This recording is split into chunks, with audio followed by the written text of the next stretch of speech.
That's not great for an IP. Sabers is not available though, and Guwan's going. Down to a smite. Guwan commits into the back line. Encore, however, does hit Shwo, and Awesome has a sway on all over him. A flurry of blades, his way on flashes forward, securing the kill, and Top Esports will win yet another fight, deny the soul, and take an Infernal Dragon for themselves.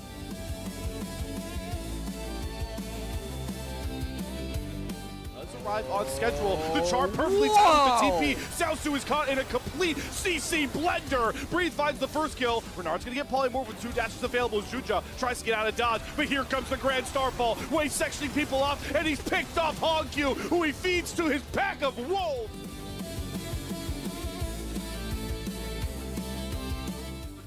Wax would just try and invade his Raptor's back, and then just flash right on Hongq's head. Flash charm follow. Do they have the burst? The yellow card can come up from Hongq. Couple more autos off the turret, and the bird will get the kill for Hongq.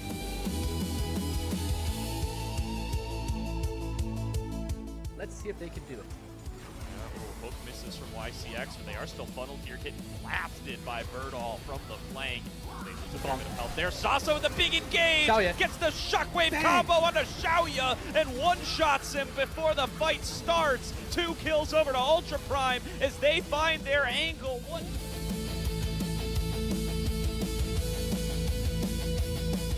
2,000 health on the Dragon. They just go for Sheer, but Sheer's doing a beautiful job of tanking in the front line. Another charm goes wide. Equalizer in the back of the pit. LNG can't really get out of here. They're going to have to escort themselves. Rift Herald coming through. They could use it as a play here. There's the cease and desist coming in from Rio to Bulldog, but Bulldog goes into the Frozen Tomb. LNG trying to find their place here. Sheer flashes onto Moham. Moham is down. The Rift Herald play comes through from missing as 1xN solos down Harry.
There are no better days in the LPL than Super Saturday action. And welcome everyone back to the LPL English Twitch and YouTube channel as we get set for a long day of Group Ascend action here. Kicking off, of course, with Team WE taking on JD Gaming.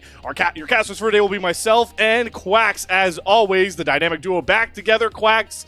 And I'm pretty excited for this matchup. We definitely have two teams on opposite sides, form-wise, but it's been very fun to see JDG make a run back to the form we saw them show in Split 1 this year. Yeah, absolutely. And Slayer, they keep putting us together, my man. I mean, we keep getting scheduled with one another for all of these casts, but it's already been like a week. I can tell because the beard is already starting to grow back. Yeah, you could track it. Yeah, together. Yeah, that's it a good was way to track just it. the mustache, but yeah, absolutely. I mean, JDG versus Team WE to open up, like you said, the Super Saturday. And for JDG, this feels like a return to form for them, Slayer. Like, this has felt like a team that revitalized themselves over the course of the last few series. They've won 3 straight in 2-0 fashion, and I think now it's really just a question of, can they topple AL? How high can they get? Because again, this was the team that got second in split number 1. You have to believe they're looking to reclaim that title or exceed it. And it feels like they are on the road to do so with the performances we have seen over the last couple of best of 3s. Without a doubt, Quacks, it has been very fun to see not just JDG, but also anyone's legend really round back into the form that we know them for, of mostly last year before things start to slow down in those Split 1 playoffs. And then it does, you know, with AL and JDG rising in form, it does mean that teams like NIP and IG, we start to see them cool down. And of course, Top Esports, who are starting to kind of nosedive out of that first spot, and it could get even murkier from here, but that's what Super Saturday is for. So let's get things rolling with our iteration of it, Quacks, and we'll do that by introducing some of our rosters, of course, starting with Team WE. And yes, in the jungle position, it looks like we are back to normalcy here as Monkey has returned into the lineup, Quacks, and it's very hard to understate how important it is that Team WE get this guy moving through their game plans going forward. And you know, honestly, even though Team WE on paper haven't been doing super well this split, I think one of the biggest confidences that we have in terms of the Ascend group so far here in split number 2 is that Team WE are at the bottom of the barrel, unfortunately, sitting at 0-8 series score record. But last time we saw them against BLG just a few days ago, Slayer, I'm gonna push back a little bit on the narrative that there's nothing redeeming about Team WE that I feel a lot of people have kind of been talking about. I think Monkey in that last series had a lot of really key, crucial ganks, kind of got the ball rolling, especially in game number 1, where Bin's Vayne really wasn't able to like play the game at all. He set him significantly behind. The issue though, Slayer, is that the win con that he was playing toward on his team, you play it and you get a Vayne behind, but you're playing to get a Scion ahead, and that just doesn't feel nearly as rewarding. So I do think that Monkey has done a good job, especially last series, at being able to have that proactivity about having that action really start for his team as soon as Summoner's Rift kind of loads in. The problem has been what kind of transpires in the 15 to 20 minute mark, where you have to start 5v5ing and some of that synergy gets tested. Well, Quacks, you know, that philosophy, I feel like, makes a ton of sense to me, but I'm obviously a visual learner. So I've heard that you've actually kind of selected some of these single games where you feel like Team WE have opened with that really nice sort of 5-minute window, opened with a nice start, and then things have gradually gotten worse. So let's actually bring up those clips, and we can take a look at some of these games where we feel like Team WE really showed their strength in that early phase. Yeah, absolutely. I mean, so we've got the early clips here. Like I said, Monkey did a really good job in this game at basically making Bin's life absolutely miserable. Like, he doesn't have flash here. And this is the second gank, by the way, where that happened. So he gets taken out for the second time. But then we hit around the 15-minute mark here. You can see that everyone is grouped up around this top side. About is forced to flash early. He gets singled out. Bin has a flank, so the Vayne is able to open up with a really strong starting damage department job here in the opening few moves of this team fight, and WE just kind of collapse, right? And this isn't like a out of the blue kind of thing. This kind of feels like an issue that hasn't been talked about nearly enough, in my opinion, at least in split number 2. And then you go back here, right? This is with Tyrion, actually. So both junglers have had that early aggression. Conveniently enough, it's on the Xin Zhao twice in a row. So Tyrion gets a good gank. Immediately we get first blood, and then the skirmish here is actually really good. I actually respect Tyrion for going back in here. I would be scared on like 1/4 HP, 1/5 HP to continue fighting there, but he had the confidence to re-engage there. But then 27 minutes hits, we're still within like 1k 2k gold lead of each other, and then the team fight just goes completely awry. The game shifts after this point. WBG win from here on out. So my test for Team WE to re-aspire Slayer some confidence in this team, being able to win at least a game in split number 2, which has been a hot debate amongst us as casters, is how can we see this team operate post 20 minutes in the team fights? Okay, well, Quacks, I like all the optimism. And I'm glad we got that out of the way earlier. I'm trying here. Because this next part we're going to go to is negative, but if there's one thing that, one of the Slayer pillars of, League of Legends takes, and just being a caster, it's accountability. So I want to, plug the LPL podcast, which of course records Monday at 2 a.m. PST every single week. I was on it recently, and I had a pretty hot take that I wanted to throw down about Team WE, and we're going to roll that clip now so all you can hold me accountable. Let's roll at what I had to say about how I think Team WE's season is going to look the rest going forward. They are now 0-7, 0-14. We have to do the entire second round robin. Do either of you think they are going to win a game? They play BLG and JDG this next week. Absolutely freaking not. BLG and JDG against these two? No, I don't think they're winning a game. So yes, Quacks, I do come off overtly negative. I am with all. I've joined the hype train that I don't think Team W will win a game the rest of the split. But we had to run here to make sure I'm accountable, Quacks. And if they do, your game plan, I'm about to look pretty silly in about an hour's time here.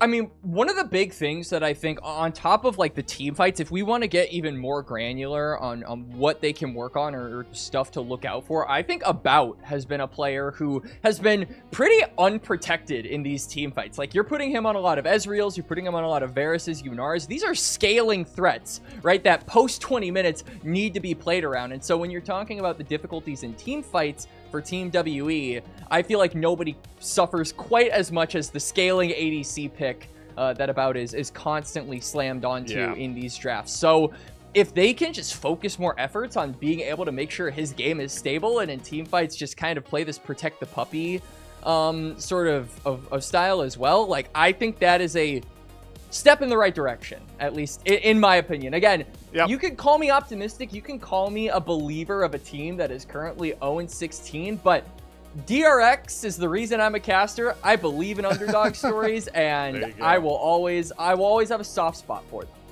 Well, here comes their challenger on the other side, Quacks. Here we'll formally introduce JD Gaming, the roster that you are all very familiar with. I don't need to necessarily read any of these names back out onto you. But what I do want to quickly pivot and go into talking about, Quacks, is another a little thing that your keen eye has picked out. You dissected Team WE's game plan, but for JDG's recent resurgence, you feel like it's been some creativity and draft gaps that we've gotten from Mr. Tabe. I don't even know if I would necessarily call it gaps. I just think that Tabe has been more willing to unlock the more unique aspects of his players. I think this was something that wasn't there in the first half of split number 2 that was very present in split number 1, and what saw JDG be so successful and eventually go to an international tier. So, I mean, going down the list, if we want to talk about why I specifically like these 3 drafts, you can see up top there is a Trundle against a comp with essentially no tanks Slayer. And at face value, you might be thinking, okay, well, there's no Scion, right? There's no like Skarner. There's nothing here for Trundle to really use as like an amazing subjugate target. But think about the pillar value of this game. You have basically 4 immobile champions. Pillar is guaranteed to burn a flash. It happened multiple times in this game, actually. And they only really have one major engage tool, which is the Nocturne. So Nocturne goes in, like Guwan attacks, he immediately is going to get killed because he is going to get ulted by the Trundle. He gets eliminated, and then all of JDG can just continue the fight onward with things like the Ambessa and the Seraphim being able to, you know, sort of sustain that innate damage from the NIP comp. So I think the Right. Trundle value isn't in the ultimate, it's in the pillar, which is very creative from JDG. Going into the middle here, talk to me about the middle one.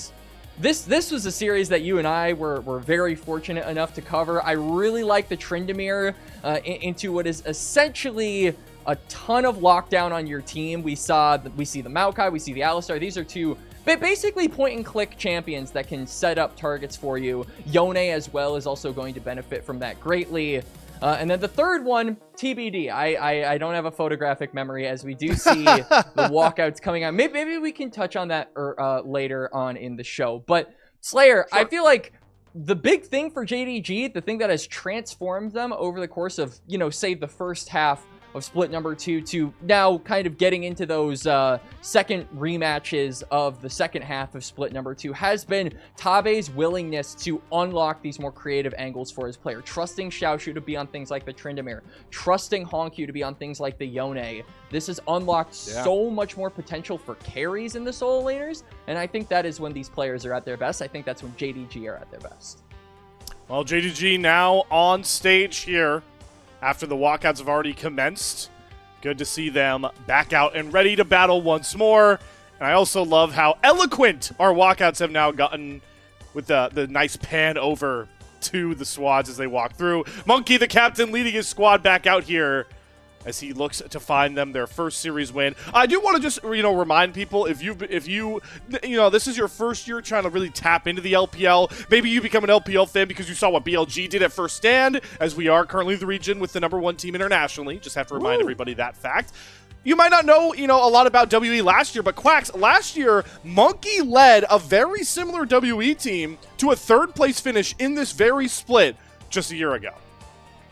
Yeah, and I think that the big transformative property of Team WE from now until the time that you're talking about, Slayer, has been Monkey himself. I think that the consistency that we would sometimes see from him from last year is kind of dissipated a little bit. I think that he is very feast or famine. I think that he has had as many decent plays as he has had bad plays, and so the ability to not really lead his team to fights that can guarantee them at least some sort of net advantage has led to, I think, a bit of collapse, a bit of a breakdown in this team's communication. They don't feel as structured. They don't feel as on the same page as they did last year, and that is a big thing that we talked about so far in this pre-show, is that the post 20-minute gameplay from Team WE just really hasn't been there. The team fights need to be better, and I think that Monkey needs to be the guy leading the charge in that department. So hoping that the captain can step up and, like you said, lead them to at least their first game win of the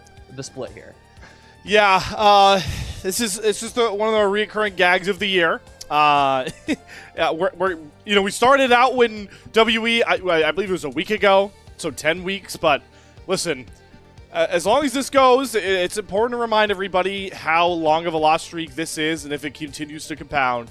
And again, sometimes it just sucks to kind of have to focus on the negative things, but it's important to remember, because when you start thinking about what teams have teams ever historically in the LPL gone winless through a split, I hate to double down and rub salt in the wound here, Quacks, but Team WE, the organization, actually already does hold a winless split under their own banner. So again, I'm hoping this gets broken. I'm hoping I look silly from that podcast clip right off the rip here in Game 1.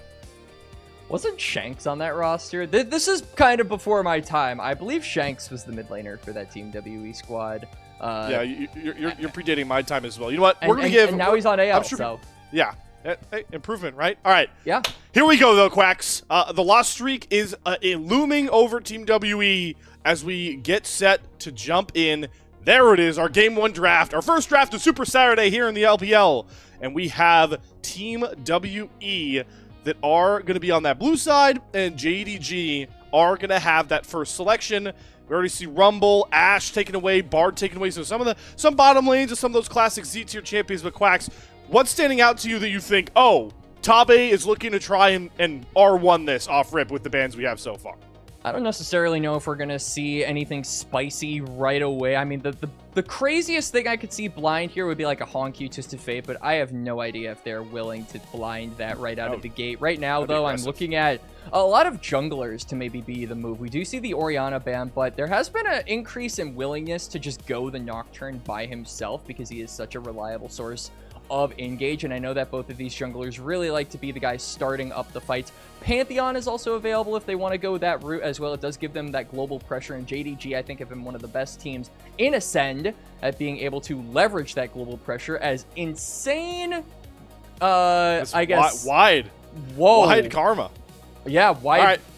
Wide Karma. So you know what? Karma deserves that, though, Quacks. Karma has been permanently banned through so many first phases. We've seen it rarely come through.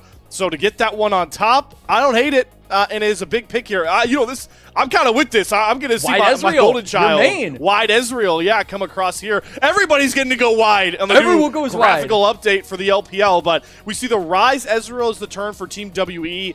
I'm liking a lot of these picks early on, Quacks. I don't see anything that necessarily is like, I don't see how it gels. I don't see how they're powerful champions. Both these teams are eating good so far. Yeah, no, there hasn't been anything too unorthodox so far that I've seen. I mean, Vera's banned away does remove another decent pairing with the Ashe, so I am wondering what exactly they're planning to give Gala in this game. But yeah, there's the Nocturne that we talked about, just giving you that global pressure. I wouldn't be surprised at all if WE just decide to slam maybe a Pantheon on 3, but then you deny yourself a pairing with Ezreal, which so that's my question. I do think will be banned away. So it's a question of what WE want to prioritize. Do you want to try and match Junjia in the global presence, or do you really want to give a reliable pairing over to about a player who, like we said, is probably one of the key things that WE need to start playing around within these games, because he just hasn't really had, I feel, the protection necessary to thrive in any of the matches that WE have played so far. As we do see the Caitlyn lock-in, so just increasing that range a little bit more. Yeah, I'm not surprised about this. I think Nico would probably be, like, if you wanted more range, that would be the obvious pickup. But if you want to try and shorten the range, I think Nautilus is the obvious answer. Does give you that lockdown, and paired up with the Rise, like, this Ezreal should be hitting a lot of these Mystic shots in the open areas. So far, I think that we have a pretty good 1 through 3 here for Team WE. I expect the Pantheon to be banned. I do think that this team lacks a little bit of early oomph with their draft. So that was my thing, yeah. If Xin Zhao is maybe open, you could try and grab something like that. Pantheon, again, I'm still going to advocate for this champion. If you wanted to go really spicy, I think Nefiri could actually be a good champ because of the amount of lockdown you have. It means that you can single out a specific member and easily get those resets. But I don't know if Monkey is necessarily going to be that bold. Yeah, so I think the early game is kind of a problem here because I think Ezreal needs to thrive early lane in most of his matchups. With Nautilus, both of them are kind of going to suffer into Caitlyn Karma. Trundle ban, though, as we kind of come back to present for a second here from JDG. Does that signal to you, Quacks, that Xiaosu likely wants to try and maybe slam a Sion, play an Ornn or a Cassante game here blind? No, I absolutely think that if Team WE are... Well, it's interesting because, like, Cube is the tank guy in Ascend, so are they assuming that Cube is going to go something more aggressive here? I think it is strange. Maybe they're going to blind one of his tanks and dare him to try and beat Xiaosu. I mean, because we know Cube isn't very reliable off of his, like, very small pool we trust him on. There's the Pantheon ban, though. So, yep, so we do see the Pantheon ban. I mean, like, Xin Zhao is still available. I think that it's very easy to capitalize off that Wind Become Lightning. We also do see the Vi hover. Wouldn't hate that, but oh, there's the Nefiri. Like, we get the lockdown from the Nautilus. We have the lockdown from the Rise. It means your resets are very easy, but it puts a lot of pressure on Monkey to perform. Like we said, the captain has to be the guy leading the charge, and he will not do it on the Daug. He will do it on a champion that is dead in the lore. So Xin Zhao going to be the pickup here.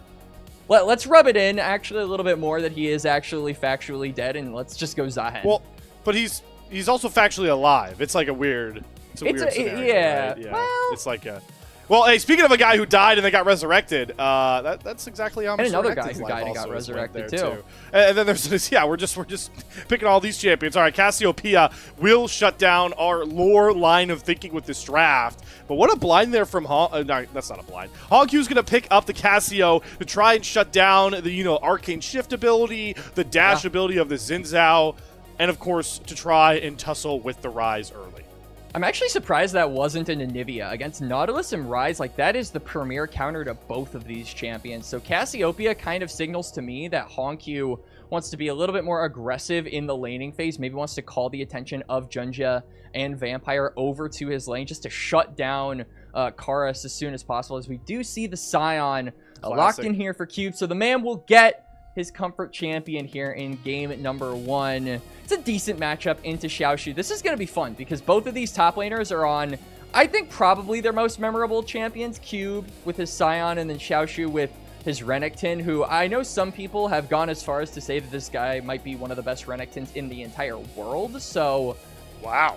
I think that will be interesting if he can do a good job against Cube here in the 1v1. But looking at these matchups holistically and just looking at the comps holistically, I am looking at Junja and I am looking at Monkey. Both of these junglers are going to be forced to kind of lead a lot of these engages, and I think that the follow-up from Team WE and JDG respectively is going to have to be as potent as possible. So I'm looking at both of them. I think that this is a important jungle matchup that we have here. Obviously, Xin Zhao has the opportunity to be a bit more proactive, isn't necessarily as reliable, or isn't as reliant, I should say, on level 6 as a character like Nocturne. So if he can, kind of hit the ground running, if Monkey can really influence these lanes, even as small as something like burning a flash, I think that could be something Team WE can gravitate toward, grab onto, and maybe squeeze an advantage from there. But it's got to come from him. It's got to come from the captain. And yeah, I'm going to be the optimist on this Cast Slayer. You could be the pessimist. Go ahead. And we can have like a good cop, bad cop kind of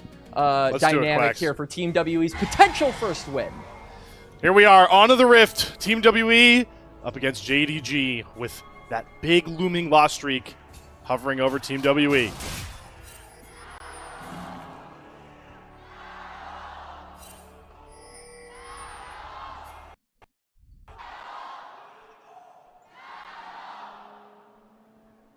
Wow. You know what? That was like almost ceremonious united Jaios for both squads. And good to hear everyone showing up nice and early for the Super Saturday set here, as we'll have a long day of games going forward. We are on to the Rift nonetheless. Minions are waging their first battles of many here. And as we take a look at the lane matchups a bit longer, and Hongq, on point, getting a decent trade there into Karis. Quacks, what I want to talk about a bit as we got into this game is how much just early lane threat it feels like JDG have across the map. And I want to ask you how beneficial that is as a Nocturne that just really wants to power farm to level 6. I mean, it basically guarantees that you won't get invaded, right? You're not going to be pressured in your own jungle. That doesn't necessarily mean that the lanes themselves won't be pressured. So I do think that Junja has to be on the lookout for tracking what Monkey wants to do, because like we said, Monkey wants to get onto the map. He has the advantage over the Nocturne, at least pre-level 6, so he's got to make the most of it. And we can already see maybe he's trying to get a cheeky little level 3 gank here, but there's a ward in that bush. Yeah, looks like we'll see if Monkey does decide to stick this recall and just reset towards the top side of the map. He's going to cancel it, and he's going to immediately be spotted here, but Gala! Gala! Oh my god, what was that net from Gala? There's got to be a pause, right? There's got to be a pause. He's saying in his mind, worth, because Monkey did not get the assist. Jungle death. Wow, that was... a net of all time from Gala for sure. He also burns barrier. Yeah. So like once you net backwards, Quacks, like you just gotta let. Do we really need to replay this?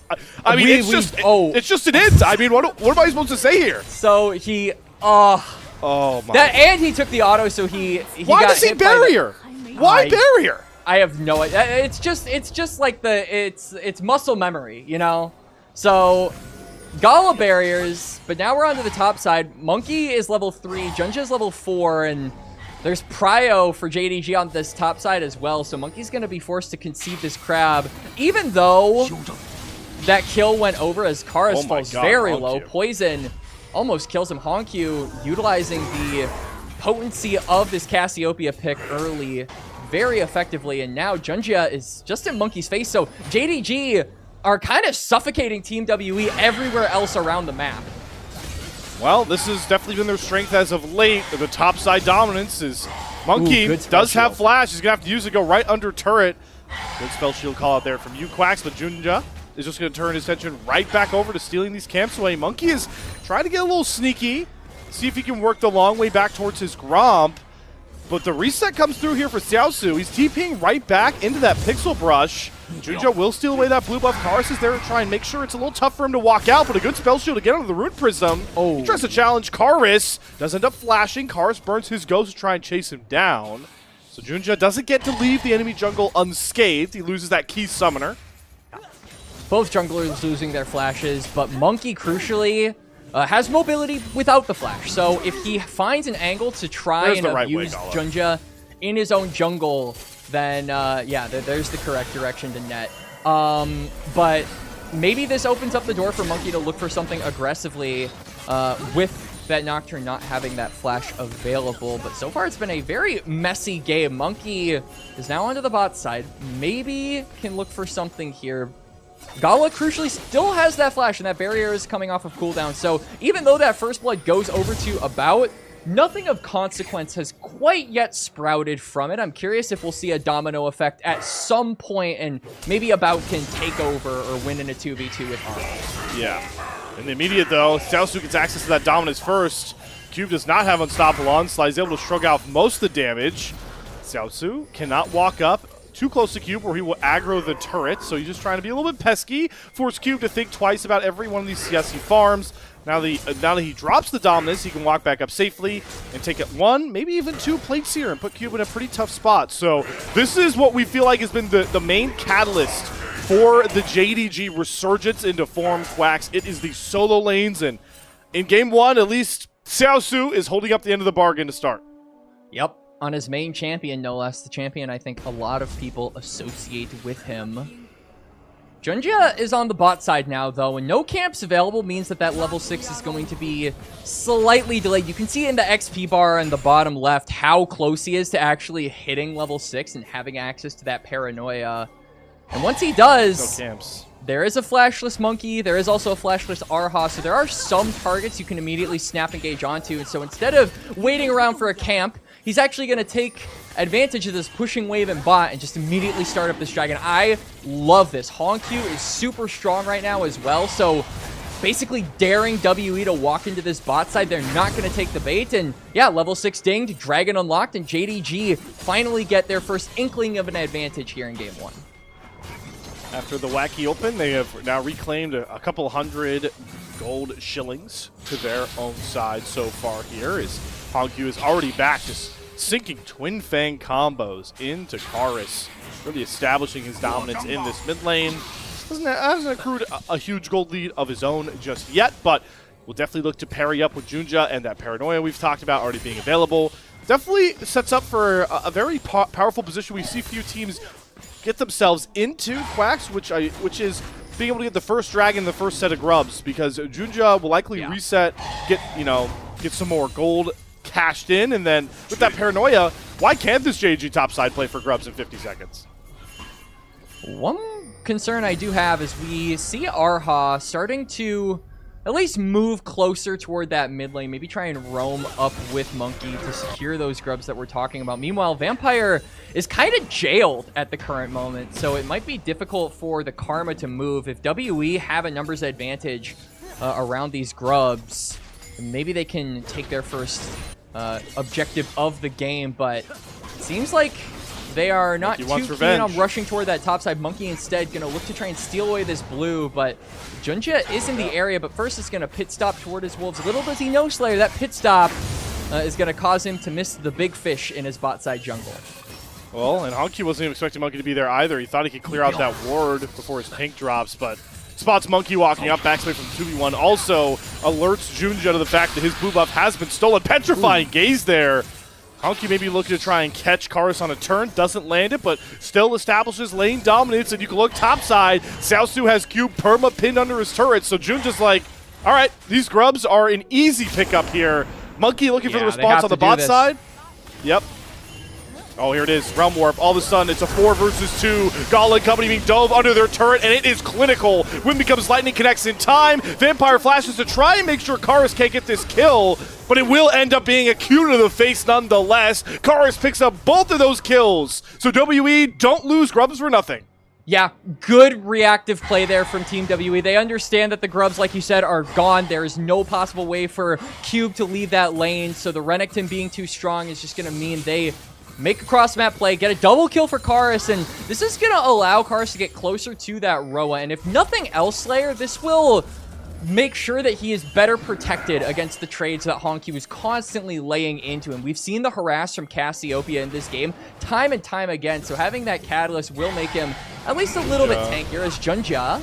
He's going to get Dredge Line. Spell Shield doesn't really help him out there. He tries to turn the lights out here, but the depth charge to knock up Arha perfectly sets this one up, and, well, he felt good enough that he should cash the kill in. Nonetheless, it's another kill for WE. A 4-0 kill lead to open up their first 10 minutes of this game. And, you know, Karis still does get the assist gold, so it's not like he is without at least a little bit of income there. We could say because of that play by Arha, Vampire is trying to look for damage onto a bout, but it looks like he just arcane shifts backwards.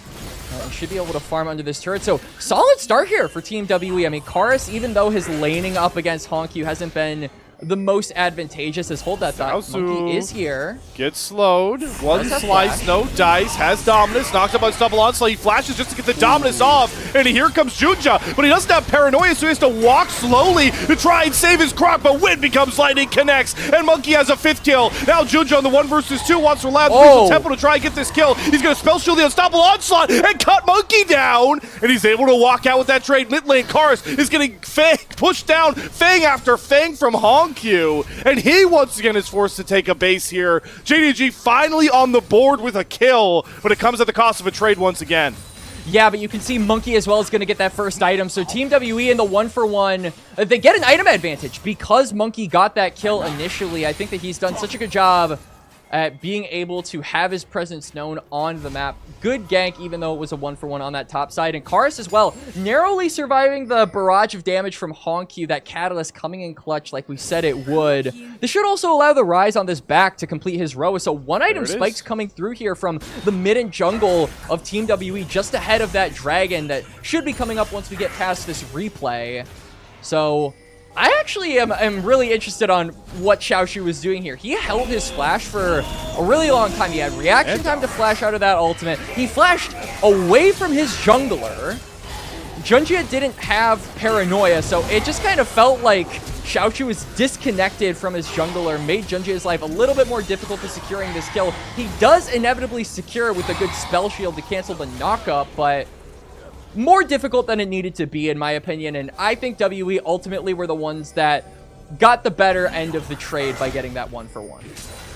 Yeah, I'm with you, Quacks. Xiaosu definitely could have played that a lot better. Also, holding his dominance that long was head-scratching. Maybe not even have to flash his pop your dominance. Nonetheless, the second dragon was a point of emphasis for Team W to shut down the win con of stacking.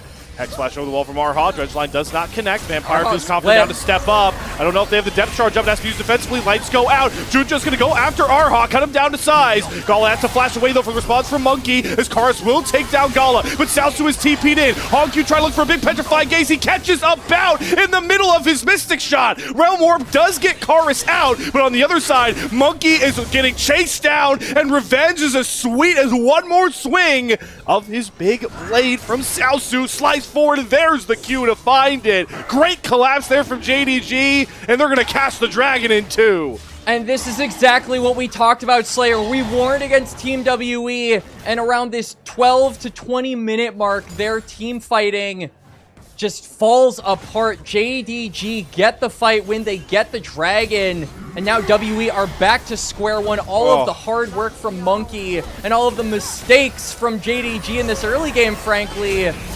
completely circumvented by this one play. Teleport manages to be channeled here by Xiaoshu. Good engage initially there by Junjia as well. Team W are completely split, and the fight is just An absolute banger here for JDG. So they get the win, they get the dragon, they get everything they could have possibly wanted, and Team WE, all of that hard work, it feels like, just comes crumbling down on them, as now JDG are the ones with a gold lead. Only 500 though, and WE still feel pretty confident, looking for some of these cross-map plays.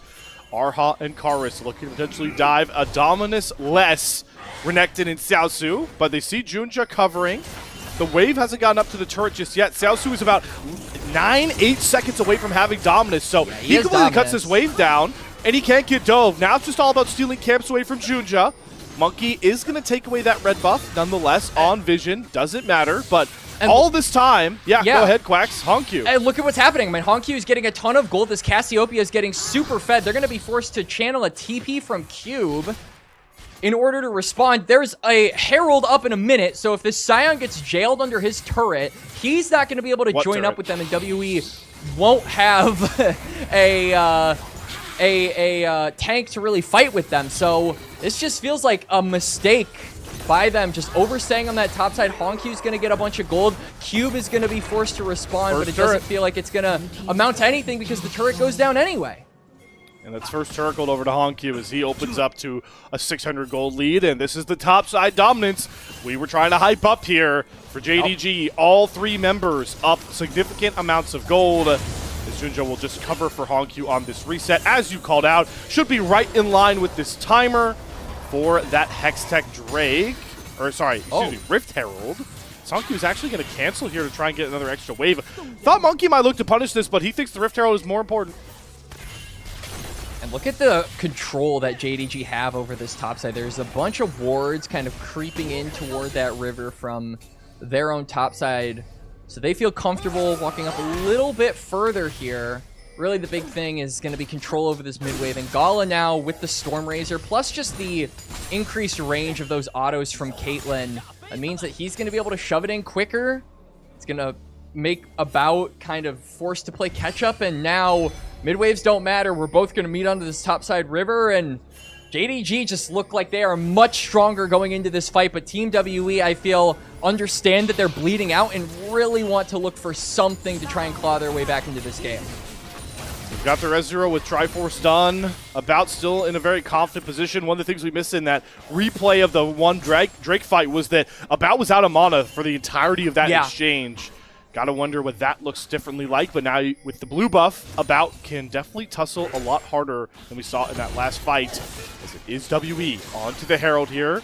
Trying to use About's range as a punish as Carson can use the Realm Warp to drone back up with his team instead of walk into Xiaosu, who is off to the side with Honkyu in a flank, but JDG seem a bit apprehensive. The lights do go out. Honkyu flashes. Nobody gets stunned by the Petrified Gaze, and the Crescent Guard knocks Junja off of Monkey. He turns his attention to Gala, who gets cut down to size. Vampire's next to fall, and Xiaosu's flank doesn't result in anything. He dices back forward to try and find the kill on Monkey, but how strong is this Renekton? He finds none of the kills. Honkyu can't get into the fight, and now JDG are completely withering as About picks up the double kill. JDG's fight was 2 split, and About punishes it to the tune of a triple kill.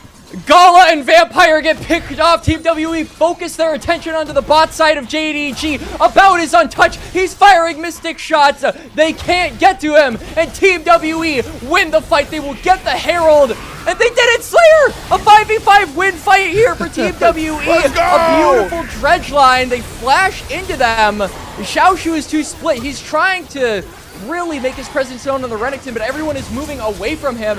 And here, you might be thinking, okay, the play might be turned around, but he doesn't get his Q off. He doesn't get that empowered slice off. He goes down. Team WE with a major fight win, and it comes from About. The Ezreal didn't take a lick of damage, and now Herald owned by WE, Dragon up in 5 seconds, JDG in a significant deficit. They're gonna maybe try and fight here. We see the TP here available for Xiaoshu. He's going for a reset, but it's being burned down. I mean, the lights don't even go out before the Dragon's secured. Arha doing another good job of resisting Junja. Monkey flashes on top of him and gets him down. Petrified Gaze onto 2, does get a good stun. Xiaosu with that big shield is going to jump on top of everybody again with Dominus. But Cars gets himself out with the phase rush, and now WE have no more reason to fight. They have the man advantage, they have the Herald, and they are pressing everything into this mid-tier 1 turret. Question is, can they get it around? A plate still remains, and it looks like JDG are going to concede it. So mid lane tier 1 owned here by Team WE. This will allow them to extend that vision line a lot more and kind of set up for some of these side lane picks. It also makes JDG being able to overload on a side a little bit more difficult. I think one way they could get back into this game is with Junjia, that chase down of the Nocturne, and now that level 2 ultimate, so you get the extended range. He's going to have a harder time being able to access that now, though, because this mid lane tier 1 has gone down. So, Slayer, Team WE are kind of, oh god, I don't want to jinx it, but Team WE are showing some really clean League of Legends so far. 2.6k up, denied the soul point. Scaling is coming through here from both Cars and About. There's 2 items on Ezreal. There's almost the full stack of Roa for the Rise. Once they hit those breakpoints, they'll be even stronger than they currently are. And most importantly, they are fighting on their own terms, like you talked about. They are staying grouped as 5 and looking for these front-to-backs, recognizing that Xiaosu and Junja are going to try and force them apart. But that is yet to really happen here, as the gold lead nearly cresting the 3,000 mark. And where can WE look to continue this pressure up? Well, first step can always be to knock down the last outer or tier 1 turret left in the game. That's what Karis and Monkey are going to focus on. Baron's up in about 20 seconds, but WE aren't that far ahead to try and dance with the Purple Worm just yet.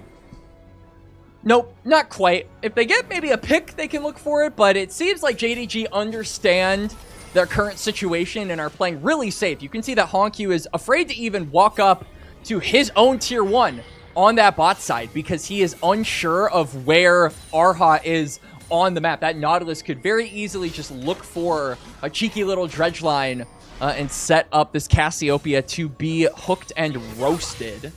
So he's going to play it safe. All of JDG are just backing up and being very cautious about their positioning. And this is just allowing Team WE to get more resources on the map. We can see that Akaris is 1 stack away from completing the row. We can see that Monkey is getting a ton of vision on this bot side. Even Cube is farming rather cordially in the top lane. So we're allowing this Scion.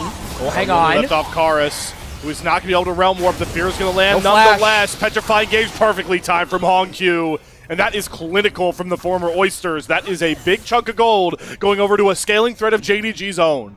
And that's exactly what we said. JDG's window back into the game was Slayer utilizing the paranoia, looking for a pick. We said it was overloading on a side lane, but catching someone off in rotation, that's just about the same thing. It's just at a different location. So really good eye there from Junjia to focus on Cars without that flash, crucially for the Rise as well. Does give them a kill and allows Honkyu to pick up a wave on top of the kill gold that he got, so this will force WE to kind of play catch up around 90 seconds ahead of this dragon, but nothing I would say majorly consequential is going to come of this if Team WE can get some control of this river by the time this dragon spawns.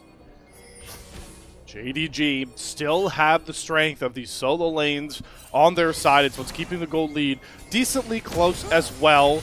Blighted Jewel early on here for the Cassiopeia of Honkyu, recognizing that he is going to have to be the one that does a lot of damage to people like Arha and Cube in these fights for JDG, as it's Monkey and Arha that have dismantled all of the red wards left up for JDG in this river.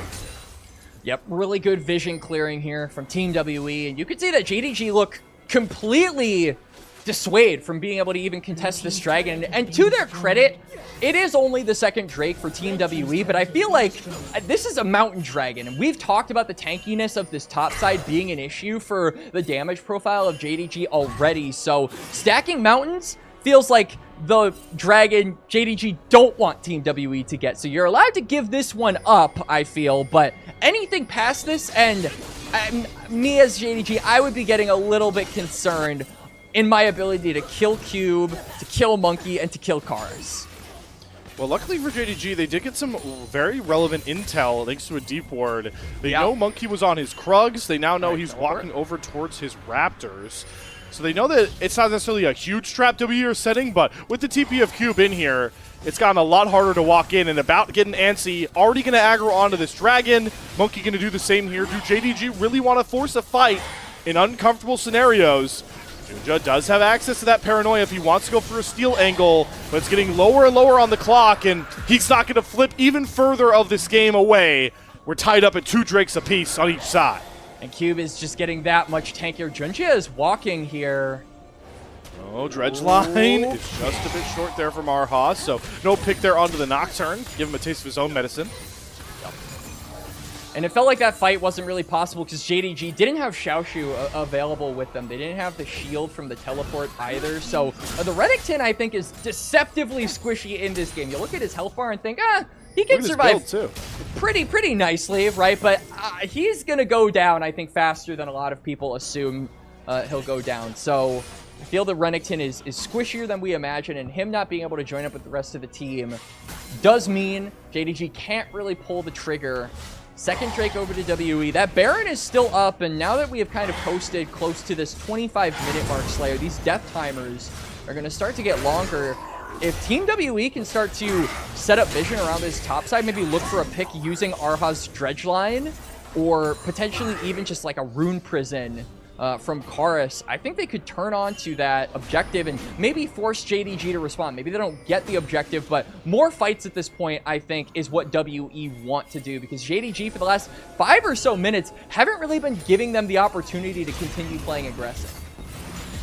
JDG does benefit from getting items further unlocked on a lot of their carries. Yeah. Not necessarily Xiaosu. He is very strong at this current point, level 16, and while he doesn't have a black cleaver to cut through a lot of Cube's health bar, with enough slices, this Scion will go down, and Cube knows it. He used Unstoppable Onslaught and Flash to get away from the Dominus-led Xiaosu, who will get his ultimate back up quicker, and now has an advantage for JDG if we see a Baron fight coming up soon. Yep, but we can see that WE at least are really honing in on this bot side and just looking to control this mid wave. It hasn't seemed like they're paying much attention to trying to get a pick in this top lane.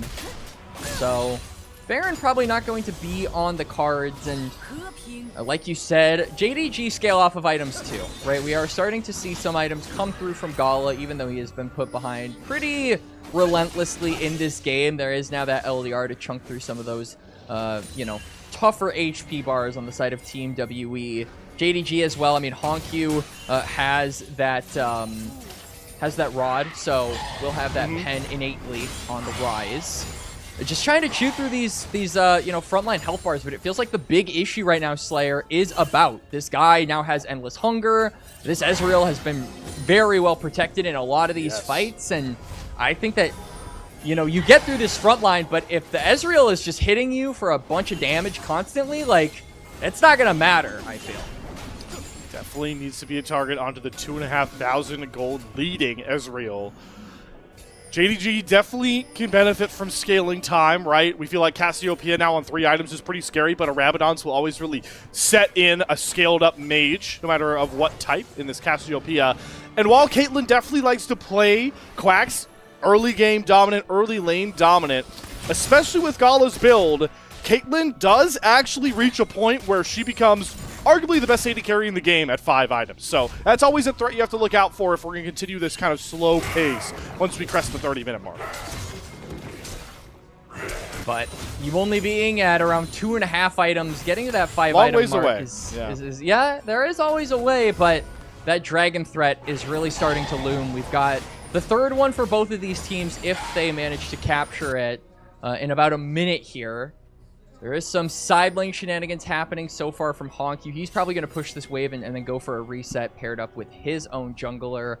Karus is going to catch it and then try and join with his team. So maybe there's a window for JDG to try and look for Rise, or maybe try and look for an engage, knowing that Karus isn't in the area. But again, it's really, really difficult with how little vision JDG have around the map, especially on this bot lane. Also makes it a bit harder to go after Karus knowing that he has, the Seeker's Arm Guard completed. So yeah, he can buy himself a couple valuable seconds.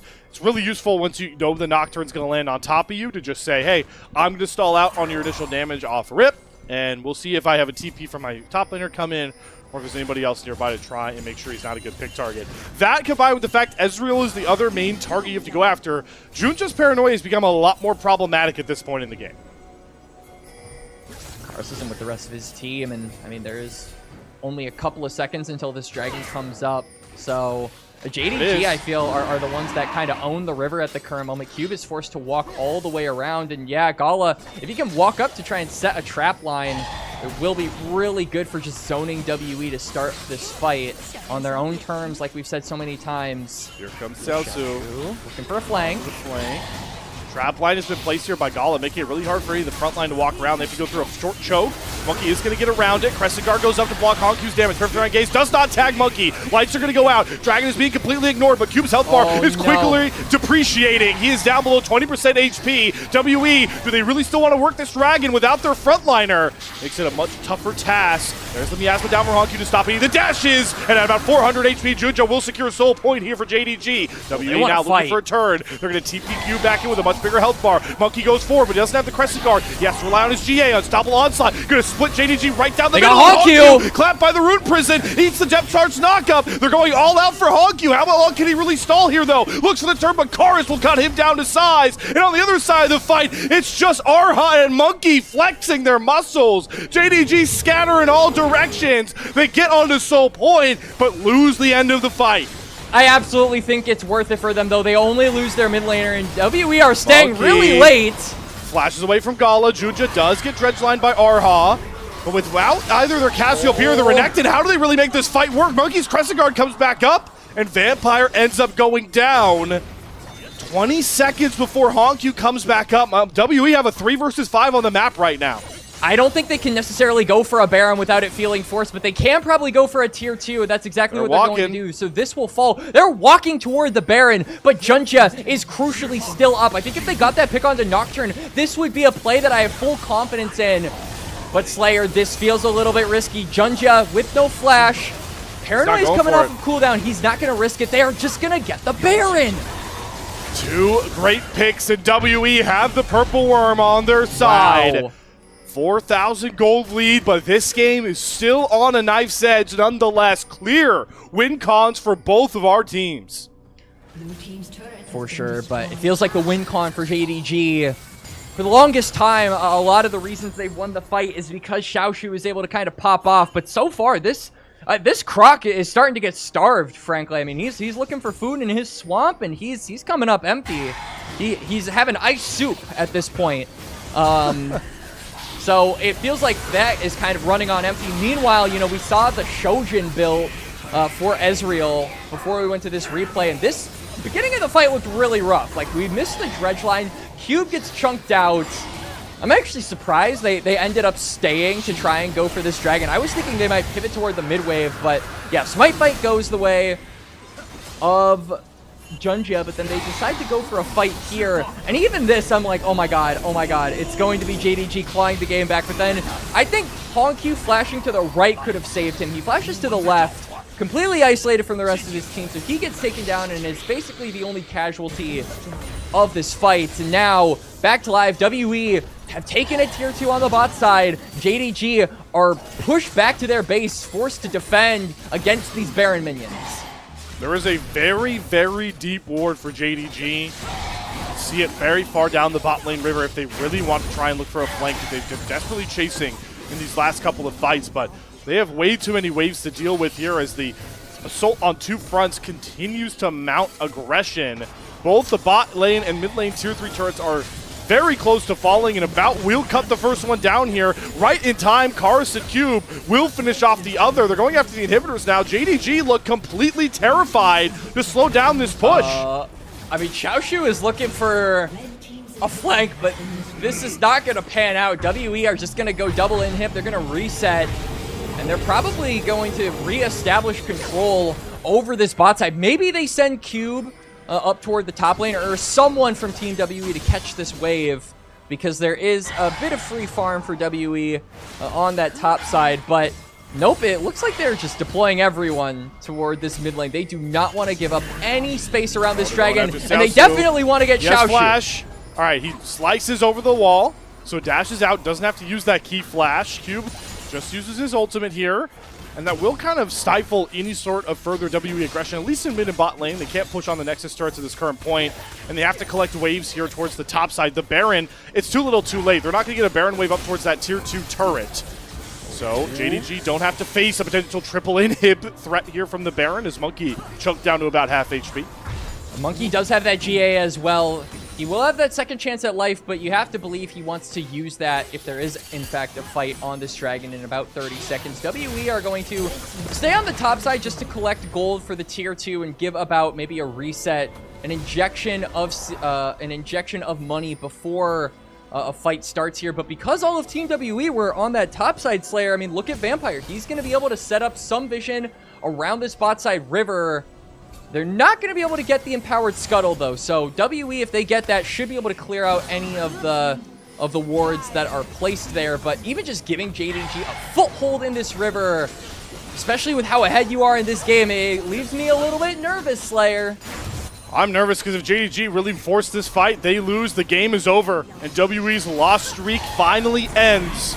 They're looking to just corral him here first here. Ensemble onslaught. They got Dreadslide Junja! does land onto Junja. Monkey's going to flash after Honku on his own with that Crescent Guard. Does not get stunned by the Petrifying Gaze, but all JDG do push Monkey off him. He goes to the GA as he dashes forward. Xiaosu goes after About on the back line. About seems safe, but look at the healing, the Sterex. Xiaosu has bought a ton of time as Gala does get rid of Monkey. Now JDG have to kite back. Arha looking for a big dredge line, but the minion wave's in the way. Realm Warp is just a fate only push through for Cube as the Karma Mantra shields and speed ups do get JDG out, but WE lose their jungler as the Mountain Soul Drake for Jindong Gaming is up on the Rift. Yeah, but they feel comfortable going for it anyway, I think. Monkey is dead, and he is down, but look at the waves pouring into JDG's base. They've got to play maintenance around that area, so they can't afford to give that up to get to the dragon to deny the soul point coming here from WE, so good decision-making from WE, understanding what JDG's priorities are and that they can't actually contest this dragon, but a little bit of a hasty decision there from Monkey, if I'm being completely honest with myself. I think that he assumed the rest of WE would be able to back him up, but they were zoned off by Xiaoshu. That Renekton bought a lot of time for the fight, and so it does end up just being a 1-for-1, but the big thing, no soul for JDG, and WE are still 5.6k gold ahead of their counterparts.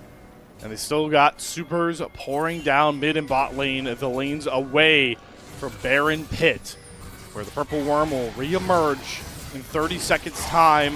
JDG desperately trying to get waves in better spots here, but WE are unrelenting in their pushes here. Only thing we really hope for is do JDG get any key item breakpoints through before this fight comes. I do see that both Gala and Honku have gotten onto 4 items. It's the Rapid Fire Cannon for Gala, and Honku has the Zhonya's completed as well. So we are getting towards a point where Gala's damage is starting to become pretty reliable. I believe he is at full crit strike chance with this build pack. Yeah, he is. That's 100% crit for Gala, but no flash on the Caitlyn leaves him very susceptible to just getting dredge lined. Here we go. Or depth charged by Arhaz. Yep, Baron started. JDG, this is their last opportunity, but it's already gone. It's already gone. And now they're going to get turned on here. Cube tries to lead the charge here. JDG playing a bit more patient. The Realm Warp comes out. Gala does not get dredge line, but they have Honku! Oh, they got Honku! Garrus blows him up! There's a no Cassiopeia left. Xiaosu's going to try to trade out Arha, but they're going after the support. And look at all the damage About pushing through. Gala will find the headshot onto Arha. It has to be Gala to carry this fight. About takes another chunk. There goes Karus. The Red lands! About gets rid of Gala! JDG lose both of their damage dealers, and WE are going to push down mid lane to end their torrential loss streak! It's still, though, a 3v4. JDG can try to hold on, but there's Baron minions. An inhibitor is going to respawn. It's all about JDG trying to buy the time, but I'm not sure if they're going to be able to do it. Cube TPs. He's at full HP with the teleports. Yep, the minions are here. It's a 3v4. Can they do it? No, it's it. That's it. They've got rid of the Renekton. Only the Nexus turrets stand in the way. Team WE will not match the LPL's longest loss streak. Here it finally is. Team WE have won a game. Woo! Let's go. There we go, fellas. Quacks, that wasn't just a win, man. That was a convincing win for Team WE. And it came from from the source that we said it needed to. About on his Ezreal, peeled in every fight, given space in every fight, given time to grow, given resources in side lanes. Team WE understood the goddamn assignment, Slayer, and they aced it. They aced it indeed, and it was just a rousing performance here from multiple members, I feel like. Karis was pretty potent here on the rise. Monkey was really confident. But for me, Quacks, it's not just about, it was this bottom lane. Arha looked so threatening with this Nautilus, constantly throwing hooks out, zoning Renekton, and then, of course, About, he was at one point 5,000 gold ahead of Gala in this matchup, and he made it count. I mean, credit to everyone on Team W. I cannot believe that we are getting this hyped, not over a series win, but a game win, Slayer. Like, this it's awesome, man. This is so There's funny. no winless teams anymore. I know. That is great. Congratulations to Team WE. Credit to all of the players. Job's not finished, though. If they win one more game, that'll be a series win, and that will certainly be a story to talk about. But for the side of JDG, a bit of a disconnect from what we were expecting going into this series. I think that Gala, obviously we can meme about the net play, right? That kind of got that domino effect. We talked about a domino effect maybe starting for About, and because it didn't have like any immediate returns in like a 2v2. It absolutely contributed to, or at least started the downfall here for JDG in game number 1. So I also think on top of that, like, Xiaoshu was really absent from being able to carry the game. Like, that Renekton lost relevancy each passing minute and wasn't able to, I think, push forward his advantage enough as a mid-game champion. And Honkyu, one of the other main carries that we talked about, wasn't able to push his advantage with the Casio. So credit over to Team WE for playing safe early and then attacking late. And Quacks, what did I lead this show off with? Accountability is one of my pillars. Take accountability for your actions. It is time for me to be accountable. So in case anybody missed it, we're going to roll the clip one more time. And look how silly me and Alk Battery look right about now. They are now 0-7, 0-14. We have to do the entire second round robin. Do either of you think they are going to win a game? They play BLG and JDG this next week. Absolutely freaking not. BLG and JDG against these two? No, I don't think they're winning a game. Yeah, so I am very happy to look absolutely silly here, Quacks, and you can be you deserve to be give me the disappointed look. I'm used to seeing that from Coach Quacks, not Co-caster Quacks. Well, there's first time for everything. All right, There it is. There yeah, I mean, look at About. This is so cool. I mean, About 40.3k damage on the Ezreal here to win his team, or contribute to his team win. Because again, I have to emphasize this. The win was a collective effort. About might have been the flashiest member with a 7-1 and 7 scoreline, but Monkey was leading the charge. Cube was the frontliner. Karis was able to dish out the damage, and frankly was really vital in being able to win that last fight with a clutch flash. And then Arha, you already sung his praises, being able to find those crucial dredge lines and basically make Gala a non-factor in most of the fights here. So everyone on Team WE contributing, and I'm just so happy. Like, first win of the split. It's not a lot, but it means something to us, you know? No winless teams in LPL Ascend. And like we saw Slayer, like, say just in that podcast clip, there were people that legitimately believed that Team WE wouldn't win a single game. How foolish they were. How foolish they were. Shame on all of you for thinking that. Yeah, no. I think the point of emphasis that you're really hitting home here well is that this wasn't just kind of like, even if it is hard in modern League of Legends, I think, to really 1v9 in essence, this one really felt like a collective team win across the board from everybody. And, you know, you talked about how I think Honkyu and Xiaosu don't do a lot in this game, in the fights, but it was the similar formula. The JDG had saw success with for a lot of the recent Yeah. series, right? Quacks, their solo lanes were ahead in gold virtually until the last 3 minutes of this game, and it was the bottom lane woes of Gala outside of the Calibrum net backwards. He was invisible, and it's what's going to hold JDG back in this split if it continues to happen. No, absolutely agree with you. I mean, Monkey hated his life on that top side for like the first 10 minutes of the game because his lanes were constantly shoved in. And Junjia was constantly patrolling that side of the map, so you couldn't change the trajectory of the way that the waves were bouncing. So I think that JDG had a formula going into this game, but just didn't stick to it. Weren't able to push it enough. I think that Hongq wasn't able to get as fed on the Casio as he would have liked. Xiaoshu wasn't able to be as impactful on the Renekton as he would have liked. So going into game number 2, I think that they just need to kind of hammer home that formula, but be a little bit more active in doing so. Vampire wasn't really able to make his way toward those solo lanes, which is not something that we really touched on in the cast, but, you know, in hindsight, was something that I think contributed to the difficulties that Hongq and Xiaoshu faced. They didn't have, I think, the help required to really push their gold leads forward and get that snowball rolling in the solo lanes. I agree, Quacks. Didn't get to ask who your player of the game you thought would be. It ends up being Arha. You know what? Listen, You know, AD carry player here, if you don't know, this is deserved. About doesn't do what he gets to do in this game if he doesn't have the big tank engage tool next to him in Arha. Good for Arha, man. After everything he's gone through coming into this split on a new team with Team WE, he has grabbed his first player of the game under the Team WE moniker. Team WE have grabbed their first player of the game ever in True. split number Also 2 true. here. And yeah, I think it is well-deserved for Arha to get it. Like we said, crucial on the dredge lines, crucial for zoning Gala, and crucial for just finding those opportunities for the rest of Team WE to capitalize off of. So really well done from him. Really well done from all of Team WE. I have to keep reiterating that.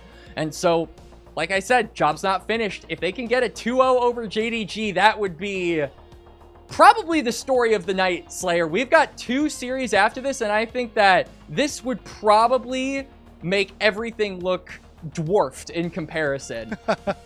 I would agree. It would definitely ruin the future of the show after this series. But speaking on the show you are currently watching, LPL English. If you don't know, this is, of course, a fan-run project, and we, appreciate any sort of support you can give us. So here's one way that you can support us if you like LPL English. You can consider becoming a Coffee member. Support us on Coffee. It is the best way to support the LPL English project, since the vast majority of these contributions will go directly back into the show. That's talking about upgrading the broadcast, but a huge bulk of it also will pay on-air talent like myself and Quax and many of the other lovely people you see later on tonight, and the content creators. You can subscribe on our Coffee. It is linked in the chat below, and you can unlock perks like early access to the content and the ability to ask interview questions for our unique on-site interviews that include all of the biggest players in not just the LPL, but the world stage when it comes to League of Legends. Want to start to Super Saturday, folks. Team WE, winless no more. No terrible records that they'll have to hold under their mantle. Instead, they can look to go for the kill shot against Jindong Gaming. Game 2, JDG Team WE draft, coming up after this break.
Welcome everybody back to the brand new world that is the LPL, and now that Group Ascend officially has no winless teams. Yes, you heard that one right.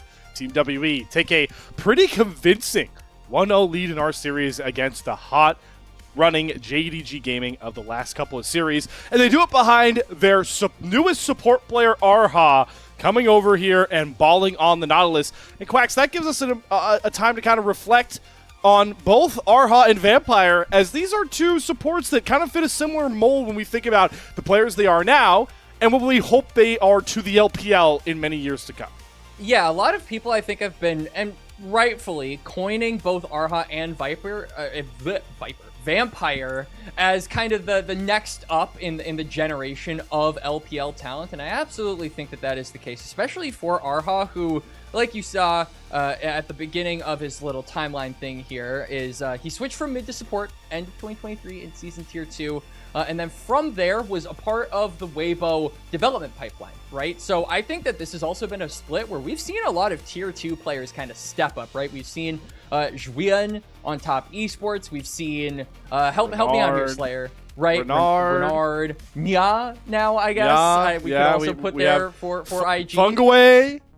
Fengyue, right? So there's been a ton of players who have come up from Tier 2 and who have kind of stepped up, I think, into the limelight and have made a good impact. So Arha, even though this is not the first team that he has played on here in 2026, he has been making impact, and I think he has been making waves as people have been talking about him as a really fun, unique, up-and-coming prospect. And similar for Vampire as well. We didn't really get to talk about him, but he's been kind of bounced between teams, and I think on JDG has really hit his stride with Gala, but they kind of tripped in game number 1, Slayer, frankly. They did not find their stride in game number 1. So game number 2, looking at that bot lane to be yet another kind of moment maybe Team WE can find to claw in another win. And for JDG, if they want to claw back this series, I think Gala and Vampire have to fix up some of the stuff that was lacking in that first game. And already we're seeing a potential Lucian lock in here for Gala.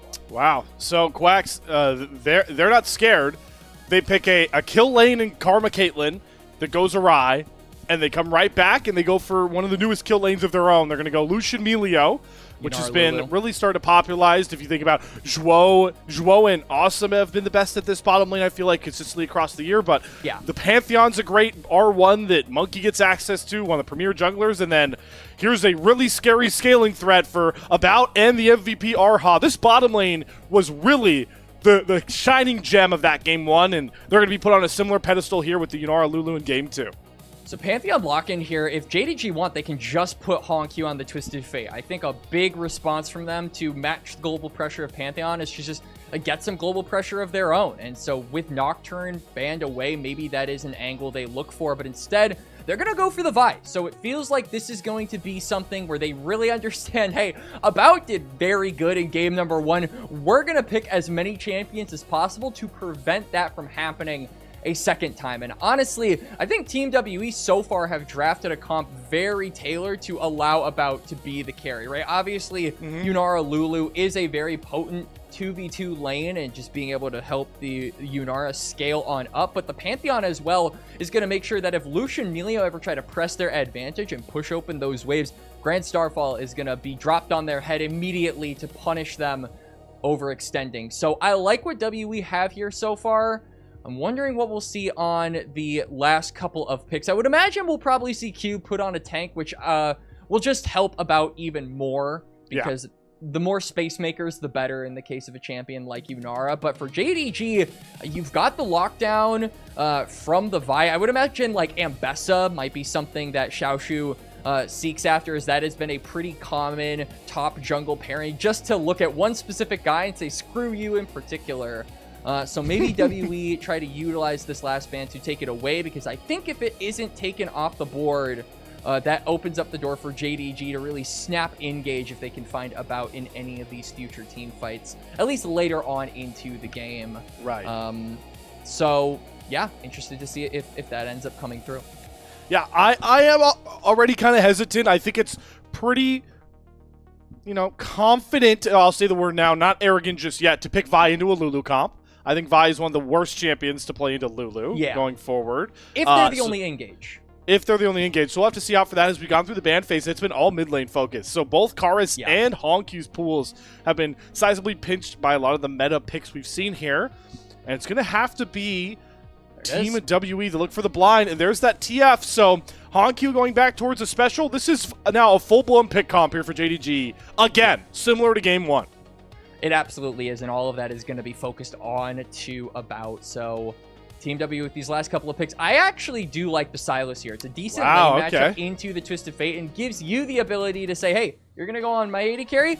I'll go on your AD carry right back. So, exactly. So we see the tank coming through here from Cube. It is actually going to be the Cassante. So Ambessa isn't the greatest into Cassante, so it's at least going to remove that angle unless Xiaoshu is feeling bold. So Gnar, I think, is probably the most logical thing that we'll see from here on out. We talk about a pick comp, and Gnar, I think, does bring some team fight ability to this pick comp that is very single target focused. If you have to have that AoE, Xiaoshu can provide it. So covering all their bases here as far as engage goes, and does give you a decent matchup into the Cassante at least. But again, I think the big focus has to be on this bot lane. About carried really nicely in game number 1. It's a very similar story here in game number 2. I think JDG, though, have definitely come better prepared. Like we said, it's a pick comp. You've got the gold cards. You've got the cease and desist.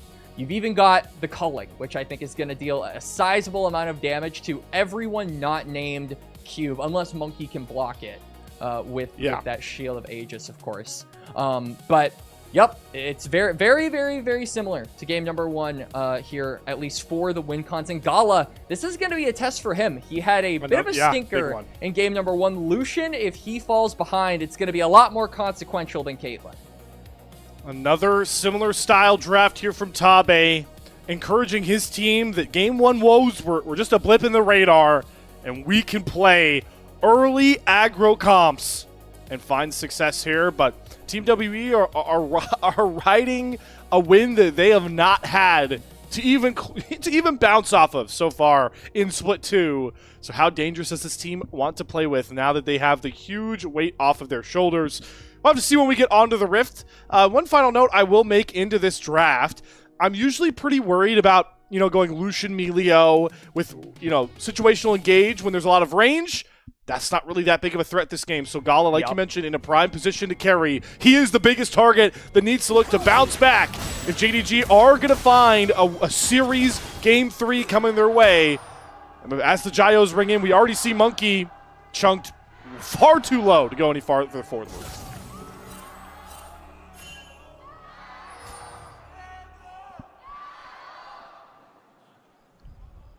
Monkey's not even going to be able to back. He has to stay out on the map.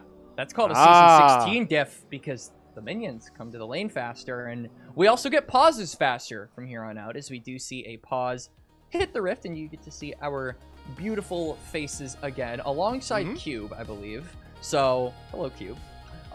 But yeah, I mean, bot lane focus, like we said, is really going to be kind of the central theme here, because anytime you get a Yunara comp, I feel like both compositions somewhat revolve around that champion, right? Because if you are on the same team with the Yunara, you've got to make sure that she gets the space bot, that she has protection in that backline as well, and that she's able to kind of free hit and look for those extended trades, as well as get to the point where she can get 3 items and really start dealing that lethal damage in the team fights, right? But then on the other side, you understand all of that inherent risk of allowing a Yunara to just free scale. So you're basically throwing down things like the Twisted Fate, things like the Vi, things like the Ambessa, anything that can single out the Yunara and try and chunk them down is exactly what you draft into that champion. So both comps are really centered around about, and I do think that that kind of pressure is something that we saw him take pretty nicely in stride, at least in split number 1. I think back to a lot of the Yunara games back then, where he had good laning phases with Yao Yao, I think, was one thing that we constantly highlighted. Him and Yao Yao were decent in the laning phase. About would usually be alongside, I would probably say Karis, like the main firepower of this team. And so now to see Team WE kind of return to that form, return to what worked for them in split number 1 to try and get some wins here in split number 2 is very reassuring. This is kind of a common theme with a lot of teams, like AL are kind of late bloomers here as well, where they're returning back to form. JDG as well are returning back to form with the last 3 series being wins in 2-0 fashion. And Team WE might be the latest bloomer, but hey, better late than never. Better late than never. We do come back on to Summoner's Rift here, whatever issue has been alleviated. And for the time being, Monkey isn't being harassed too heavily for his low HP bar start. Arha takes quite a chunk, trades his heal for Gala's barrier, and that is, in fact, a win in my book, even if Arha does come away a little bit worse for wear. The wave is stacked in About in Company's favor, so they will take over to level 2 first, and I love that About is holding on to that Q stack, because once he goes level 2, he's going to try and really threaten Gala. You know, are actually quite deceptively strong levels 1 through 2, just because of the attack speed that you have, as well as the disc, which is what I'm calling it. I don't actually know the ability of the spell net, because it's not my job. I'm a color caster. It's called Arc of Ruin when it's upgraded, when it gets turned into the big W, the W projectile. All There's right. your fun fact, Quacks. Yeah, Yep. yeah, there we go. As Karis looking for a meaty trade into Honku, but he's gonna get backed by the gold card at the end of it. We did see that Monkey actually went for a 3-camp reset, very similar to what he did in game number 1 on the Xin Zhao. So we'll have a potential item advantage against Junjia if the two end up meeting around this crab, or potentially looking for a 3v3 in the bot lane, as like we said earlier, some summoners were burned. Another dash forward here from Gala. Gets polymorphed though, and About able to dish out enough damage back over here. We do have both junglers pathing down here, as you mentioned though. Monkey off his reset is a bit stronger in the items. Junja a bit ahead in the clears, but they have walked past each other virtually and met on opposite sides to go after this crab. Junja has Layers smite are the though. first ones that can join. Good call on the smite advantage here, as the Aegis Assault will go up for Monkey to block the Vault Breaker. Stun gonna land, but Junja's just waiting for it to get low enough to smite it away here. Conqueror prot for Monkey as the bottom lanes look to aggressively trade as well. Arha chunk decently low. About doesn't have access to that Q. Junja will secure the crab, take over to level 4 here, and will Vault Breaker back out using that smite advantage, and WE really can't claim much more else in a return. Junjia actually isn't going to go for a reset. He has the 28 CS required to get like a decent tempo back, but him staying on the map is actually pretty insane. He could have looked for that topside crab because he had prio from Xiaoshu, but instead is going to see, hey, Monkey did have a blue buff ring around him, so there you go. I'm going to just take his blue buff. So a good early camp lead is what Monkey will be jumping out to, or Junjia rather will be jumping out to, and he will not get away scot-free. Back canceled. All right. Arha, you have the chance to do something very funny if you land this Q over the wall. All right, he's not going to. All right, so the reset does come through. Junja just a little bit slower, so Monkey will get to catch up a little extra time. But JDG have opened to a nearly 1,000 gold lead. Once again, back on something we continuously talk about, their solo lanes, which are in advantageous positions once more. This Gnar, you expected to get out to a CS lead, and Honku with the Twisted Fate is expected because of that pesky, extra gold that the Twisted Fate can always cash in. It's really hard to not have a gold lead on Twisted Fate if you haven't died in the game. And we have talked about it a couple of times on the cast. In fact, we talked about it last time we saw JDG in the series that we most recently casted, Slayer, where sometimes we can consider the gold lead from Twisted Fate to be fool's gold, right? Even though you have a gold advantage, there's nothing really in the damage department that you build that can really utilize that effectively, because TF is more of a utility champion. As Monkey is looking for an invade here, does have the smite available, but did actually get it. Yep, so smited the big one away, ticked over to level 5. He's going real deep here to harass Junja, who will be able to just walk his way over to his Krugs, a bit less healthy, but let's see if Monkey wants to go after this dragon. He has his bot lane with a decent push, though actually the waves reset and his bottom lane will reset, so never mind. Monkey cannot afford to go for this dragon. He has camps to take anyways on this bot side. Yeah, and Junjia having that big raptor denied from him does mean that Actually, he did steal away the blue, so I think that if he is present for that bot side scuttle, it will mean level 6 over to him. But for Monkey, I don't think that's going to be the case. So it's pretty important for Junjia to, yeah, you can see him going for the reset, grabbing that tunnel, and he wants to have an item advantage because this is the true most important objective for junglers in 2026, Slayer. Second scuttle spawn? That's the most important objective? Yup, Listen, level man, 6. I'll take your word for it. I'm definitely not paying attention to what is most important for you until you tell me to run over to fight something. We'll see if Junjia needs to call his team over here to fight for this scuttle, or if Monkey will just go after Hongyu. Gold card being held, and, well, that basically shuts down Monkey. He still will jump forward with the stun as both stuns land. Abscond goes forward, but the abduct land from Karis can't happen because Hongyu plays in the minion wave. There's Junjia getting the crab, taking over to level 6 and saying, all right, Dragon, it's time to tussle. Not only does he get level 6, but look at the shove in bot lane as well. I mean, Karis has the ability to maybe run down here and check for vision.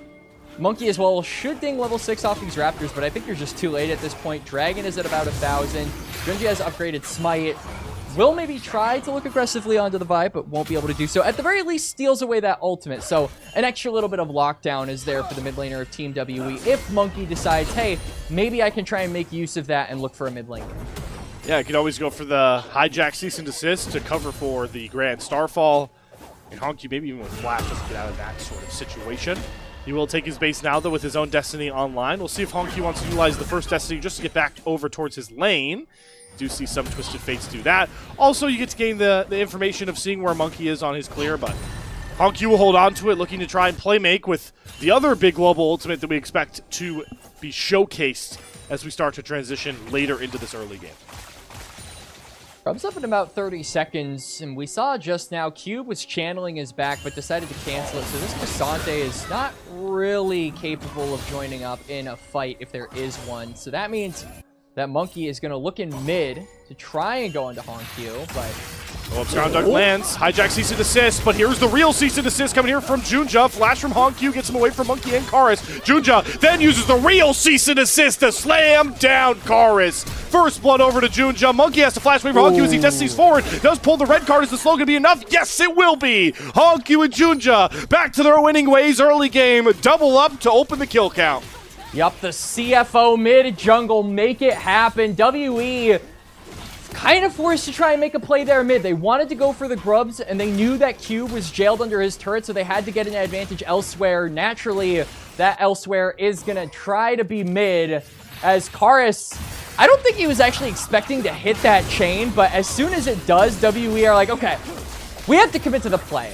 But the engage isn't enough. Hongyu is tanky. Junjia is in the area as well, and then we see the Destiny True Sight make it really easy for Junjia to land that final Volt Breaker. So he helps Hongyu secure a kill of his own. Now Grub's there for JDG. Dragon on top of that. They are just opening up to a really solid start here in game number 2.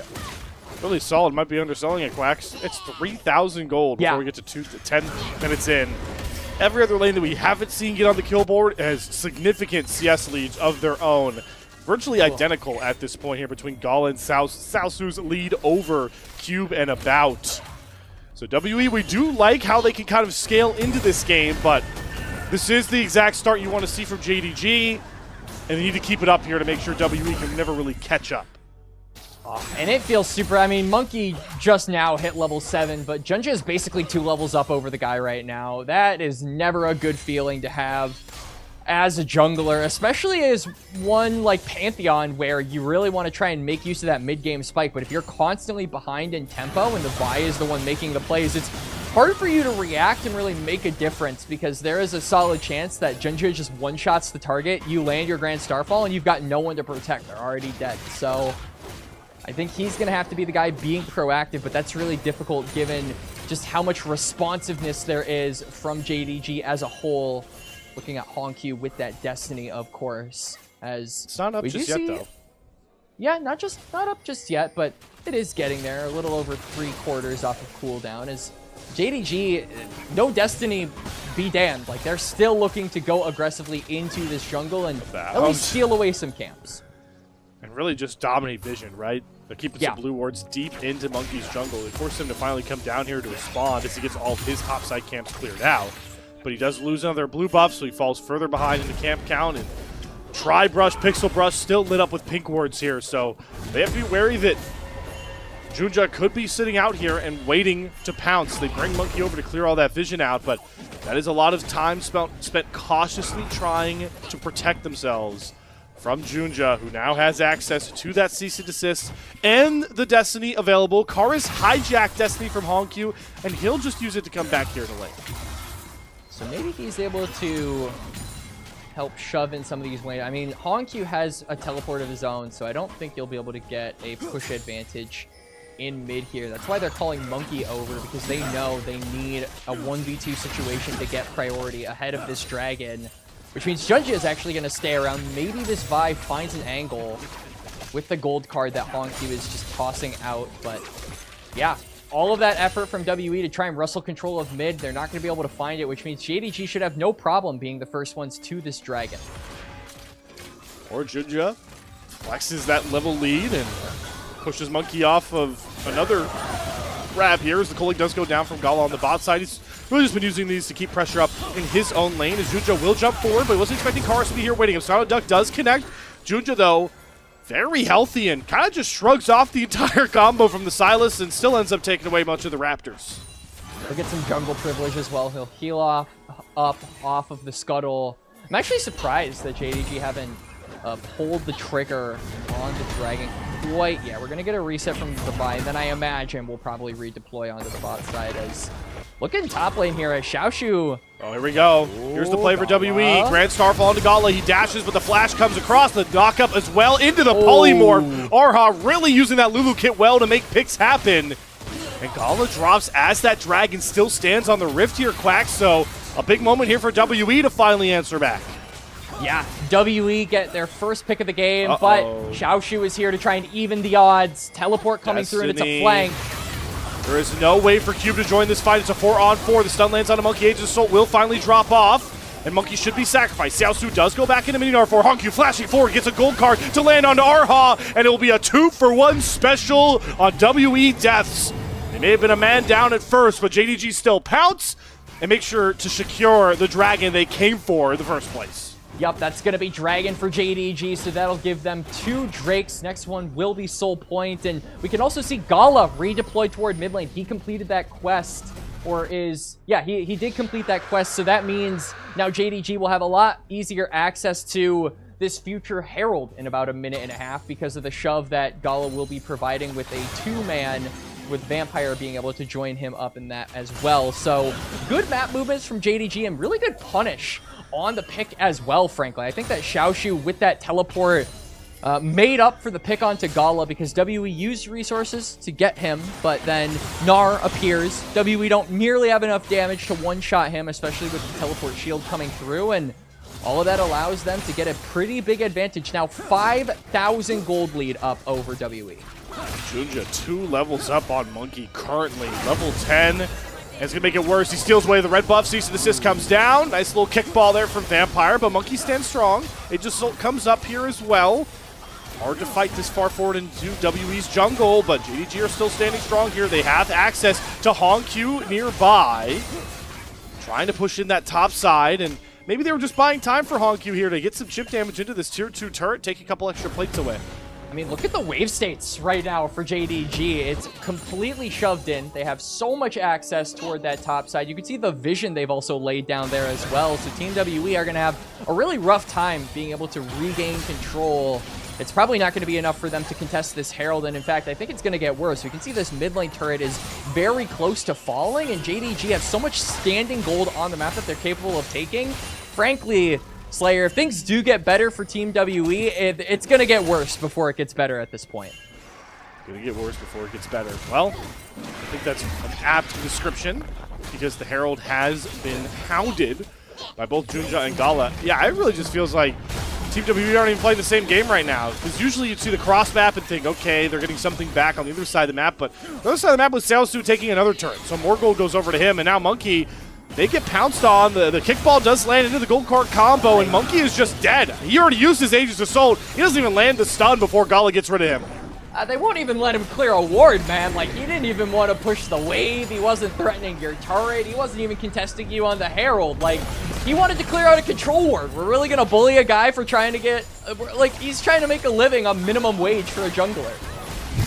It might be less than minimum wage the way his early game It is minimum wage. Well, 8,000 gold lead here for JDG. So, Mr. Optimist, how do you spin? I want to hear you spin this optimistically for Team WE to be able to hold on. That was a nice little sound abduct from Karis. He uses the hijack Gnarl to throw Honku into the wall, but that is a one-item Silas. So, never mind. Back to you trying to be an optimist about Team WE right now in this game state. Hey, man, like... I really don't have a lot to say here, if I'm being completely honest. I mean, if I want to be an optimist, I mean, About has 1.5 items. You couldn't have gone after that pink ward. Honku Destiny. June just cease and assist. Oh, there's a good wild growth, though. Karis looking for the turn as they do TP Cube in here. All 5 members of Team WE show up, but JG are like, all right, we'll just walk away. Doesn't matter. All right, so Monkey's trying to get his minimum wage income with a control ward, isn't able to get it. Karis is trying to get his minimum wage income, getting a control ward, doesn't get it. JDG are like, these guys are worse than JD Rockefeller. Like, they're billionaires right now. WE are the poor guys just trying to get by. This is rough. Like, oh, it's magnetized.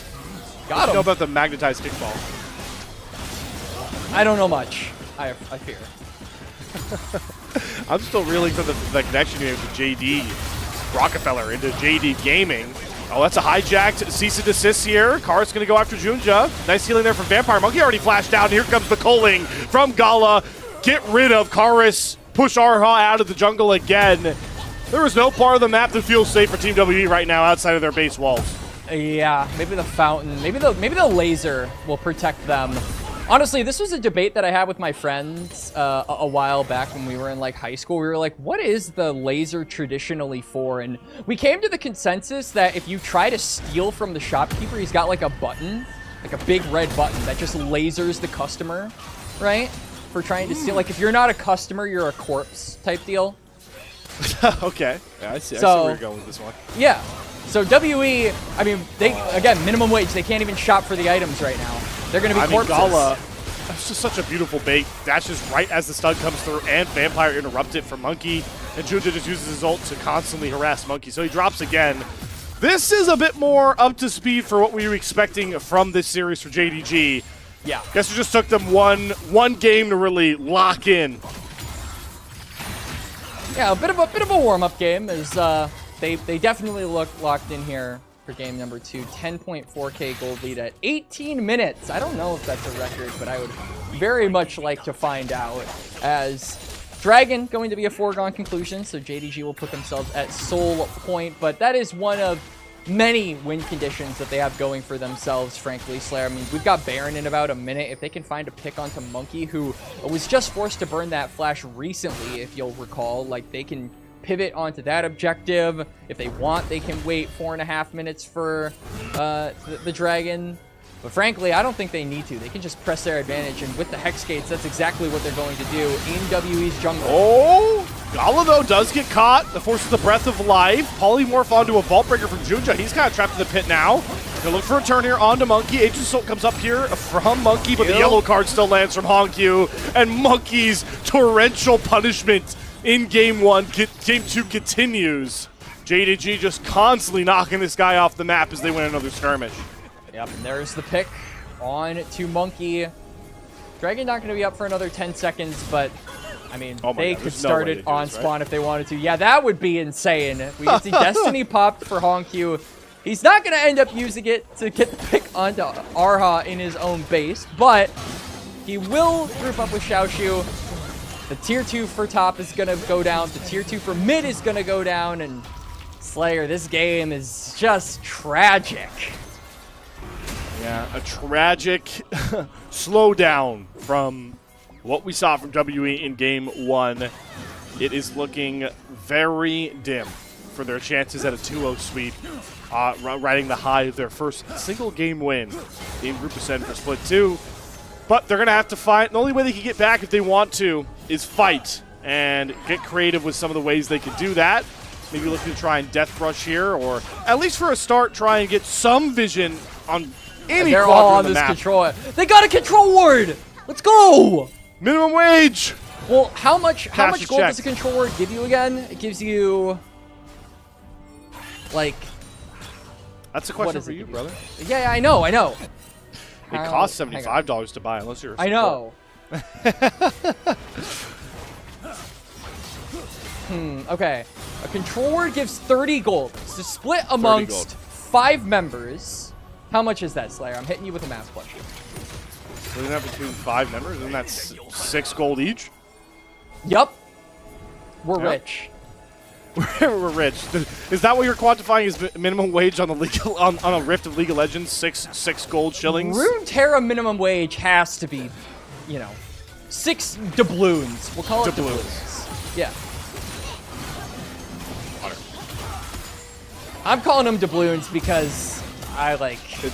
They need to pirate some stuff in order to get richer at this point. Like, Oh man, just had a transcend at the mere threat of a gold card coming down. So the one guy that hasn't dropped on the bot side here yet, the one guy that has the only kill for Team WE on 2 items is very terrified of JDG. They get another tier 2 turret down on their side, and well, looking at the map, I don't know what else JDG can really do except try and just rush a Baron and force WE to respond. I feel like that has to be the play here. And there's also a dragon in about 90 seconds. But hey, credit over to Cube too. I mean, you talk about being the only guy that's gotten a kill on the side of Team WE, but Cube has been playing Farmageddon. He's been a part of nothing. And JG have been playing farming a monkey all game long. Once again, he is going to get jumped on. Does flash away. Gold card lands. Oh, I wasn't if Twist Fake Q had enough damage to kill off Monkey, but he does finally survive.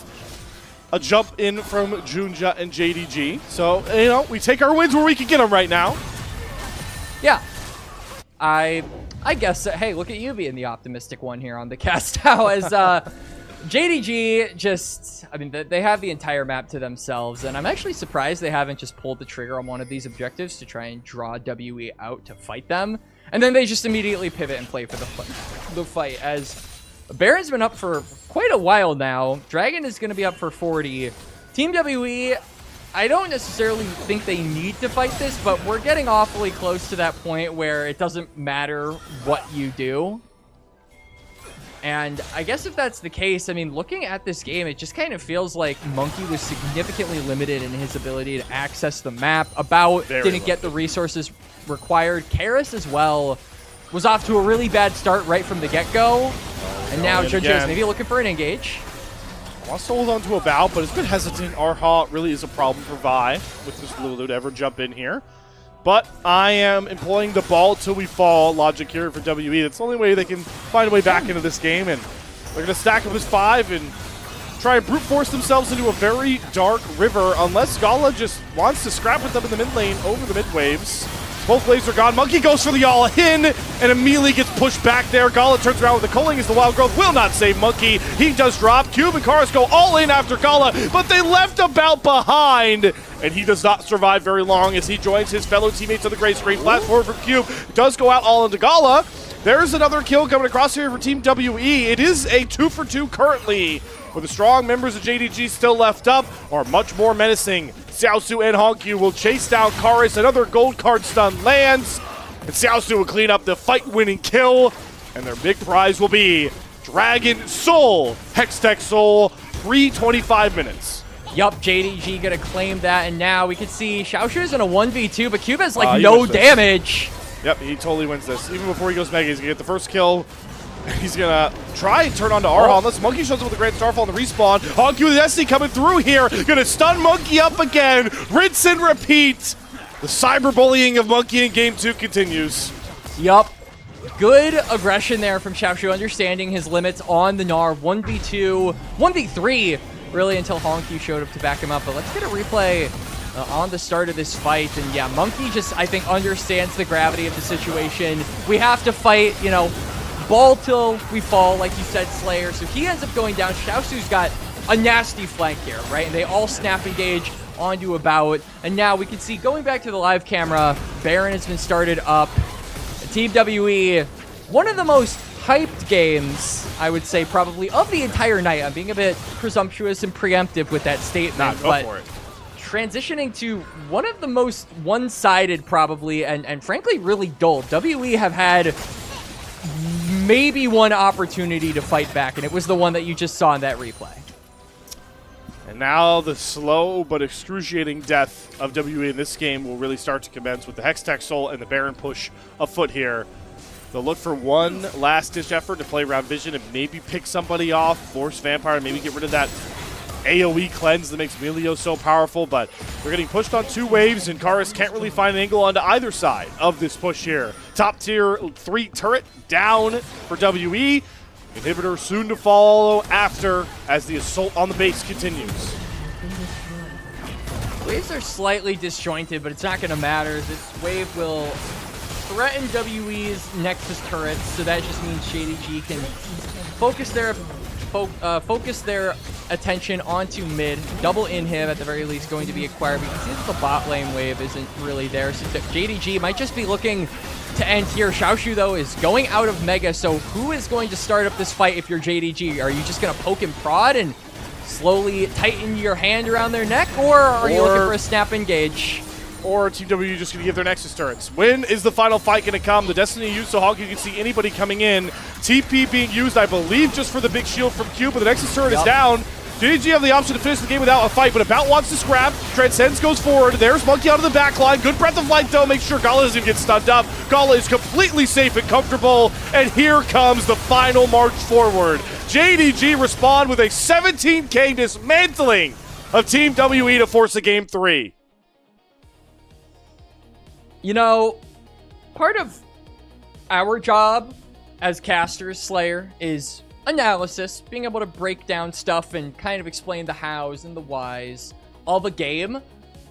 This was probably one of the most just like, oh, they won everything, and the game was just over before it really began. Like, it doesn't get much more basic than that. So this post-show is going to be really interesting because I feel like we're going to struggle to talk about key specific moments where this game turned on its head, because frankly, it was on its head, shoulders, knees, and toes the entire time. Like, this was a JDG gaming stomp from start to finish.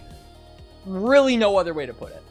No, so let's go back to the one point of this game that was, you know, even footing, I would say.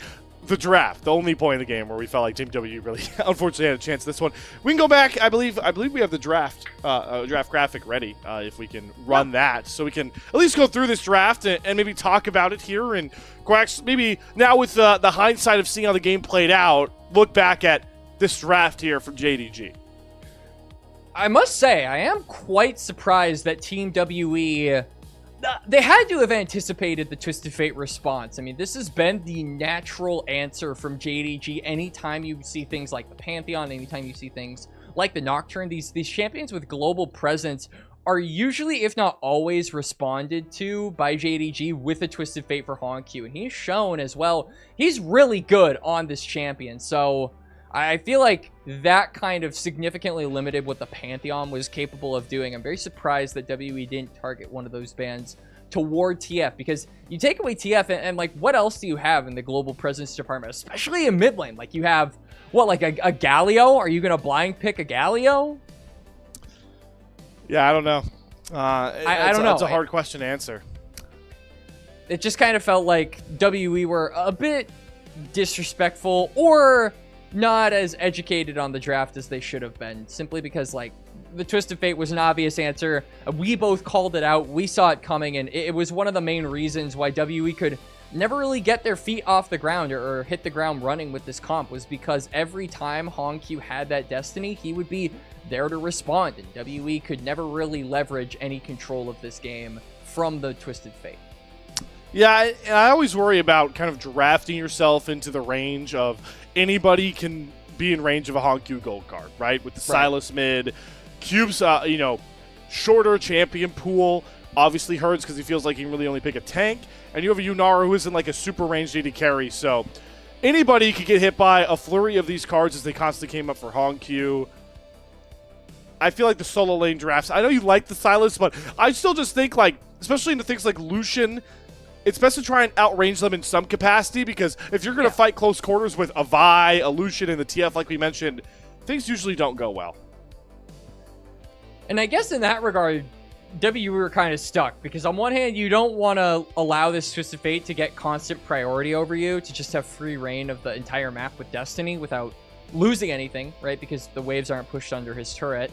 But at the same time, you pick a ranged threat, they're usually not going to be able to match the global presence of Twisted Fate. So it's kind of a situation where WE have to pick their poison, and they said, all right, we're going to try and steamroll him in the laning phase. We won't be able to match that global presence. We've got the hijack to try, but that's not always going to be super reliable, right? So WE had an answer, but it just didn't end up panning out. The Sylas was basically behind before it had any opportunity to get ahead. That 2v2 I think back to that we just saw in the replay sort of highlights of this game that were extremely short, I might add, as this was just a very macro-oriented game from JDG.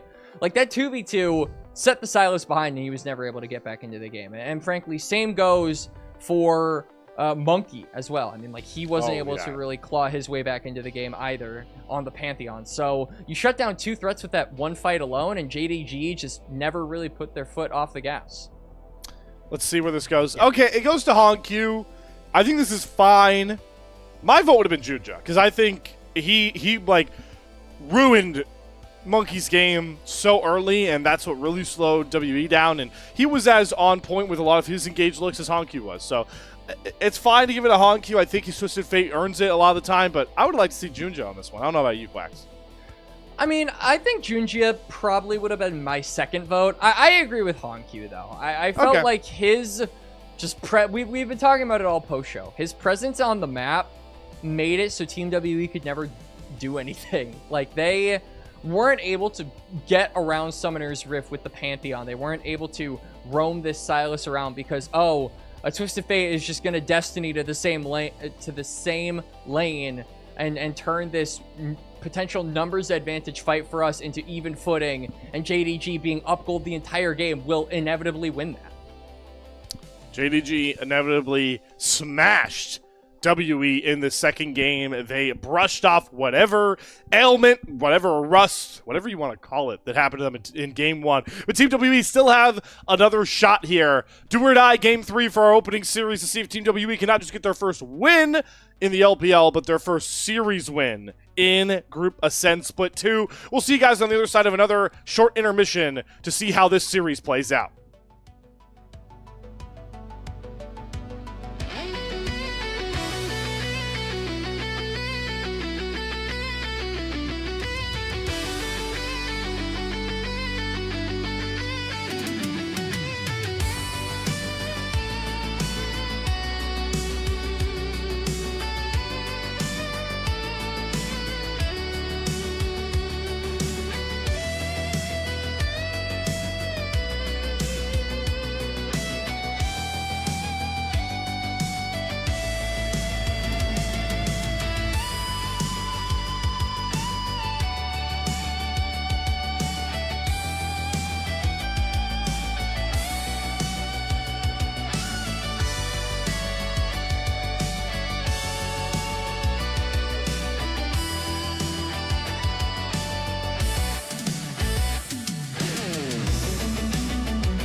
It all comes down to this final match for our opening series of Super Saturday here in the LPL. Team WE have gotten the huge weight of a loss streak off of their shoulders. They have a game win under their belt in Split 2, but JDG looked mad, pissed off, any sort of expletive adjective for angry you could think of, and went up 17,000 gold at the end of a dominating Game 2 win here. So Quacks, now that we're level in series score, how level do you feel like the playing field is truly momentum-wise going into this Game 3?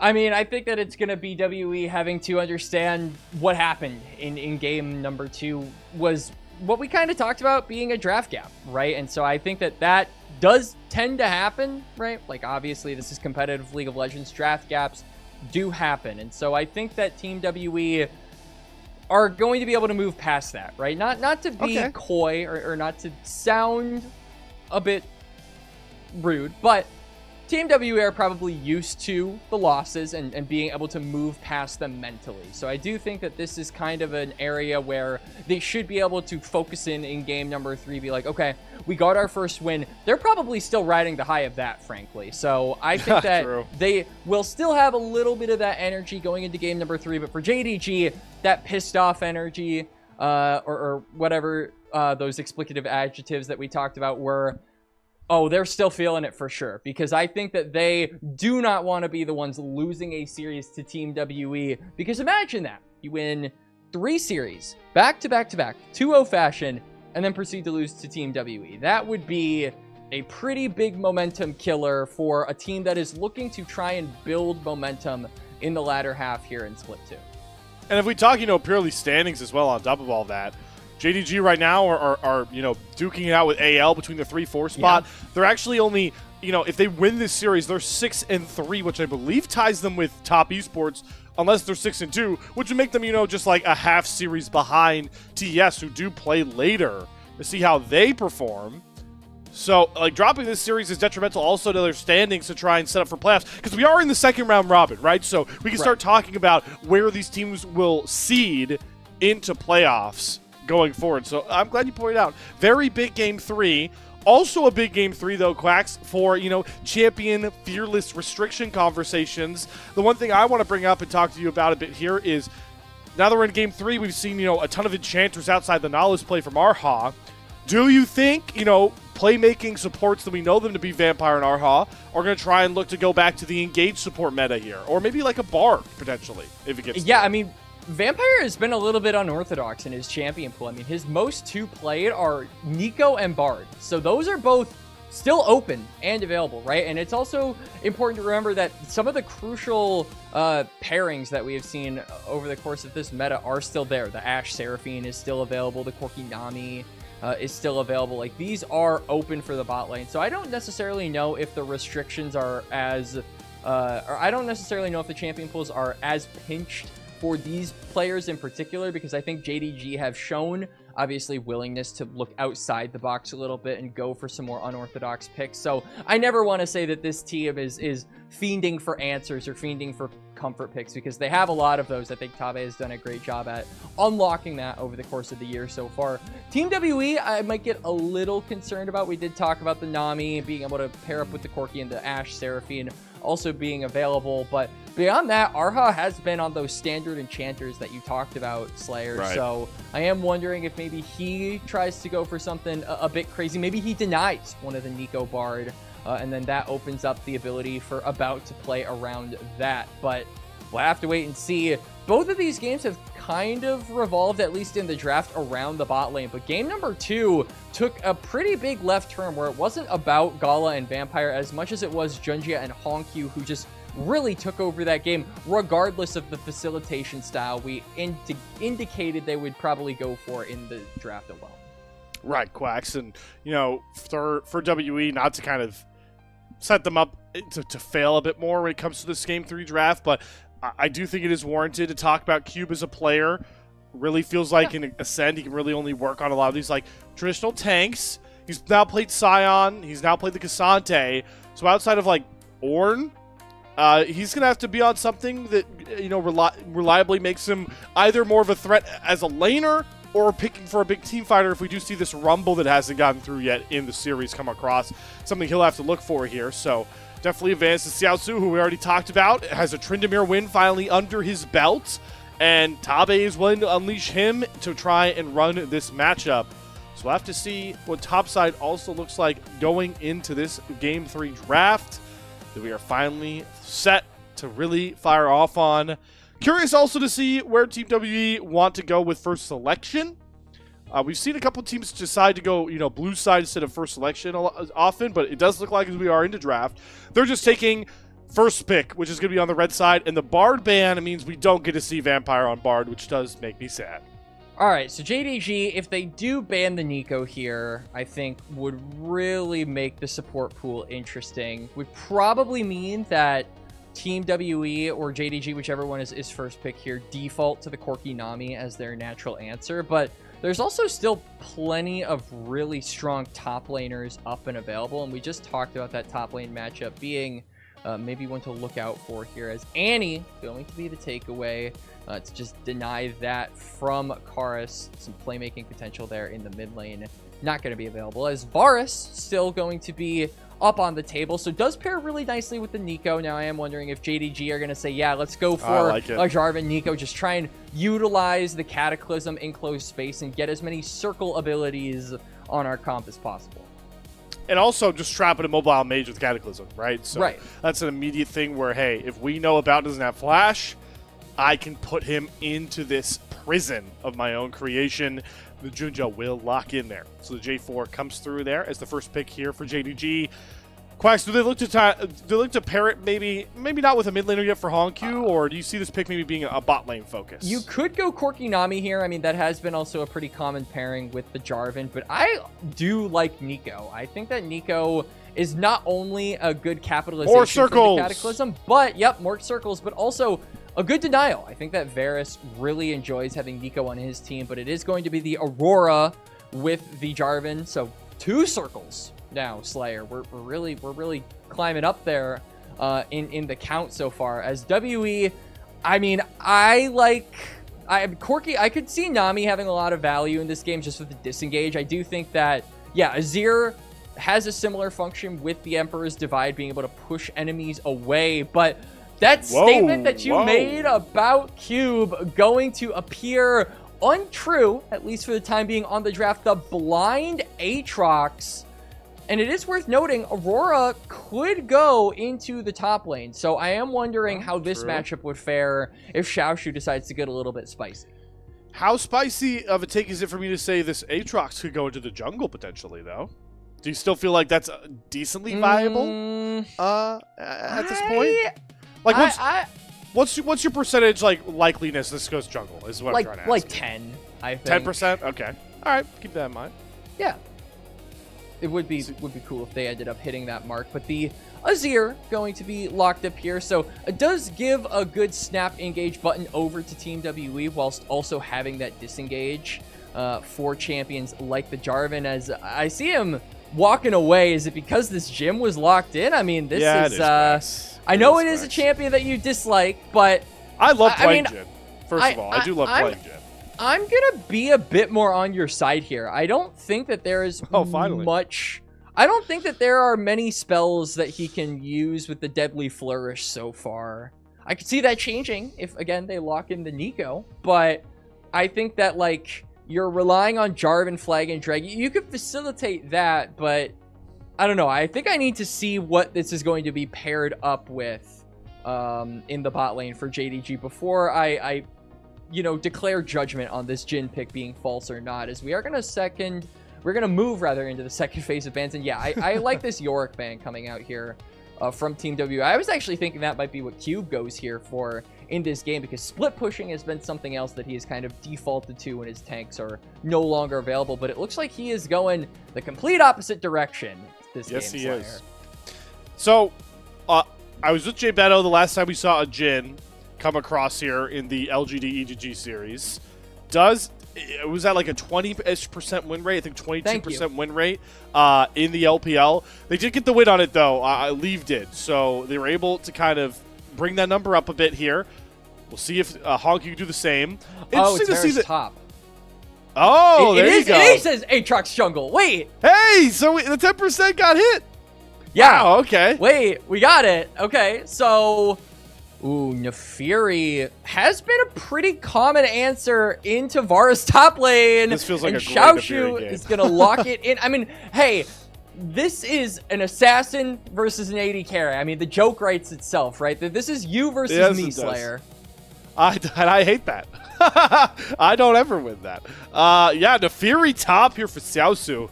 I'm curious if any of our awesome stats team, I like to call them behind the scenes, we'll figure out when the last time we saw this Nefiri top was. Yeah. You said this is a common answer. Do you know if we've already seen this split? I think we have seen this as an answer, at least this year. I don't know if it's been this split, but I do know we saw this matchup. We've seen this matchup in the LPL this year before, for sure. But, I mean, looking at the comps... Flandra, which would not shock me in the slightest.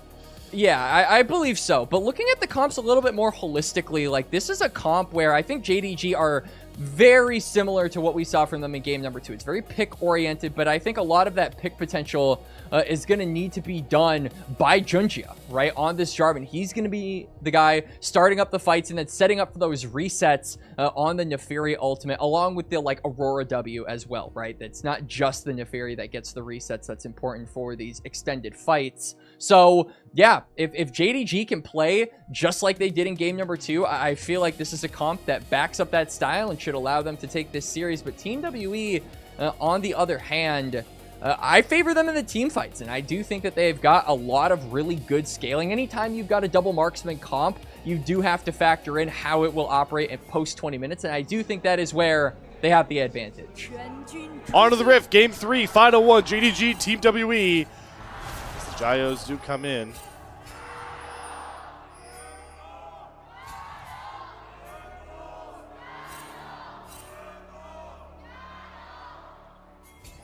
All right, I feared they were going to be interrupted there if Mr. Xiaosu face-checked the Aatrox, but Monkey has decided to wait to get his level 1 shenanigans underway until our ceremonial Gyos are out of the way. Just chasing him? Junja, you are trying to force a vertical jungle when the enemy jungle is behind you, and now you're on the wrong side of the Rift.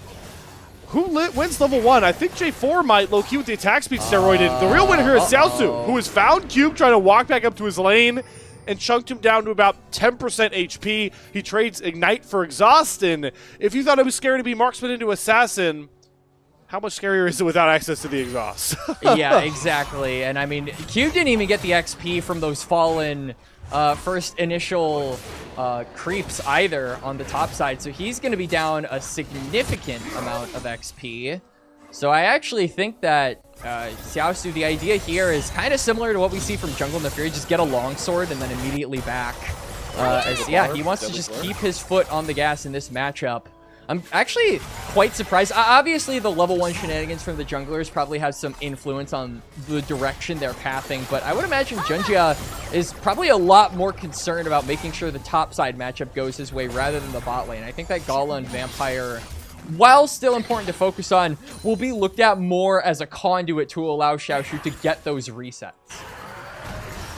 Nonetheless, he is maybe he just trusts that Xiaosu has this matchup already in the bag. I mean, he is level 3 before Cube even ticks over to level 2, forcing him to farm under turn. He's going to look to try harass even further with the Darkened Daggers. That is -1 over to Cube as well.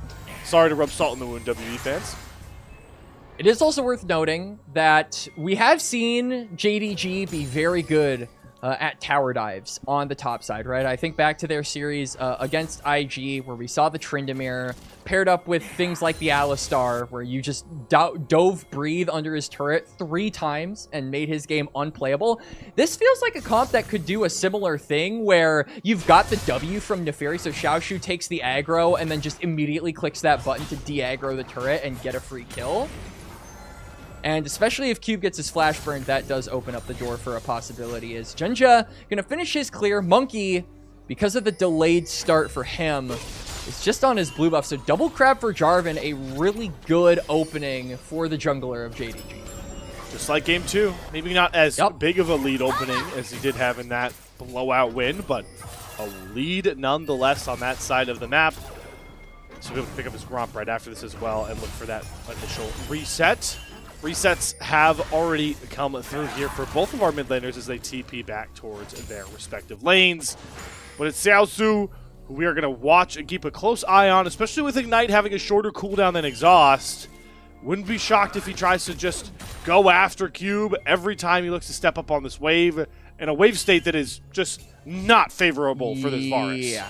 This is tragic for Cube. I mean, the wave is slow pushing into Xiaochu, and that is not a position you want to be in as a ADC without your exhaust. Xiaochu can very easily just pull the trigger on you.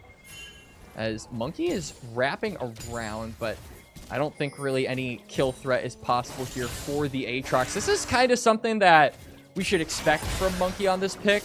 This champion really isn't great in the gank department. I mean, you're really just looking to farm up to level 6 and be a menace in the skirmishing. But as we've already established quite clearly, Slayer, when it comes to skirmishing, JDG just feel like the superior comp. And frankly, they feel like the superior team. All the way back in the post-show, or rather the pre-show, we talked about how WE tend to fall apart in a lot of these post-10 to 12-minute fights. Well, we're not there yet, and their bottom lane's at least able to get some good chunks here into Gala. But yeah, really to further compound your point about this Aatrox, regardless where it was going to go for WE, I think JDG have drafted so well with all this dash and spacing. It's what Aatrox hates to play against here. Bottom lanes for WE hate to play into ganks. Good flash from Juju to follow a bounce flash. Still gets the knockup, but the Valkyrie gets away from the deadly flourish. So it is the flash off of the enemy AD carry. That's the big win there for Junja on his gank. And this is going to mean that About and Arha are going to have a harder time playing up with that safety in mind. So Junja is getting very close to level 6. Once he gets that Cataclysm, we talked about it in the draft. If he uses that Valkyrie wisely, that is just going to be a dead Corki for JDG. Dragon up on the board, maybe they get an excuse to try and punish that sometime soon, but Monkey is actually the first one to the river. Maybe he's the one that starts up the objective. We'll have to see.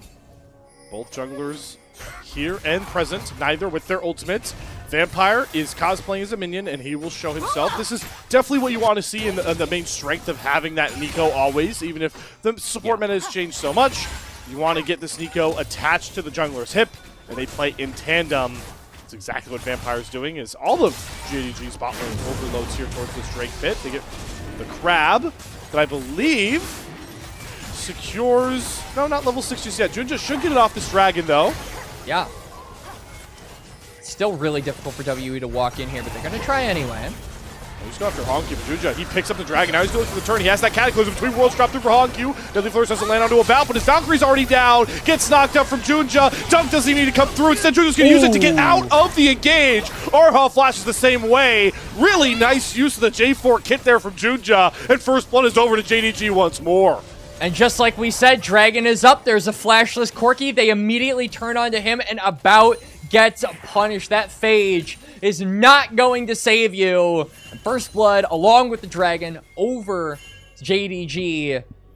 Now, looking back to live here, we can see that Monkey still isn't level 6. He should have one more camp to go before he inevitably hits that break point on the Aatrox. So maybe it gives WE some skirmishing potential back ahead of these grubs in about 45 seconds. But JDG on the same page, and this Nefiri still relatively untouched, as well as 20 CS up over Cube. It feels like a hard sell to tell me that WE will have the advantage in this fight, even if Aatrox hits level 6, Slayer. Yeah, it really feels like WE need to kind of sack control of the map, maybe even like try and... I feel like your point is so valid, Quacks. They really have to give these grubs and wait for them to get to a more powerful state. Do you feel like things may get a bit easier if they can get some of these guys onto first items, or is it just rough all around? I look at how starved Cube is. He has a ruby crystal, like, hey, and cloth armor. Well, okay, and refillable. Okay, you know what? You're right. My bad. But no, not your bad. He's staring down triple long. Like it's tough, right? Because we're talking about first items. Like, they've barely begun, so it's gonna be a while at this point. As Junja is actually dropping the grubs to defend his big chicken. I respect. This is a pride thing, right, for Junja? Yeah. It's a pride thing for all junglers. Oh, Vampire is going to Tangle Barb, catch on Arha, Deadly Flourish combo, Curtain Call, Gala. Let's see how easy he is to find these shots. 4 shots should get the kill. Arha sidesteps as the other side. Stream Shuffle comes down from Cars to try and get JDG off of him. He flashes over a wall for safety, but only finds Gala. Finds the first kill. Deadly Flourish is going to land onto Monkey, and the 4th shot doesn't even need to come through. Junja finds the next kill in his own hometown jungle. And JDG only expand further on their kill lead. Yeah, and Gala was saying, all right, Ara got away from me. I am getting a kill right now. Commits the flash to kill secured, I say in air quotations. He was 100% dead no matter what. And then Junjia cosplaying as Spider-Man, using that Q to go back to the flag, knocking up everyone on Team WE. And JDG win the skirmish yet again, just further putting ahead a lot of these champions on their compass. We do get a replay, so Kars goes in, really good Cataclysm to buffer the knockback, gets the knockup onto Kars. Gala flashes for the kill, Monkey is completely isolated, and then yeah, gets the knockup once again. Junjia played that fight perfectly, Slayer. Yeah, he's really showing off the J4 tech, right? We already saw him use the Cataclysm defensively to hop out of a potentially risky engage, and now, like you mentioned, already buffering ultimates. Something we saw him, I've seen him do a past as well in a lot of these close call skirmishes. Junja on a champion that feels pretty straightforward, showing off some tech that hopefully you guys can take home to your own games. Or right now for Junja, gets JDG the series win, and the way he's playing right now, maybe a player of the game award at this pace, is he will once again catch Monkey walking into his own jungle. This is deja vu from game 2, man. Quacks, it's Junja up a full level, and just not even a little bit afraid of Monkey fighting him back. And there's more camps to stack up a huge CS lead here for Junja. I mean, he's up a full level and he's up half an item, right? We can see that Sundered Sky advantage coming through, and now Kars can't even go into his own turret. Good Emperor's Divide. Honkyu's getting poked out before he even takes turret aggro. He does not hit the E out, but Junja just says, I got you, bro. Let me dunk onto this guy's head. And 10 minutes. And now Kars is going to, lose so much for that. We see the wave come corruption. through. Hound's Pursuit. Sounds looking for the turn with the Ignite. Does he have enough damage with the Bleed? Oh, the Bleed! The Bleed! To kill down himself? No! Kars survives at about under 50 HP. Both top laners limp their way out of that exchange. You can see Monkey maybe looking for more. Oh, okay. Cancels the back. But now he's kind of caught here. The wave's still a ways away. I do see Junja in the area.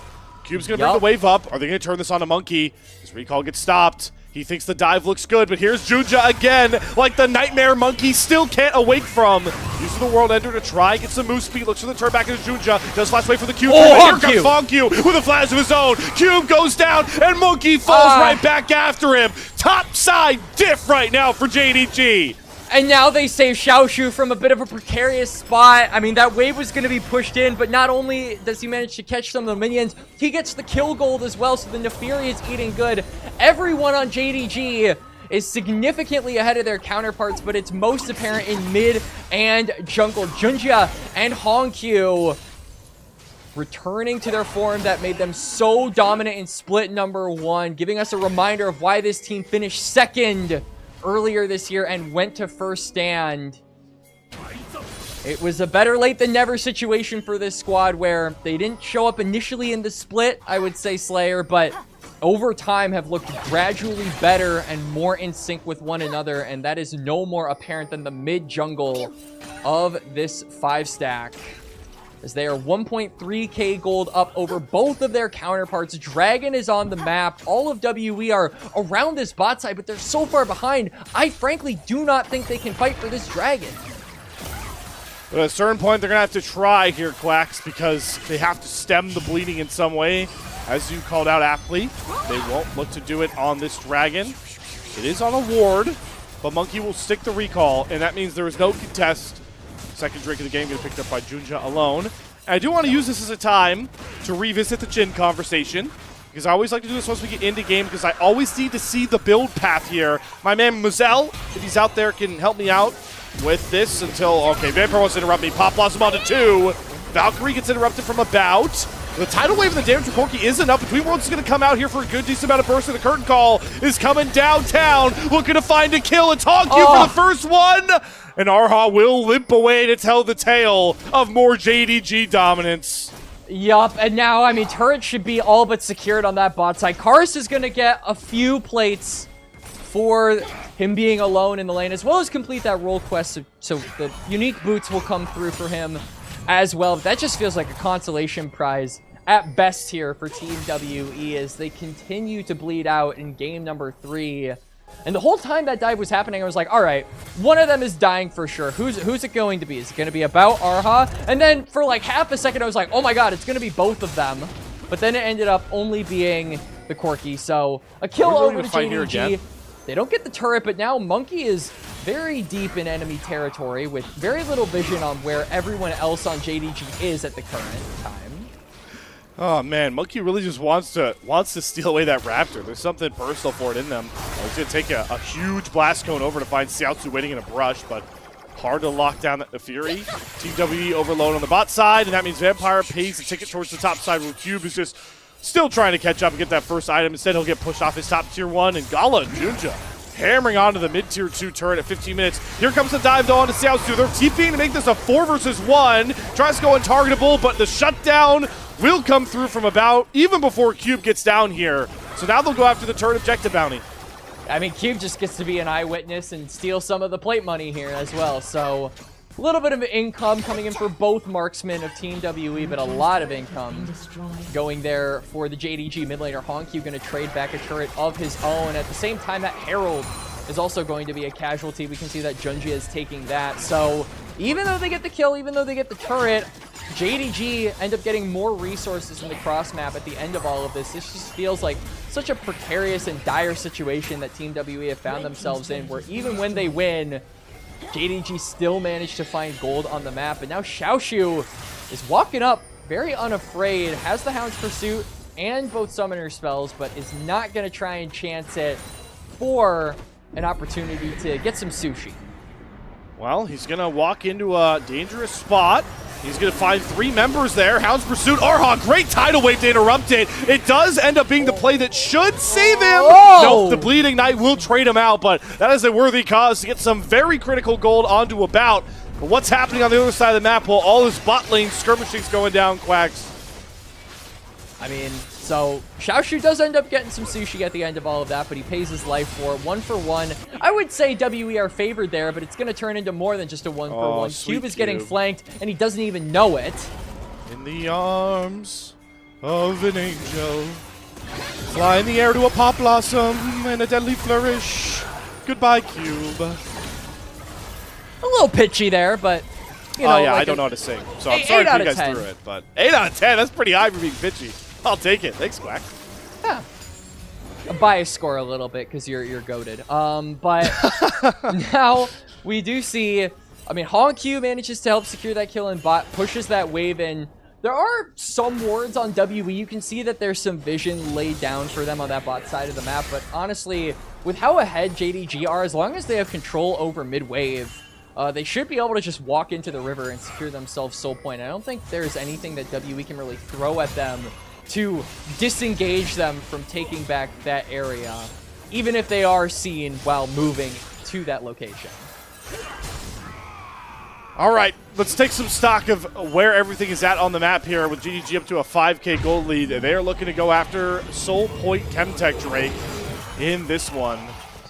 And Chemtech Drake would definitely be very helpful for a champion like the Fury and just anybody in those low HP fights. Monkey is trying to force his way into the jungle once more to get some of these wards down, but there's still a blue ward in the pit, and JDG look to commit all 5 members over towards this river.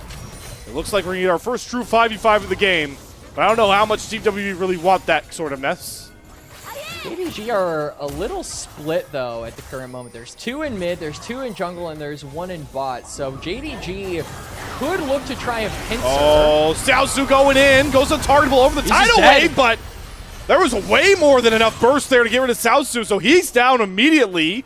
Monkey does burn the World Ender, so he won't have access for that for this dragon, but JDG, a rocky start to this one. They're going to have to go at it 4 versus 5, maybe 4 and a half versus 5. Monkey chunked down pretty low, and a flank is a brewing. Vampire.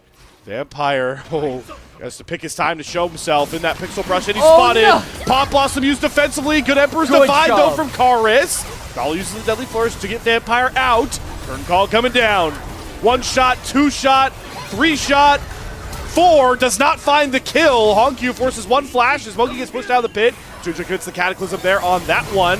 Very messy fight as about knocks forward on top of Honkyu. Goes invis, but the Gatling gun still finds that kill. Vampire will not drop. This about is traded back out. Team WE have a man advantage, but they are far from healthy enough to stop this dragon. So, as crazy as that fight got, Quacks, JDG do get what they came for at the end of the day. I mean, they have a mana advantage, like you said, Slayer, but Xiaoshu is also coming back from his original death onto the map, so Team WE have to respect the health bar difference, like you said, and they are going to end up giving away soul points to JDG. Karis disrespect the health bar difference. Flash, untargetable here from Xiaosu, gets the first kill, that's a reset of a cooldown, and he gets his revenge on Arha. Double up for Xiaosu, who is feasting with the pack. Yup. Double kill over to the Nefiri. I was getting a little bit concerned on the value of this pick up until that point, as I think that Xiaoshu just kind of overestimated his damage. But now Cube, I'm not I think, overestimates his chances of getting out. There are 0 chances here. Wonder if they're just going to try and give the kill over to Gala. I don't know what Gala was really waiting for there. He's hitting a ward while Junja was finishing off that kill on the Cube, which made it a bit closer, but Cube does fall once more. Hey man, if there's anything that we talked about in game number 2, it was the value of ward gold, especially if you were behind, as Gala maybe feels behind. Vampire gets caught by a bubble. Honkyu though between worlds, and oh my god, you blink, you miss it. Arha gets deleted. Vampire does go down. Another bit of gold back to About here, who's quietly farmed 3 kills of his own. That's all that WE will get. Trades are at least good for them for how far behind they are. WE are spending a lot of time trying to, you know, rebuild this top side. There's the Nefiri in the bot lane just cordially farming and getting resources. We do go back to a replay here, and I'm interested to see, like, if there was maybe a moment where WE could have turned this fight around. Monkey separating himself from the rest of the team is kind of a no-no for me, but besides that, like, you don't really have, like, a full commit engage. About decides to go in and has my respect for doing that. He just wanted some action to happen in the fight, but WE don't end up being the ones to get the dragon at the end of the day, so they don't get a reward for About's bravery, I guess is the word we can use to call that Valkyrie forward onto all of JDG. So soul point now for them. Yeah, he did get a kill. Soul point for them, and now Honky looking on Dakaris. But two more minutes until that Drake. I mean, WE, can they even do anything until that happens? I feel like the answer might legitimately be no. It's going to be tough. It's one of those scenarios where you feel like JDG have to slip up for WE to find an angle, sort of, right? It's even hard for them to farm their camps here. Monkey will finally grab those wolves. And if we do have a bit of a lull, I'm seeing some resets here from Junja. This is a point, the point I was trying to make earlier that we did not get to here. Mazel, if you're still listening, this one's for you, my friend. This is why me and Mazel are good with Jhin Jhin picks, is if you build like this. It's the Gala Stormrazor start. You know, you don't have to go IE second, you go IE third. Stormrazor into full crit here. You get move speed and a lot off of those crits. So this is the Jhin build that me and Mazel have stamped as approved for picks in the LPL. I mean, it's super valuable to have movement speed in this game, right? Because there are a bunch of pick tools on the side of Team WE that you can just kind of run away from. If Aatrox pops his World Ender, you just auto him and wait for the timer to run out as well. So JDG have done a really good job, I think, at responding to what Team WE want to do in these team fights, which is, you know, find the resets on the World Ender and try and get Monkey ahead in this game. But he's just going to kind of run on empty at this point. Really hasn't had the opportunity to accomplish much of anything here in game number 3 on this unique pick, and now I feel like time is starting to run out, as even though he's getting more of those builds, he's not getting nearly enough gold to really be a meaningful threat. Dragging up in a little over a minute, and JDG have control of the waves, they've got control of the river. WE don't have the damage to cross map, so I feel like this is just a situation where they say, all right, maybe we'll get some like waves in the top lane, maybe we'll get some plates on that top turret, but beyond that, there really isn't much for them to play for unless JDG send Hongq top and maybe give WE a numbers advantage temporarily. Hongq does have the teleport, so he'll be able to rejoin whenever. Gala is resetting now, though. I think the only way this makes sense is if he has IE on back, which I assume he will as he runs out of Fountain. Yep, so he's up to 3 items. About was actually up an item before this Drake fight, so Gala made it a really crucial point to say, I need to match this, and the IE is a hell of a power spike with this build for Gala, so Jin's going to hurt real hard, and yeah, this really feels like the game coming, Quacks. Hextech Soul up for the grabs at 24 minutes here for JDG. And WE are saying, you can have it. We want as much gold as we can claim here for the... Or they'll have their cake and eat it too. They're going to try and walk in here late. Turret's going to go down. Monkey on the front line. Already chunked about half HP. Dragon's at about 4K. Hongq, good dodge on that bubble coming out here. Monkey, though, it's just so hard for him to ever step up here. The curtain call is really going to push everybody back here. They're trying to go after Hongq, but JDG are pushing and pulling them in every which way they can possibly think of. Monkey won't enter. Pop loss, we go over his head because Vampire wants the killing blow. He gets it onto all 3 carries, and boom goes the dynamite. Monkey and Karis are the only ones to live, but only one of them will truly survive, as Xiaosu will use the Hound Pursuit to find that kill. And it's only Monkey to limp away. JDG just blew this game, this series, completely out of the water with one fight. And Hongq may just get to put the cherry on top here if he really wants to go after Monkey. It's the Chemtech Soul nonetheless. And maybe this series finally wrapped up, Quacks. Yeah, it might just be, like you said, Soul active. They're on to the Baron. Hongq has the Chemtech Soul, so Monkey, I don't know if this health bar advantage that you're trying to press the issue of is really as big of an issue as you think it is. He's going to end up disengaging that 1v1, but really crucial fight there for JDG, and the way they played it was so immaculate. Multiple different members of JDG coming in from multiple different angles. Xiaoshu from the right, then we had Hongq from the left, and then everyone else from JDG just charging forward. There was nowhere for WE to go. They got, like you said, pulled from all parts, and they got ripped to shreds. It's just like game 2. JDG parry an early Soul into an immediate Baron and call wraps. This time on the series as they'll set up into another Baron formation. Monkey is overloading with Karis to try and go after another turret objective, the bounty. But Junja was going to look to cover here with Hongq nearby. And Monkey goes right back over the wall. He dashed over, but now Hongq's here with him. Decent amount of mobility with these two. They can look to chase down. Proto Belt forward versus a dash out of Karis. He puts up a turret of his own. Feels like Junja and Hongq, though, might just be stalling for their team's push, where they'll really go after Karis. Again! Junja using the J4 tech to dodge the Emperor's Divide, and the Hound's Pursuit forward will sentence Monkey to death once more. Man, it is so fun to watch Junja on J4, man. Yeah, he has been super pinpoint accurate with those Cataclysms to buffer any CC that Team WE try to throw his way to disengage that Jarvan from the fight. He will not allow it. JDG get another couple of picks, and now a look at the waves in top and mid. They're going to squeeze their hand around the throats of WE here in game number 3. This turret should eventually fall. Wave is coming in, and then that tier 2 on the top side as well will go down. So JDG looking to tie a ribbon on this game, and Hongq looking to bloody it up a little bit. Gets rid of Arha. Pop goes the Nami. And that's the first kill of what could be the final push here. Middle inhibitor goes down. Gala frontlining into Monkey. That's just how far ahead JDG are, baby. Chains of Corruption is going to land on a Vampire. Turns around with the Tangle Barbs. He will not even drop, though, thanks to the Chemtech Soul. And he releases the Hounds, known as Xiaosu, onto any unsuspecting members of WE. There's the Junja final knockup. And the series is over. We started with such a high. Team WE, their first win of Split 2, but JDG pissed off at giving that record over, win the next 2 in dominating fashion to take the series. 6-3 series score now is what JDG hold themselves at, Slayer, and from where they started, which is what I believe it was like, what they were like 1-3 or something like that. A really rough beginning to the split. They're going for the full turnaround. No mistakes really, other than that game number 1, which was a really back and forth match, if I do say so myself. But games 2 and 3 clinical.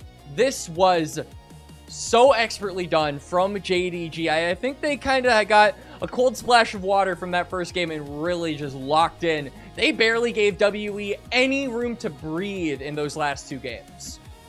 I agree wholeheartedly, Quacks. And I also think like the Tabe draft creativity came back around in this one. We can talk about that in a little bit, though, once we get to these post-game stats, and we can actually see champions on our screen once again here, Quacks. But first, our awesome producer, Shivam, has updated our standings.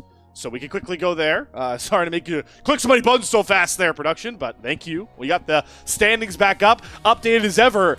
And Quacks, tied for look second at 1 through 4-4. Even 1 through 4, right? Like 7-2, 6-3, 6-3, 6-3. And if I'm not mistaken, we still have to wait for TES and AL to play tonight. Yeah, so either one of these guys lose their series and JDG could shoot up a little bit in the standings. The night's definitely not over. Like you said, there's still 2 more series out of us. It's Super Saturday, and we are going to make the most of it. It was a really banger opening, though, to see WE get their first win. As I mean, these standings aren't fully updated. It says WE are 0-18. They're 1-18 now. True, yeah. they are 1-18. Put some respect on their name. We got to give him that 1. There we go. Let's go, Shivam. There we go. We got the 1 there. All right. So still a winning day for WE, and JDG are gonna make the top 4 race so much fun as we are in the midst of our second round robin here for Split 2 regular season. Quacks, let's go back, though, to a point that I wanted to harp on because we opened our series talking about Tabe draft diffs, right? I really want to give him his flowers here for A, handling the flex, the WE, trying to throw it in, but B, mostly, this was the worst game I think you could ever play Aatrox in, and I'm sure you and our other resident jungler, Rafa, would agree with me on that one. How do you ever play into a comp that has no tanks and everyone with dashes? I mean, I've been a big Aatrox naysayer, honestly. Like personally, me, I think the champion is really bad in jungle. But I mean, like, you basically need him to hit level 6. You need him to get 2 items. You need to have a tank around him. You need to have, like, 2 other sources of engage around him. He's basically the Yunara of jungle for, like, maybe 1/5 of the return of Yunara, right? We talked about how both drafts need to be centered around that one champion in game number 2 where Yunara is super important. It's like a similar-ish kind of story with Aatrox, but you do not get nearly the same safety, nearly the same damage output, or nearly the same reward as you do with Yunara, as you do with Aatrox. So, like, to me, it's just not worth picking the champion, and I do think that Tabe's response to the character was very apt, because even if he does get ahead, even if he does get fed, like, there is a bunch of slipperiness from Neferi, there's a flag and drag from Jarvan, there's weirding from Honkyu, a bunch of escape tools from Aurora as well, and then that Stormrazor movement speed that you kind of highlighted on the compliments with the build from Gala Slayer.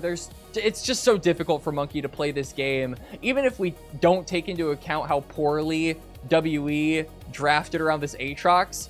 JDG drafted with that in mind, and they were never going to let him get fed just at all. I still respect the fact that Monkey wants to play the game his way, on his team as the captain, like looking for these invades. It's just, I'm glad we used the cinematic for that. That's just, I'm going to start calling that I mean, you think of a creative move for Junja with some of these cataclysms, right? Like we'll come back to it, Quacks, like a fancy way to talk about it, because he's doing these every time he plays Jarvan. I see it once a game with these cataclysm jukes. We'll workshop the name, right? We'll get back to you guys. I agree with you. He does this all the time. One of Junji's most played this split is the Jarvan, so it's like a common thing from him as well. And hey, you know, I've always been saying that I think one thing that separates like Gen 1 League of Legends and Gen 2 League of Legends is lack of plays named after a player, right? Like Gen 1, we had like the Insect, right? We had the Mad Life, a bunch of these fun plays named after players. We don't get that anymore. I think the closest we've gotten is like the perks when you're Tryndamere and you don't click R on the character. But that's like a deep pull. Or the Sven when you just die like an idiot on Israel. Or the I use that Blabber one personally. when you die to the crowd. Okay, maybe I'm wrong. We do have some generation. But all of the new ones are starting to be negative. I know. Like, they're all like, oh, you're bad and you're stupid and you you're suck. silly. Right. let's get to, you know, I was being positive about Team WE. This is my note. Be positive, all right? We're gonna have a positive play named after Junja before the split ends. That is my vow. Okay, well, here's my vow to our next 2 caster crews that have to come through here, Quacks. They're either going to spew hatred towards me or be thankful that I've used my caster crews to help them. We had a full 3-game series here. We have 2 more series, which means we're going to have 9 games, right, everybody? Keep it in mind, a 9-game You're cursing day. our producer, too, by the way, with that. It's reverse jinx. It's reverse jinx, okay? That's exactly what I'm doing. It's reverse jinx. All right, Quacks, there's an interview running, so I want to pick your brain. Talk to me, player of the game, game 3, and then I'll say my player of the series, because I think it shouldn't be who maybe people are thinking. I would say Junjia is player of the game for me in game number 2. Player of the series is tough, but I would honestly probably still give it to Junjia, because I think that so we're aligned. you were making a really compelling argument yourself from game number 2 about him wanting to get, or him needing to get player of the game for that match where Honkyu inevitably got it. I think he was easily second place for that, and he's first place for this one, so I feel like if we're adding those sums up, he should probably be MVP for this series, yeah. Quacks, that's why you're my homie, man. Exactly how I was thinking. Junja is being interviewed. So we're not going to be able to see if he does get player of the game, player of the series. If you watch during the intermission screen, you might get to see it. But we have to set up our next matchup here, Quacks. That is going to be Top Esports, who are starting to falter a bit, taking on Weibo Gaming off of their 3-game loss to IG just a night ago. And we're going to bring in a new caster pairing. K-Man is going to be replacing my man Quacks here. And then I'm starting to fan out a little bit here. Dia, they will replace me. So once Dia gets on here, make sure to tell them that I'm just such a big fan. But for myself, it's Quacks. That will close out our night. Enjoy Series 2 and 3 of Super Saturday. Second series coming your way after this extended break.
Welcome back to the LPL English broadcast. My name is Dia. I am joined by K-Man. K-Man, I should refer to you by your full name, K-Man the Betrayer, who cut off all of his hair just to spite me.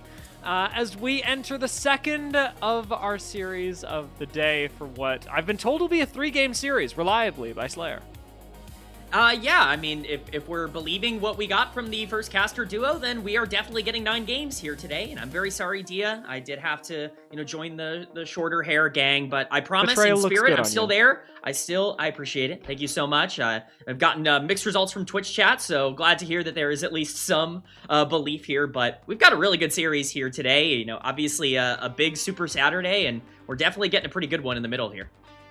Yes, we are. I mean, Top Esports, a team that I'm very excited to see play, mostly because who knows what version of Top Esports we're getting. On the other side, Weibo Gaming, I think it's a similar story, but sort of from the opposite end of the spectrum. Weibo have shown up several times simply to mess with teams. However, it hasn't quite worked out for them so far. Right now, they are sitting near the bottom of the standings, but I will draw your attention to the fact that they are much closer to being a real player in Group Ascend when compared to the team just below them.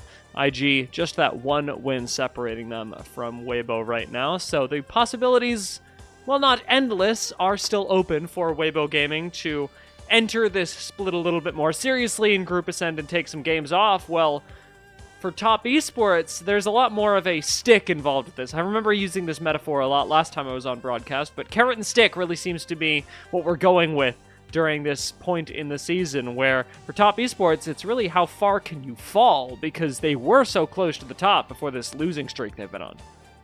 And that's the thing. I mean, Top Esports were looking unstoppable. This was a team that didn't even drop a game after the first series of the year up until the beginning of this week. And now they're 0-4 going into this series with a loss to Weibo on the resume. So this is a massive series for them just in terms of confidence, being able to rebuild a lot of what it took, a lot of time to build up at the beginning of the split. A lot of that belief, a lot of the faith that TES could be back, that this new version of the roster could be a much improved version from what we got in split number 1. This is definitely their first big bump in the road, and the question is, how are they going to respond to really their first bit of adversity here in the spring split? And neither of these teams are coming into today with momentum. Just yesterday, Top Esports suffered their loss 0-2 to AL, and Weibo Gaming went down, I think it was 2-1 to Invictus. So they did manage to win a game. It was against Invictus, which, as we noted, is just 1 point above them on the standings. Both teams hoping to reclaim some momentum coming into today, and perhaps Top Esports hoping to get a little bit more back. But talking about the rosters in a little bit more of a focused way, we've got Weibo Gaming, the team that can upset coming into Watch. I know Mazel was really pushing for the Xiaohu Tiger King narrative coming into the series yesterday. Well, Weibo Gaming did fall. I will say Xiaohu, with the exception of his Twisted Fate, did look pretty alright, so there's always a chance that that becomes a win condition for the squad, but as to where Weibo's win will come from, only time in the game will tell, because they've got potential in all roles, something that I think I can say about both teams. Yeah, I mean, Weibo certainly are talented enough. It's never really been about the hands, but I'm really glad you brought up Xiaohu, because I think it's the solo lanes in particular that have really been able to push a lot of the narrative forward for Weibo across the past couple of series. When you're talking about the reason that this team was able to upset Top Esports already at the beginning of this week, Xiaohu was phenomenal in that series, and Zika got a massive advantage on the top side, looked very good at being able to take advantage of those more aggressive matchups, and I think that's really going to be necessary here today. If you can get pressure in those side lanes, get pressure at being able to move around the map to collapse in on some of these objective fights, that's going to make it a lot easier to be able to take down a Top Esports team that can sometimes be way too greedy in terms of their own setups. And we've actually got some clips to support this as to what we can expect from Weibo coming into today, where we can expect their success to be found, and where they might fall a little short. Yeah, I mean, Weibo has really struggled to maintain consistency in the late game, and I think a lot of that is because, again, their solo laners aren't always in the best of spots. It can be really difficult to play 5v5s at the end of the game when you don't have proper setups around these big carries, but they've been a lot more aggressive about drafting around Zika in particular on the top side. We can see the Jace game here against Top Esports earlier this week was phenomenal. He had a massive lead, 3,500 gold, and that's really a big difference maker generally for Weibo. If they can get gold onto these priority targets early in games, they're good enough and talented enough to be able to punish a lot of mistakes that happen in the mid to late game. Their biggest issue has been that they're just not in good spots going into the mid to late game. As long as they can survive the early game against a top esports team that is very aggressive, I have a lot of faith in Zika. I have a lot of faith in this team at being able to capitalize and punish the mistakes just like they already did this week. That was a Tiger King play. Watching that flash Timber is... And keep in mind, guys, these clips that you're watching are from the last time these two teams played each other. Weibo did end up coming out on top, and if this is the kind of form we can expect from Weibo, that's going to be really great. Of course, Top Esports have had pretty strong early games of their own in other series, so we'll have to see how they have managed to adapt in the short time between these two teams facing off against each other. But, as you mentioned, solo lanes, we've got to be keeping our eyes on Zika. This top lane matchup, especially as it revolves around our two Zed top laners, Weon and Zika, is going to be the one that we'll keep returning to as a temperature check, where Zika continues to be coming out on top. Yeah, what I really want to point your attention to when it comes to these stats, the KDA not looking great, KP, DPM, and GD are all looking fantastic. What this shows to me is that he's getting involved really actively on the map. It might not always result in the best, KDAs that you're going to get. He might die a little bit more than other top laners, but he is going to be more apparent and more involved, more, a part of the game plan than maybe a lot of the other top laners that you're going to get here in Group Ascent, and I think that's essential to Weibo's victory chances. As a bot lane player myself, support AD, seeing 56.8 KP be the highest in the league for a top laner, it just makes me shake my head at all top laners. What are you doing? Get involved in the game. It's God. All right, flame for rules aside, as we did mention, there's a whole team going up against Weibo. Top Esports, the team that we're going to be talking about today, as they enter the arena, actually looking, I will say, on the whole, pretty strong. Despite their recent rough games, I'm still riding the wave that Top Esports set for us at the start of the season, that this is a dominant team, a team to look out for. Again, my faith has not faltered despite their recent hiccups, shall we say, but this would be the game to do it. If Top Esports lose their second series to Weibo Gaming and continue on the downward trend that they have been, it might be time to start selling. I agree. I think you have to kind of look at this as the pivotal make-or-break series for TES's confidence and momentum moving forward. It's not that this team can't be good enough to be able to challenge for a title. We know that they're good enough to potentially be the #1 team in the LPL. We've seen them beat everybody else, but this is adversity, something that they've really not faced over the course of this split since the roster changes. They've been untouched and unchallenged. They finally have to go up against a brick wall, and as we know, great teams, they run into problems, but great teams are great because they overcome those problems. They're able to get past some of the issues, and they're able to, get to a spot where they can become, unbreakable mentally, and I think that that's where Top Esports want to be. We're seeing them challenged, and this is going to be a big test to see how they fight it. And while solo lanes were really important when we talked about Weibo, we focused up on Zika in the top side. I'm really curious about how that matchup will pan out, but we also have made passing mention of Xiaohu, and this time, who he's going up against, Cream, for Top Esports. How are we feeling about Cream right now? All right, I'm about to make everyone in chat angry and upset. That's okay. I'm all in on Chat Cream. can't hurt you. I really am. I think process-wise, we are looking at a version of Cream that, maybe this doesn't look quite as good after yesterday's games, but a version of Cream that is much improved. He has, without a doubt, been the second best mid laner over the course of the beginning part of this year, and I think it's really only Knight that's kind of been in that conversation. Players like Hongq and Xiaohu, as we talked about, are starting to find their form, but even Shanks as well, but it's really been Cream that's been able to generate consistent tempo for his team. Yesterday was a concern, and that's got to be something that they get over, but in terms of the process, what you're seeing from a game-to-game basis, the progress that he has made as a player compared to what he has been in previous years is very apparent just in terms of the process with which he approaches these games. Leads are more consistent in isolated matchups, and he's been a lot more active in the mid-game. If he can get out on the map and be able to open things up, that's basically a death sentence for any team playing Top Esports.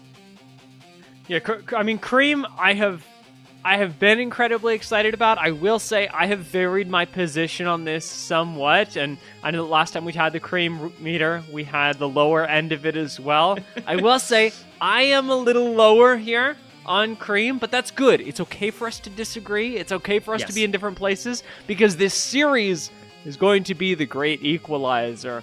Who, what players, what version of cream we get is going to be determined here. And as you mentioned, you know, yesterday's series perhaps wasn't the best from cream. Maybe that was the kick in the butt that he needed, or maybe it's an indicator of things to come. Let us know what you think in chat as well, because, I mean, we're all going to be finding out together. So at least if you predict with us, you have the chance to be wrong as well.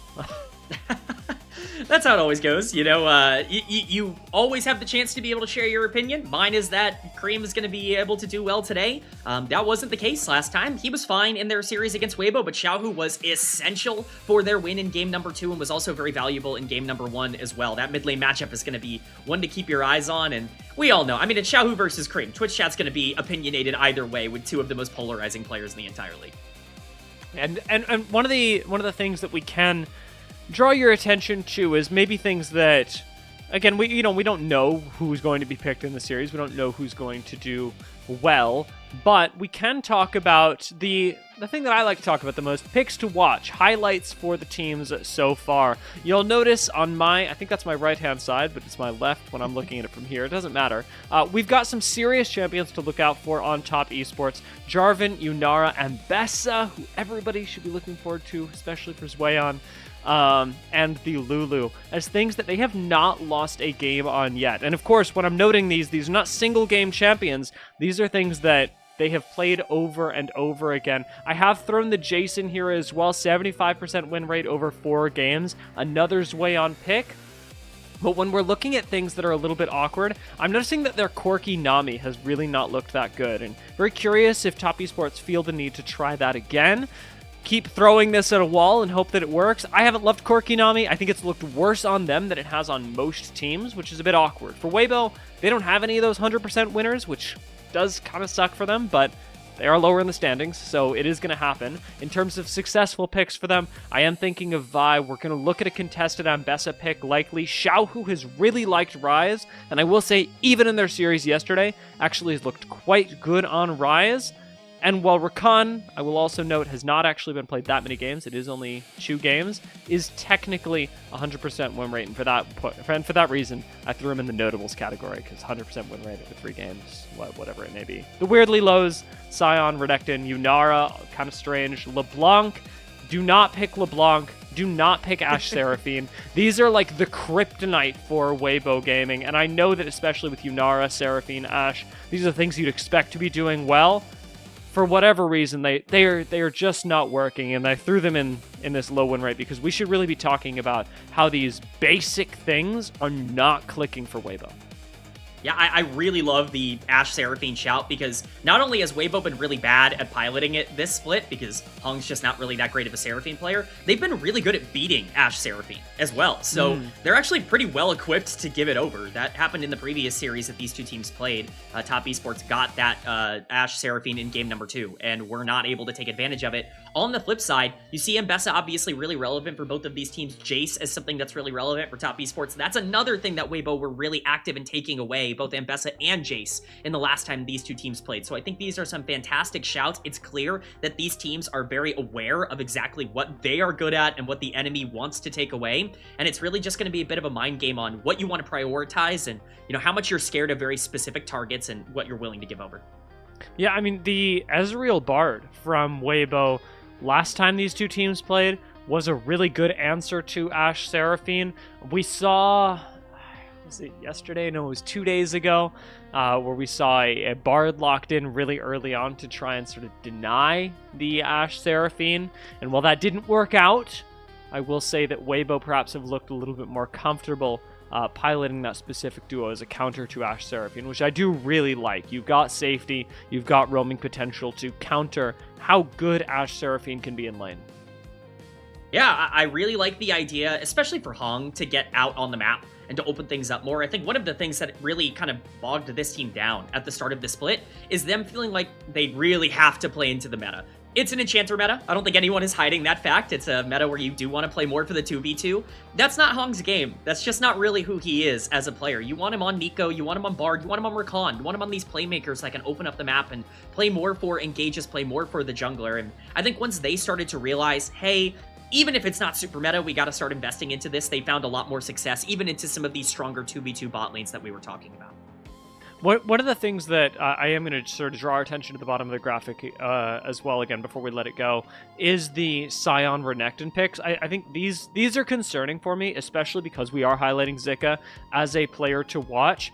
These are generically strong champions on opposite side of the spectrum. You pick Sion to generally be the best tank in the game, and you pick Renekton to generally win the lane. The fact that neither of those generic strengths have been working for Weibo does make me wonder how they want to approach the draft coming into today, because picking something generic for your top laner hasn't really been working. It means that Zika is pulling a lot of resources in draft when it comes to exactly how they're setting him up, and often what pick they are saving him for, because you can't really just pick him something blind that is meant to be good. He will get countered and it will go poorly for him. He's a very, very volatile player. He always has been, going back to the LNG and even the Invictus Gaming days when he was a rookie. So it's definitely something that you really want to make sure that you lock in on and feel comfortable on as we get the walkouts here. I'm interested to see if they want to use that pick early to be able to get him into a strong matchup like the Rumble specifically, or potentially they want to move him off of that into, potentially a counter pick area. I think depending on if they want to go in that direction, we've seen some crazy picks topside, not only today, but just throughout, the split up until this point. Nefiri versus Varus happened in game 3 earlier today. Olaf has been a pick for Zika in the past that you kind of have to watch out for. There are certainly some things on the table if they want to get a bit more aggressive. I would be really excited about it. Okay. This is my question. How do I get this job? I like it, if it's a choice between that and commentary, I'm doing that 100% of the time. Check this out, guys. Check this out. Hold on. I'm on a yoga ball, so I got a little bit of a hack thing. Walkouts. Whoa. Note they're on this side. Walkouts. There we go. I think you can found see. a calling. You can see how with it, with a little bit of time, I'm locked in on this. This is my new career aspiration, guys. You're gonna see me here this week. You're gonna see me there next week. Have no doubt. Yeah, honestly, your service has been great, Dia. This will be the last time we cast, as your future job will be taking a majority of your time. But I guess we'll have to make it a good one then, as as we get the ceremonial captain fist bump going to their desks. Yes, I really like the pageantry that we've gotten this year with the LPL. It's really stepped up. I think the fan interaction, the high fives coming through, I'm really just loving the feel. Crowds have been into it. The LPL feels big, especially after first stand. So really excited to see, if these teams can take that energy and use it to propel themselves to a win here today. And keep in mind, is every time that I've been on broadcast since we started doing these big high fives, we're just touching our face. That's fine. Doesn't matter. Me too. Sometimes I like rubbing my hands over several hundred people and then just like wiping my face on my mouth or wiping my hand on my mouth. That's all good. If you see them underperforming this game, it's because they've caught, I don't know, bird flu? What's hot right now? I don't know. I had the regular flu a little earlier this year. I don't know if I would consider that to be trendy. I know it's definitely been a little bit of a contagious start to 2026 for some of us here on LPL English, but hopefully none of the players get to adjust. So, very very hopeful that we're getting the best out of everybody here today. AI has let me know that the current dominant flu strain is influenza AH3N2 subclade K. So, huge. For those of you wondering at home, that's subclade K. A real threat to us here on the LPL, I assume. We'll see. Well, as you said, we'll see where this goes. But I'm aware, K-Man, that twice now you've been wanting to talk about the game, and I've been talking about cosplayers and flu. So let's get back to it. The last thing we were talking about was the Zika potential for things like Olaf, which I think is worth continuing the conversation around, not necessarily around the Olaf pick, because we'll see what happens here or not, but again, about how this player needs to or wants to be drafted around. For Weibo, I'm really curious how they'll open things up. I would not mind seeing them pick something that is a little bit more generically powerful for people like JDG and Xiaohu, who can give you that, translate it from the center of the map, but when it comes to side lanes, Weibo clearly require a little more attention. Yeah, and I think that's what we're really going to be looking at here as we kick off the draft. Pretty normal bans so far. Really glad to see Orianna banned. I get really frustrated when that champion is let through. So luckily we are passing the Orianna check, at least in game number 1. Jarvan, a very strong ban as well. The Ezreal and the Varus being the focus on the other side is interesting. Elk has been such a leader in terms of being able to generate early resources for Weibo. Seeing a lot of AD carry attention in the bans makes a lot of sense. And importantly, these are two laners that have worked for... I think these are actually the last time these two teams played were the laners that he won with. I'm going to fact check that real quick, but letting it stand for now, this is where Elk and Hung have been successful specifically against top esports. Now the Ezreal Bard removed, the Varus, again, generically powerful laner, also removed, and I'm going to check that while you take me through the rest of this. Hold on.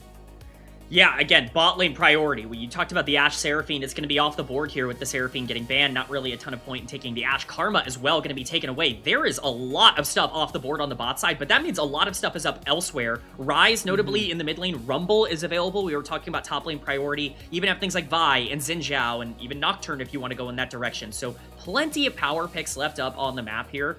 It's definitely going to be a little bit more interesting down on the bottom side. I could definitely see something like a Lucian Milio potentially coming through here, but it's just going to be the trade of mid laners right now and an early jungle pick with the macro presence coming in from Weibo. Yeah, I mean, so this is interesting because the Annie pick for Cream also functions as a sort of third ban. That was something that Xiaohu played the last time these two teams engaged with each other. And Rumble, I will say, is the one blindable top laner for his way on. So if we want to hit this, I actually think it's a pretty good idea. I agree. I think Rumble makes a lot of sense here. Love the Ryze Pantheon start. I think obviously getting that macro presence is important, but it's already a good start for top esports as well. I really like Annie into Ryze. I think it's one of the more consistent answers outside of the Anivia if you just don't want to, full commit to something like that. Because of the lack of range on Ryze, you can really punish a lot of his team fight positioning, and as long as you're able to get out on the map and not let the Realm Orbs beat you, you actually have a lot of ways to fight back. Like I said, a lot of chaotic junglers still up. Vi, Xin Zhao, Nocturne, really depending on what they want to go. Neither of these sides are going to be lacking in power, and it's going to be that Vi lock-in. The mid game is already looking like it's going to be the most important for both of these teams. Yeah, I was watching that decision happen in real time and thinking, yeah, Vi seems a little bit better. Vi brings you some lockdown, and speaking of lockdown, Zika has entered the chat with Ambessa. An important denial from Zweon, who blew my flippin' mind on this champion the last time I saw him play it. So, essentially, another ban thrown out there for the future, but also going to be really good for Zika, who, when we talk about Rumble being blinded, you've got an answer. This is definitely a confidence pick for Zika. He's had a lot of pop-up performances on this champion. I get a little concerned as to the direction that this Ambessa is going to go in, because you want to play strong side towards Ambessa usually, which means that I'm expecting Ryze Pantheon to use those macro ultimates onto the top side, but Vi is really good at being able to stop Ambessa from full committing in a lot of situations, and you're also leaving your entire bot lane for this second rotation with so many things already taken away. Varus is off the board, Karma is off the board, Ezreal is off the board, Ashe Seraphine's not available, you have Lucian Milio that's now not available, Caitlyn, Jhin. I mean, we are so far down on the AD carry priority list at this point that it's going to become a real challenge for either of these teams to find a consistent bot lane. Notably, Corki Nami untouched so far in the pick ban phase. Outside of that, Sivir could be an option, Kai'Sa could be an option, but that's full committing to dive. You are really going to have to, scratch something in game number 1 that you might have not thought that you were going to have to hit. Here, Weibo, to be real with you, which is not necessarily to be good to you or kind to you, but to be real with you. Never been a better time to think about a Ziggs bot lane. I actually really do not mind that idea at all right now. Being able to play at range, it's not going to happen. I know it's not going to happen, but there's a lot of AD carries gone. Sivir also a potential for both teams, something we should remember. Yeah, Corki Nami seems like the standout pick, but as we noted, it's not really been that successful for either of these teams. It's definitely been more successful for Weibo. Elk is a great Corki player. He's shown that in previous years as well, so not surprised to see that lock in. It's almost certainly just going to be the Nami as the final pick here for Hong. We'll see what the bot lane answer wants to be for Jackie Love and Feng Yue. Do they want to full commit onto this dive with Vi and Annie by going something like Kaisa? Misfortune Nautilus could be on the table as a duo as well. I think it's almost certainly going to be one of those. I would be really surprised if they went in a different direction, but we'll see how they want to play it. You can also deny Nami here if you want. I mean, I know that it's not going to be Corki Nami, but you can take away power from Corki by denying Nami, and it would work. Nautilus seems to be the hover, though, so I guess we're not looking to get too spicy with it. And this essentially makes it so that we, in theory, know what Weibo's 5th pick will be. Given the top esports are not really thinking about Nami, we're going Nami for Weibo, and we can start thinking about compositions, because if it's not Nami, I'm going to scream in an excited way, but it's going to be scream.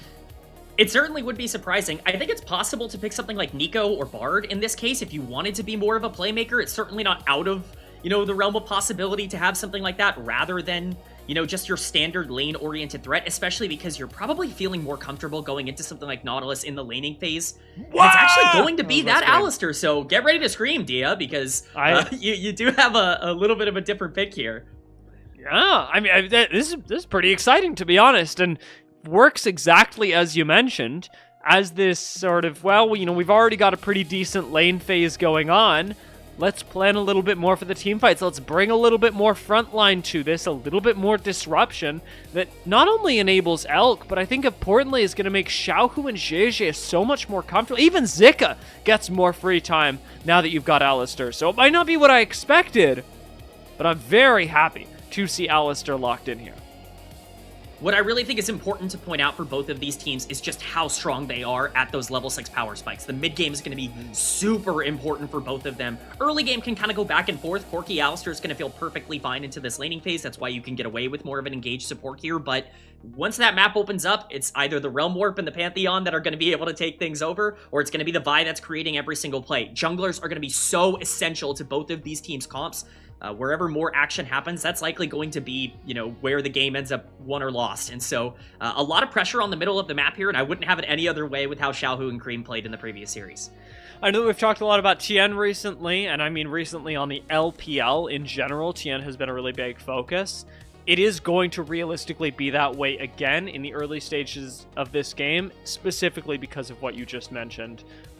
Having access to things like the matchup that they do Vi into Pantheon does let Tien get a little bit more aggressive, get a little bit more active in the early stages of this game, something we should really look out for when you're talking about pivotal jungle matchups.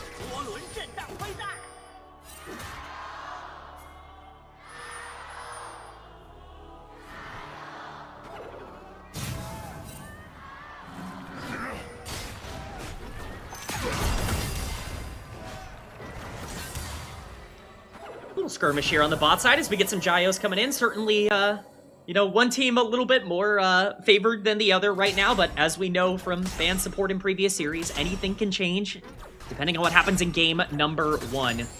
Really like pointing out the volatility of these two comps. I think it really doesn't take much to swing the game in one direction or the other. Annie Vi set up onto a bullet time with an equalizer, that can be really, really scary, and I think you're definitely looking at this top esports comp and seeing the wombo combo potential of their engage down the stretch. Gotta make sure you don't make those mistakes early, though. I mean, that goes both ways, too, right? Like, where you have incredible playmaking potential, it's not just in the early game. You also have incredible comeback potential with these cooldowns that you can pile one on top of the other, the ways that you can play for pick or for skirmishes. Level 2 sit on the bot side just in time for everyone to avoid us having a knockdown, drag out fight. And I will note, we've got Tien spotted up top side. Nice hook from Feng Yue, though. Yeah. Gonna get a little bit of damage down onto Elk. I think push in this lane is almost always going to naturally bounce back in the favor of Weibo after a couple of levels. Misfortune is just so difficult to deal with early on. Alistar can't really do much in this matchup for now, so it'll just be that standard trade of summoner spells, and for now at least top esports are coming out on top because of it. Feng Yue literally does not miss with these hooks, by the way. That has been kind of crazy to watch in the first couple of minutes. Every couple seconds, he's landing one of them. Well, Xiaohu does take a beating in the mid lane. This is sort of how the Annie-Ryze matchup has been going recently, and Annie's got pretty incredible range early on. Nonetheless, Ryze still very powerful when we reach even the mid stages of this game, although his power budgeted a little bit differently than Annie's when it comes to the mid and late game. Definitely a different kind of champ. Oh, He levels up! I'm crying. I'm weeping. The flash from Xiaohu. Cream, is he going to die? Shit. He's got flash of his own and did get the speed up off the shield, but he doesn't know that Tien has shown up here. Oh my god. Oh my god, my heart. This can't be good for me. That's why No, I gotta take the cosplayer gig, man. I gotta get out of here. Yeah, it's definitely a chaotic mid lane going on right now. Both flashes are now burned, and that, if I'm a jungler, my eyes are lighting up towards the middle of the map. Now, I'm Pantheon, I'm Vi, I have all these engage tools once I hit level 6. I absolutely believe that that's going to be the focal point, but for now, it's Zweon who could be the target on the top side with the shove in. It's going to be shown on Ward early on. I do wonder what Zweon can do about it. Keep in mind, Tien's on the way, so while Zweon buys time, got a lot of burst in the form of Vi coming up. Zweon's going to eat a lot of damage first, but tanks a lot of it with the shield as Tien shows up and actually reverses things, claiming first blood. Might be a second as well. Zhizhi burning down, and Tien collecting yet another kill. Gets 1 assist, 1 kill for both. Zweon played that perfectly.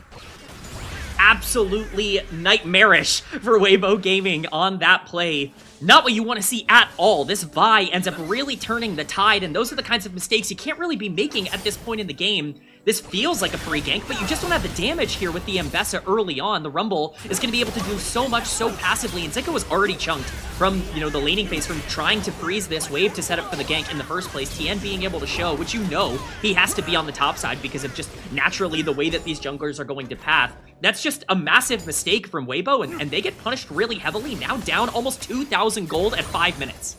Whoever it was that designed alcoves just cried a few tears of joy watching how it was used for that outplay. I mean, the ability to delay and the timing, not just from Zweon, who we already mentioned, did a really good job to stall this out, let his jungler show up a little bit later, but Tien to back off in the bot lane after pulling off that like weird pseudo safety gank mid lane. Fengyue just doesn't miss. Ooh, Tien could be looking here. He's on the right timing. This is not spotted.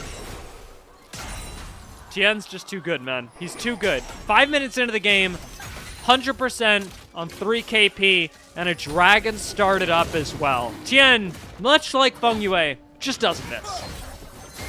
That's the MVP favorite for you. That's why Top Esports has been so successful at the start of this year, is just how consistently they're able to make plays. Stacking those dragons is really important as well. We talk about the wombo combo potential of the ultimates here in the mid to late game for Top Esports. What allows them to be able to combo those ultimates? Well, maybe a dragon fight that forces everybody into these confined river areas. Unfortunately, we do have a bit of a pause. Hopefully this is not going to be an extended one. But, you know, if I'm Weibo, I need some time to regroup. It has been a bit of a miserable early game for them, basically across the map. So you did talk about in the pregame how Weibo, their early games have actually been their source of strength. Top Esports has been similar. And now I will say, you didn't just say early game. You said like early and mid game, around like the 15-minute mark as well. Still pretty good for Weibo. And you also mentioned the wombo combos that we've got on both of these teams, the ability to come back and make plays at any point in the game. How far is too far, right? We've seen Top Esports get off to a pretty good lead. I don't think that Weibo are locked out of this game by any means. I think we've got plenty more League of Legends left to play. How far is too far? What's the line? How much can Weibo afford to lose?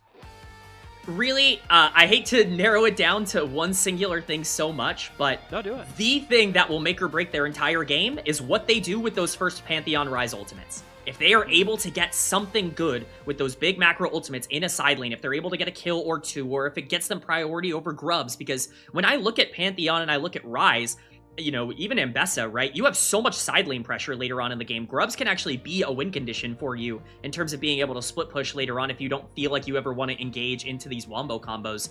You need to do something with these level 6 power spikes that you're going to hit. If you're not able to get gold off of that first Grand Starfall, off of that first Realm Warp, this game's going to look a lot more difficult because that is the exact timer that they've basically built their entire draft around. That'll be an interesting thing to track, especially because it's so... what's the word I'm looking for? There is a word that means right now, and I don't remember what it is. It's so...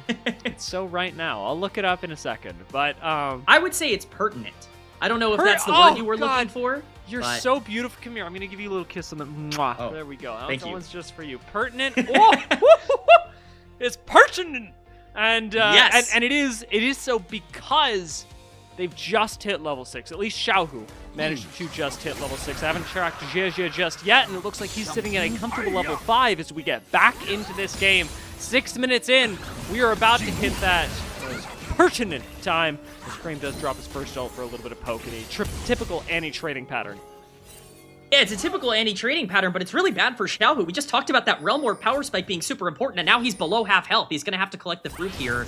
Hopefully he can regain a lot of that momentum, but that's not a great trade for the Rise. Even with someone like Hong in the area, you're not really able to capitalize on Annie. This is why I like this matchup so much. The lack of range on Rise can really be punished heavily. All supports roaming over to the mid lane. This X Flash actually gonna matter when it comes to putting Hung between Cream, Feng Yue, and Xiaohu.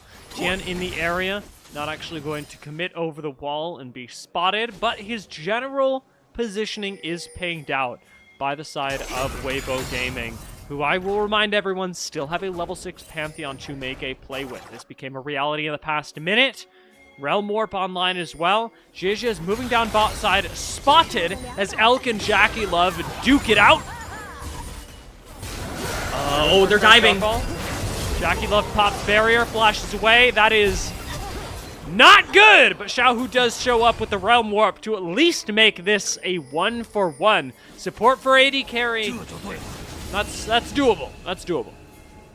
It's something on the map. It's really not what you were looking for in this instance because you're not able to parlay it into topside pressure at all, even with this Rumble doing an okay job of, you know, being able to push forward. So it's fine. Overall, it's great from Jackie Love to be able to clear the wave with that bullet time, but getting another kill onto the MF, who is a big damage dealer for this comp, is a bit of a problem, and now you have to hope that you can make a play with the Alistair on the top side with potentially Zweon overextending on the Rumble. Hung's here, and Zweon's definitely overpositioned. There's a well-timed flash from Zweon, and a respectful one, knowing that he was absolutely dead if the headbutt pull went off. You can now re-gank this lane, especially around ult timings, so keep your eyes on second Grand Starfall and second Realm Warp. First one actually went pretty well, all things considered. Second one can go even better. I certainly think it kind of needs to go better. If you're using those Grand Starfalls, those Realm Warps, you need to not be losing more gold than you made. And right now, with a 2,500 gold lead for Top Esports, they're going to have free priority on these grubs because they are just so much stronger in the middle of the map. Again, I hate to reiterate my point so much. This is the power of Annie into Rise. People talk about Anivia and Cassiopeia as these big power counters in the mid lane. Annie is such a successful one because it really stops him and limits him at being able to even play the laning phase, step up to try and push the wave. Really, really well played here from Top Esports, and that's why they are sitting here with a 2,000 gold lead, and this really does feel like the TES we remember from the beginning of the split. Triple Void Grub picked up for them as well. That is going to be a rough thing to deal with when we talk about how quickly both of these compositions can shift a team fight, can shift a game, because it is even more punishing to lose one as Weibo. Even if you win half the team fights, you're going to be losing so much more for each one that you do fall. Zweon, despite burning his flash earlier, still really comfortable up in this top side and does a great job to position himself outside of turret range. Flash from JDG, still going to be punishing though, as Zweon, flashless himself, has no backup coming, but a teleport is going to take him right out. Another alcove play. Zweon is the king of the alcove in this game. He just keeps surviving, keeps escaping, and these are the plays that Weibo Gaming are putting everything into. I mean, that's JJ ult on the bot side that's traded for a kill. That's flash topside from this Pantheon that's turned into just a teleport out from the Rumble. These are the plays that have to go right for a comp that is spiking right now, and they are still sitting here at a gold deficit. JackeyLove going to continue to be able to push out this lane, which has gone exceptionally well for Top Esports. With Dragon spawning in 40 seconds, we're now sitting at a spot where TES have full control. As long as JackeyLove doesn't screw up here. We knew it was coming. We knew it was coming. It was like 3 seconds off cool. No, like, literally, I was watching the cooldown at 10, 9, 8, 7, 6. I'm seeing more pings go down on bot side. JackeyLove's dead, bro. And JackeyLove is, in fact, dead, bro. Yeah, definitely, you know, not an AD carry player myself, but I would be a little bit tilted if I saw my Nautilus backing as I'm trying to shove out the wave with Pantheon on the map. But it is what it is. Everybody can, you know, have their ups and downs. Bloodthirster completed for JackeyLove. That's going to matter a lot for a fight around this dragon. Tien's going to have full control over the area, even with the kill going down onto the bottom side. It's just so hard for them to have pressure, again, because of that Annie in the mid lane. So JJ, once again, having to cede control over a major objective and basically watch as the power spike gets completely neutralized by this TES team. Rod of Age is surely going to be completed soon, so hopefully third, maybe even Soul Dragon becomes contestable. You are going to have to contest it at some point, but there's no rush to do it. You can't afford to give up the first 2 dragons. It does just make Top Esports, again, in a little bit more of a comfortable position when it comes to how much they can get off of team fight wins. If you win a team fight and get a tower, sure, that's great. If you win a team fight and get 1.5 because you have Void Grubs, that's even better. If you win a team fight and you get 1.5 towers plus a soul, that's incredible. And what Weibo Gaming are doing, that's fine. They've still got a certain chance to win the game, but it gets awkward when we think about what they can give up in the mid game. Flash away from Hung as well, backing on Vision. It's tough, but that's League of Legends.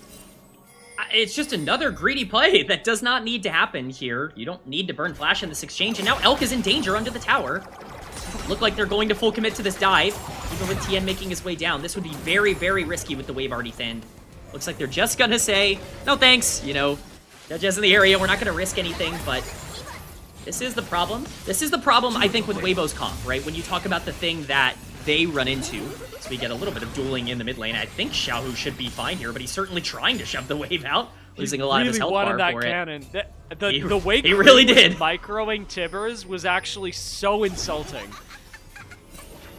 Oh, and he's gonna try and stop the back here. Oh no, he's gonna be successful as well. So just the ultimate troll for Cream in the mid lane here with the Annie continuing to waste time on this rise, and it just goes to even further my point. Like, this is not a game where Weibo feel better about it going later. If you're going to be taking these dragons and getting objectives stacking for Top Esports, that's just going to make it harder for Weibo to avoid these big skirmishes in the later part of the game, these big wombo combos that Annie, Vi, Nautilus can set up for the Rumble and the Misfortune. You're basically forcing them into a spot where they have to engage with you, and that's really only going to favor TES the longer we go here. You know, the person who's got to turn that around is Zika, who we talked about with Ambessa. Yes, we've still got big power carries like Xiaohu and Elk that we can look forward to things from. But when you talk about a champion that can really reverse the course of a team fight, Zika's got a lot to deal with, especially when we consider that Tien is in the game. But these public executions have to be on point and well-timed to not be immediately shut down and punished by the aggressive jungler of Top Esports. Yeah, it's a small race here for first turret, which is going to be won by Top Esports. That's even more gold going into their pocket. Unfortunately, Weibo committing a lot to this play to try and take down the Rumble, but you're right. It's clear that Weibo see it very similarly to how you do, Dia. This Ambessa is being prioritized very heavily onto the top side, even at the expense of some gold onto Rise here. Equalizer's just gonna get dropped. This is a very, very risky side lane play for Weibo, who are losing a lot of vision tempo onto the bottom side of the map, and just look at what Cream's doing. I mean, he's getting Grand Starfall right now, but he's pushing in the wave. I mean, it's basically at tier 2. They've dropped so much gold for that play. That is more map presence removed from the Pantheon as well. I mean, somebody had to answer bot wave, but to have Jie commit such a powerful playmaking tool at this critical juncture in the game, does remove even more options from Weibo. We've got 13 seconds left until Rift Herald, just over a minute 30 left till Dragon. Yeah, minute 30 left till Dragon. I think that's going to be the priority. We'll see if they really want to go for Rift Herald. We've seen that objective become a little bit less popular as of late, with teams realizing that it's just a little bit more difficult to really punish it. But looks like Weibo want to take what they can get, and that means they're starting up Herald. How much do you want to commit if you're top esports in this area? If it were me, I certainly wouldn't be backing away from a fight right now. Tien's in the area. We've got teleport available on Zweon, and a ward in the pit. Starts channeling it just now. Both top laners going to commit. Well, it's a smite fight for the Rift Herald. One that Tien wins. Picking up the Eye of the Herald.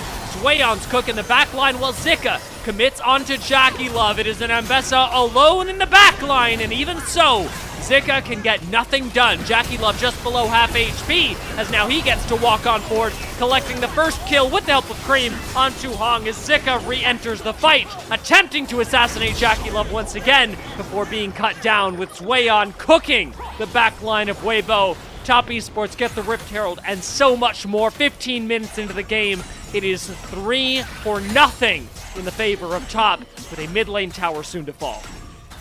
It's a nightmare for Weibo. They try to get onto Jackie Love earlier, at least Zika does with that ultimate, but TES are so calm, cool, and collected, being able to say, hey, we don't care about the engage, we're gonna get you off of our AD carry, and we're gonna be just fine. The fact that Tien gets this smite is just icing on top of the cake.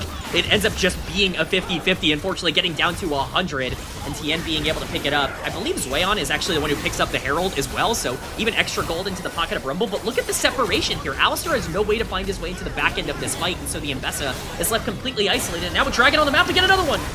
Bullet time being channeled into Xiexia's face.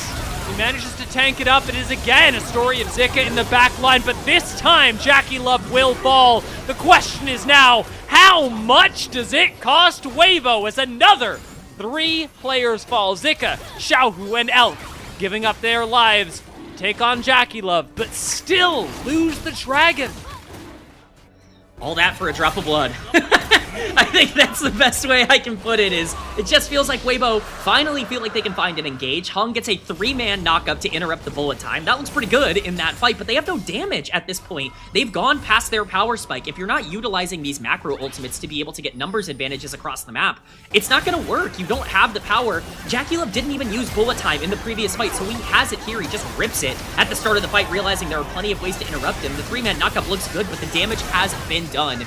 We're at the point now where it's getting even scarier. You're on soul point now for Top Esports looking into the future. That's another fight that they can force in a small, confined area where Equalizer and Bullet Time are going to be a big problem. And Weibo's comp doesn't get more damage as the game continues to go along.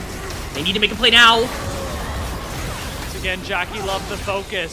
Survives the long time, but Weibo Gaming, they are locked in on their win condition.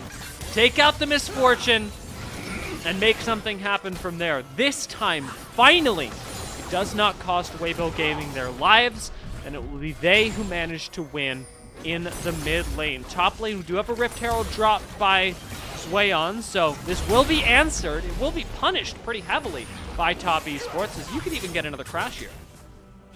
Yeah, I mean, this Rift Herald's going to get a lot of value, specifically because now you're looking at a massive lead on the top side for this Rumble. We talk about these close quarters fights being what Top Esports are looking for. That gets even scarier if this Rumble gets accelerated in terms of gold. Those equalizers are going to immediately make those fights impossible. Unfortunately, the driving disaster class from Zweon is on display here. We're going to have to revoke his license on the Rumble, but he is still going to get quite a lot with that that top lane tower, and you really only traded a couple of plates in the mid lane. Jackie Love didn't even have a bounty, so overall still a gold positive play for TES, even if it feels like Weibo are starting to pull something back. 19 minutes in, means we got Baron coming up soon. Yet another objective that Top Esports can take should they win a fight.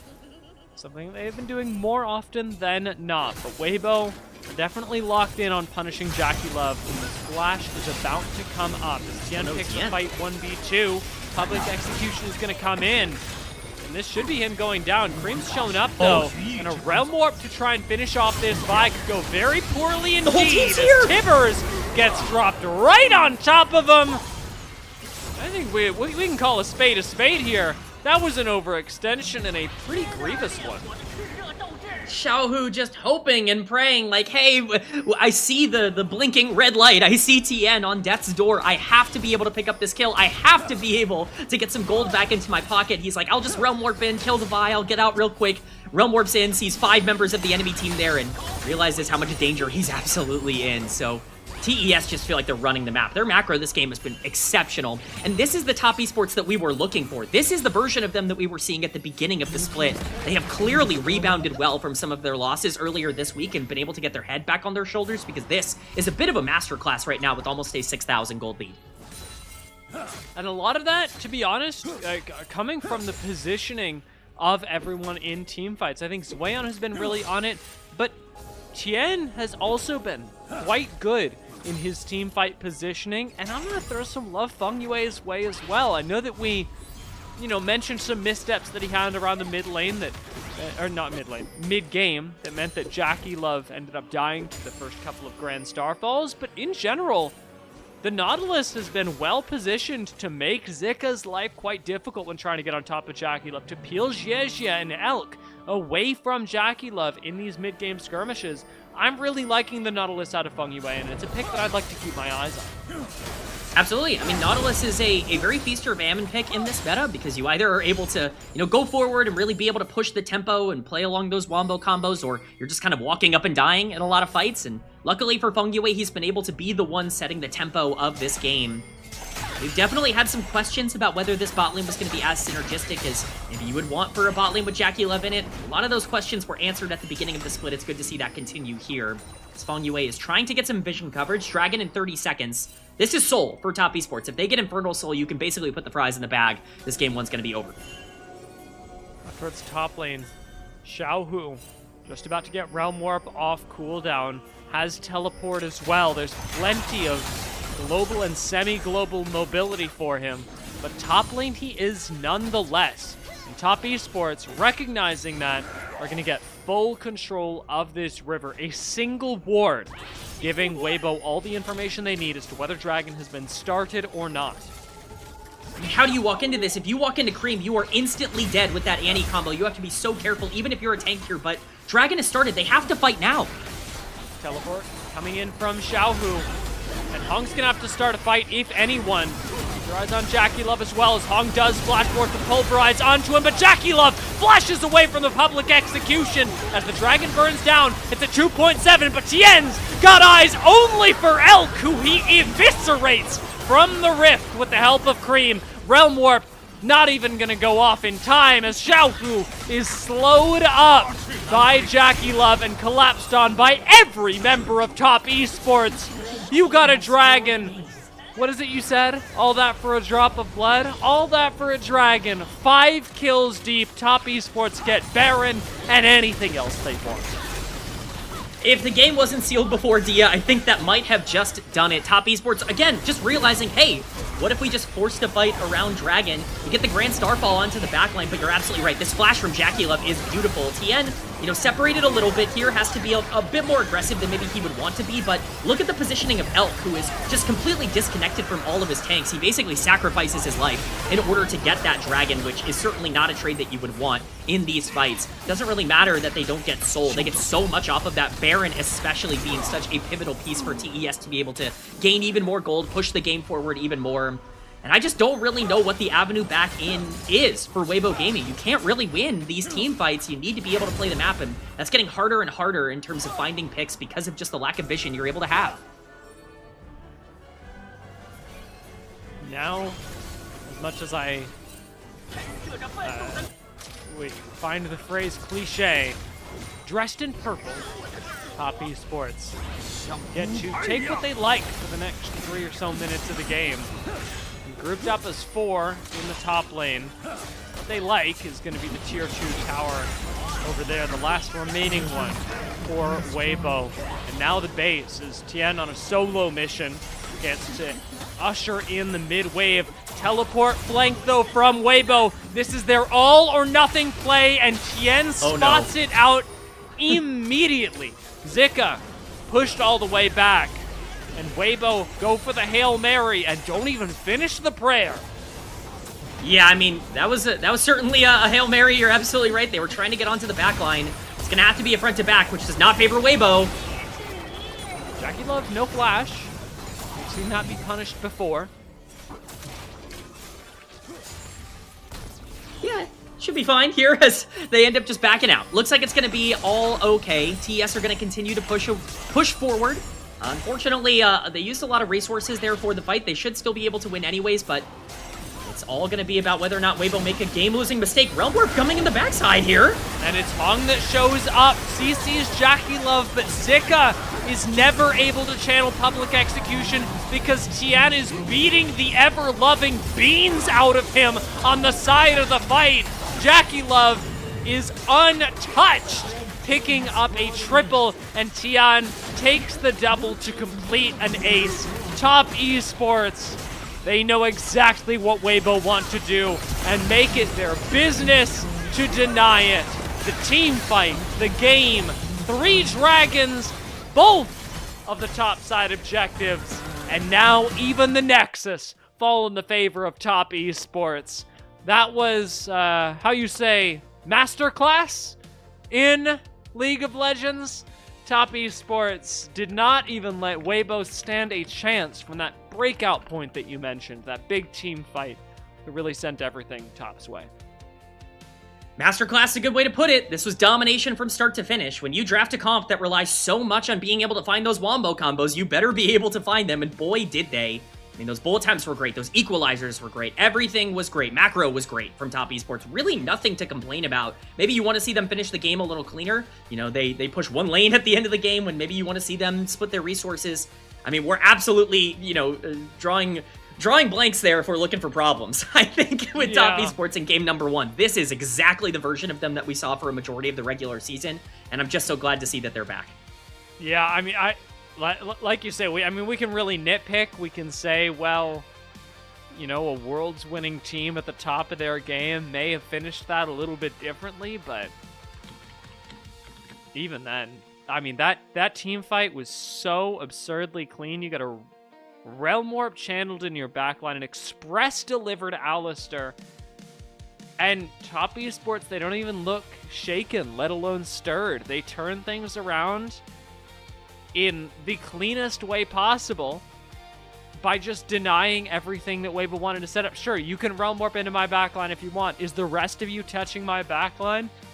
In no way. And again, man, does it feel weird as a broadcaster, as a commentator, as a storyteller of the league to be coming back to this and going, who do we highlight today? How are we doing this? But I'm finishing this game and going, man, Tian's just him. We come into this game, we want to talk about anybody but him, and I'm sure that you've got good news stories from the rest of the Rift. But I'm looking at this game, and Tian was the guy. Absolutely. I mean, Tien was on fire here today. He absolutely outplayed Jeje in game number 1. The Vi ultimates were on point, and generally the map awareness and the map pressure was just better for TES, which should be impossible when you have Realm Warp and Grand Starfall and all of these abilities on the other side. You shouldn't be losing in a side lane with those, but Tien was making more plays. He was more aggressive, and that's what really made the difference. I think having that mid lane priority was essential, was pertinent towards the success here of Top Esports. And, you know, that's where I want to give a big shout out to my boy Cream. I know that, you know, people are lower on him. I know that people don't believe like I do, but I am a Cream believer. I am somebody that has seen the light in terms of him being one of the best players in the LPL, potentially one of the best mid laners in the world on a good day. We saw so many setups here. Overall, just Top Esports playing perfectly. Tien utilizing that mid lane pressure, moving around the map and, you know, getting the kills in side lanes, understanding that he has the ability to roam because of that lane dominance. And again, the rest of the team utilizing that gold to just win every fight with the Wombos. Worth noting as well as we think about the future of this series that I was excited, rightfully so, about Zika getting to play at his Ambessa. This was, in theory, a game, a pick that should be going really well. You saw him be on the right wavelength when it came to taking out Jackie Love. And credit to Top Esports for denying that every single time. But now you enter the Game 2 issue of we struggle to blind for our top laner, and we've managed to pick up an Ambessa, one of his most generically powerful picks. and we didn't win that game. Something that, I mean, I don't think is getting a lot better when we approach game 2. The question becomes, do you want to put on the chef's hat, or do you just want to leave your regular cap on? Because that's really, you know, there are 2 choices here. You can go in the Scion, Ornn, you know, Cassante direction, or you can say, all right, might be Olaf angle, might be Yorick angle, might be something more aggressive, right? That's really, you know, what I'm going to be looking at. Do they want to play more for topside, or do they feel they need to salvage bot lane a little bit more consistently? Either way, they need to get pressure somewhere on the map. Again, we talked about this so much, so extensively in the pre-show. Weibo are not a team that can function when they are not winning. They are just not comfortable in that spot, and they were not winning at all in this game, despite having a comp that could do a lot in the mid game. It doesn't really matter where your power spike is if you don't have the gold to be able to utilize that power spike. I want to see that power shifted a little bit earlier. Even if it's not a pick comp or a side lane comp, I want to see something that's a bit more straightforward to be able to get you leads so that this team feels more comfortable getting vision and playing the map in the mid game. And I mean, I don't want to put words in your mouth, so I'm checking with you when I say this. When I think of straightforward, when I think of a winning combination for Weibo Gaming, I'm thinking priority mid so that you've got priority in the jungle, and all right. I mean, I'm not mad about it. Tien was him, but Feng Yue, we did praise in the middle of the game for being really well positioned on Nautilus. I don't mind a Feng Yue MVP, and I will be honest with you, this might be my bad. Okay, man. Supports tend to get a whole lot more MVPs when I'm on this broadcast. I don't know why, but like, I think I've been on 2 broadcasts where supports don't get MVPs. It's just real. It's fate. Yeah, no, it's the vibes you bring, Dia. Feng Yue had a fantastic series, or a fantastic game number 1. You know, we're going to have to see if that bot lane can have the same kind of 2v2 success. We've seen some pluses and minuses from them, but looks like a pretty good day for some support MVPs right now. It does. Okay, so real quick, because we did get the MVP in the graphic in the middle of it. We're on the same page about game 2, right? Mid lane prio, a strong dueling jungler. That's got to be it for Weibo, surely. Surely you have to get into a spot where you can create the tempo, where you can pick when the fights happen. Being on the back foot is not something this team feels comfortable with. If they don't get to run the pace of the game, they're probably going to look just as lost as they did in game 1. Well, I'm glad to see that we're on the same page. Let us know if you are in the chat as to what's going on in your head after this game, because Weibo toppled Top Esports last time. Top Esports looked pretty in charge after game number 1. We'll see if they can continue, or whether Weibo strike back after a quick break.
Top Esports strike the first blow against Weibo Gaming as these teams meet once again. The stakes for this series still pretty serious when it comes to Top Esports fighting to regain the momentum that they lost.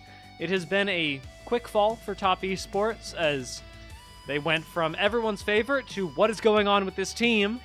This is a little bit of a regain in form, and for Weibo, to be honest, down one game, they still got the potential to upset and be the team that everyone knows and loves in Split 2, the team that just every once in a while raises their middle finger in defiance and says, nope, I win this series. Not for you.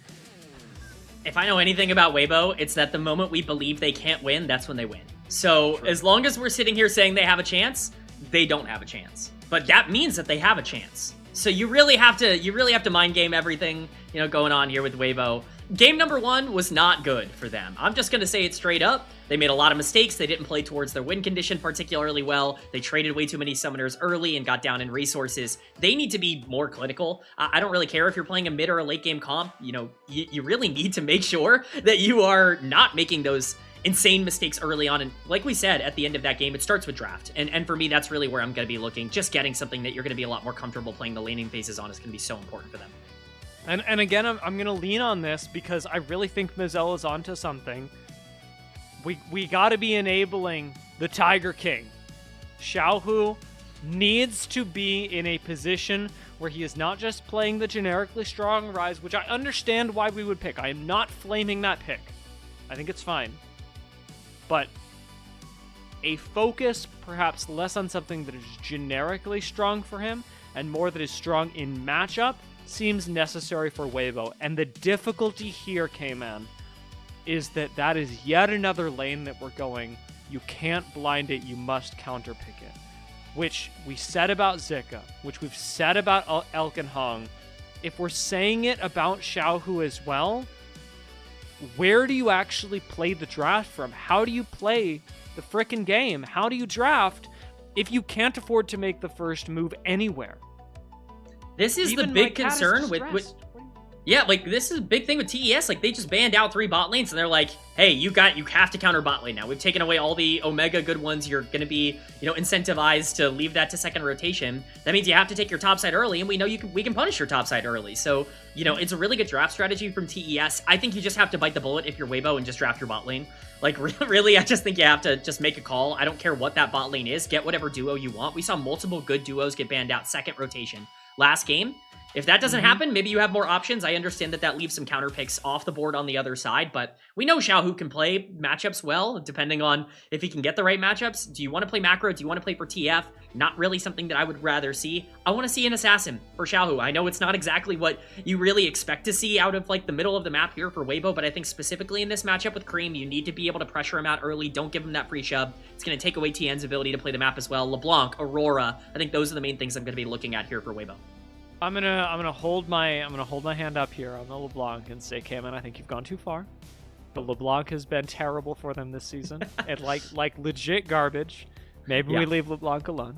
But everything else that you said, I'm on board with. I just, it's my job to keep this broadcast a safe space, and I think that LeBlanc is an unsafe space for Weibo right now. Well, hopefully they don't listen to me then. Disregard my advice as we once again get to see the strategies broken down. Weibo with first pick in this game actually do pull an Orianna ban, so bare minimum they're going to have more bot lanes available than they did previously with the 3 bot lane bans coming out of TES in game number 1, but that Varus still taken off the board. Question is, do they still want to continue to ban out things like Ashe Seraphine, or do they think other things are more valuable? It's the Nocturne taken off the board. Xin Zhao and Jarvan are heavily prioritized here in terms of the junglers that are left available, and I would imagine that either one of them is going to go now, or they're both going to be traded in this game. I mean, this is a tough spot because we did talk about being able to blind your bot lane. Ezreal is importantly up. Ezreal was banned by Top Esports in game number 1. Elk has looked really comfortable on Ezreal. As much as you want to go jungle, if you're talking about blinding a bot lane, if you're talking about starting from there, Ezreal is god damn. Yeah. I'm in so much pain. I'm in so much pain right now. I feel like I stubbed my toe, but it's in my heart. The dagger through the heart that Top Esports gave you Unfortunately, I have a decently good idea of what this could potentially lead into. You know, we talked about the Aurora, but really, I'm looking at Jhin as a potential option here. People don't want to hear that. People don't want to see Jhin come in here for Elk. And I understand, you know, rightfully or wrongfully, Jhin has received a reputation. I would imagine that's going to be the pick here for Weibo. Aurora going to be that lock, though. I talked about Xiaohu wanting to play one of those assassins that can be more aggressive in the mid lane. That's it. I mean, you don't want the LeBlanc. There you go. It's the Aurora. The Ezreal taken away on the other side. We will see what TES want to counter with in the mid lane. This is a flex pick as well. Zika has a game of Aurora this split, so you know theoretically this could go either direction, but definitely giving you some power, at least in the side lane early, trying to play for that strong 2v2 with Ezreal potentially on weak side. How are you feeling about this, Caitlyn? I personally like it, but I'm not paid for my opinions. I think Caitlyn is a strong pick here. I think it's very risky. You are trying to get that massive lead. You need to be able to get those plates down. I love the Caitlyn matchup into Ezreal because he really has no way to be able to contest you at all in the early game, but playing for weak side does open up the opportunity to play more of these playmakers, whether it's something like Nico or, you know, the Bard's banned out. Rakan could potentially be an option here, something that opens up the map more. I would personally prefer that more. They're going to go in the Seraphine direction. It does kind of say that you want to try and contest this 2v2 more than maybe I would expect. Not the direction I personally would have went in, but Feng Yue has been more successful on Seraphine than he has on these playmakers, so we'll see if it's just a comfort pick for them. It can also work really well with the ult to access the back line to lead through something like a Jarvan. I do think that... Now, I'm a Seraphine shill. I really, really enjoy playing Seraphine because I like feeling pretty on the Rift. And that's something that Feng Yue can also feel in this game, given how well this composition, I think, functions around something like a Seraphine who doesn't really have to worry about her AD carry and can instead focus on accessing the backline for Weibo Gaming, but they will need more tools to do that on top esports. It can't just be up to Tien. We saw Cream join him last game on the Annie. We can see Swayon do a similar thing, depending on what direction they want to go, because things like Sion also available for Swayon, and while it may not be the fanciest thing in the world, it's going to be darn hard to chew through for Weibo. I mean, the question is, like, how aggressive do you want to get in terms of these bans, right? Things like Gnar are taken off the board, but with Xin Zhao off the board, do you want to ban Lee Sin? Do you want to ban Nefiri? Like, how early game focused do you think Weibo are going to go in this game? We talked about them needing to get more aggressive. You see the Sion taken off the board. Again, Zika is starting to get his champion pool narrowed down. He's got plenty of options still left in the tank, so I'm not as concerned right now. I think, you know, the Jace, the Renekton, these are all things that he feels very comfortable on. There are going to be, like, things available for him to take. It's just about if he wants to take that matchup early. My bigger question mark is JDG right now in the jungle, pairing up with that Aurora. Do you want to have that aggressive pick with something like Lee Sin that can, you know, push forward aggressive early? Or do you think it's more important right now to potentially get a carry on this team with something like Nefiri to actually give you some mid-game damage? We still don't know what's being taken into the Aurora. That could very well change the game. I mean, Aurora is going to do what she's going to do regardless. You can't really interrupt her kit in the same ways you can other mid laners, but you can certainly disrupt the amount of pressure that Xiaohu is able to have with the right mid lane counter here. So are top esports going to save that for last, or will they pull something up right now? Looks like for the moment, Swayon will be piloting the Renekton generically strong pick, and that works. That's fine. Yeah. I mean, this takes away the Aurora flex to topside. I don't think you can play Aurora into Renekton super efficiently, so I think this kind of guarantees that this is going for Xiaohu in the mid lane. We'll just see what they want to do with that topside matchup. I mean, we keep highlighting Zika. Zika was on that Mbessa and was not successful in game number 1. It is really important for him to feel comfortable in whatever matchup he's taking. Skarner would certainly be more set up for this team. Do you feel like you have enough damage with something like the Aurora in the mid lane? You know, it gives JDG more ability to create plays. I worry a little bit about target prioritization and selection on the other side. The only real squishy target right now is the Ezreal, who is not super easy to catch for something like a Skarner. So you definitely have to make sure that you're piloting it well, but you have plenty of setup now available. Just how much pressure do you want to give up to Zika? That's the real question. I really wish that we had something to deal with. Hold wow, up. Okay. Hold up. I see. Okay. I don't know if I love this. We were both on the page of, well, Aurora into Renekton doesn't sound great. It still doesn't. My opinion hasn't changed. I'm right here with you. Yeah, I hate Aurora into Renekton. I think that that's such a difficult matchup to play out. I'm also really not a huge fan of Azir in general. In the meta right now, this champion's hovering around a 40% win rate in competitive play. That's really bad for, the current meta. And we get an aggressive pick in the mid lane as well. The Yone is going to get locked in. These are very, very interesting drafts. First off, narratively, it's important to point out, Cream coming off of a terrible Yone game yesterday. I mean, an absolutely tremendously bad Yone game yesterday. Bit of revenge coming in here. This is a full AD topside for top esports going into, an Aurora, an Azir, and a Skarner that can build armor. This is a very interesting draft that I think, is really going to be made or broken, we'll just say, by some of these early plays. I mean, you're talking about the armor here. I could certainly see that being a pretty big issue, especially with Skarner. However, I just want to say, to Weibo Gaming, and if they win this game, I'm going to look like a fool. But take notes on Top Esports. That's how you draft like Chads. Top Esports. Yes. They understood what was going on here. Deny the Ezreal, blind the Renekton, get yourself the generically powerful Jarvan, hold the mid lane pick until you are forcing your opponents into a commitment, and then hit him with the Yone. That was that draft is a dance, and I know you get as excited about this stuff as I do. I feel like Top just sambaed all over this draft. It was beautiful. I was asking for someone to coordinate, to push the game forward, to be able to control tempo. Top Esports is going to be able to do that in this game with the power they have early. The question is, can Weibo weather the storm, go into that late game, and be able to get their combos off? If not, I think TES could be looking at a pretty fun game number 2 here.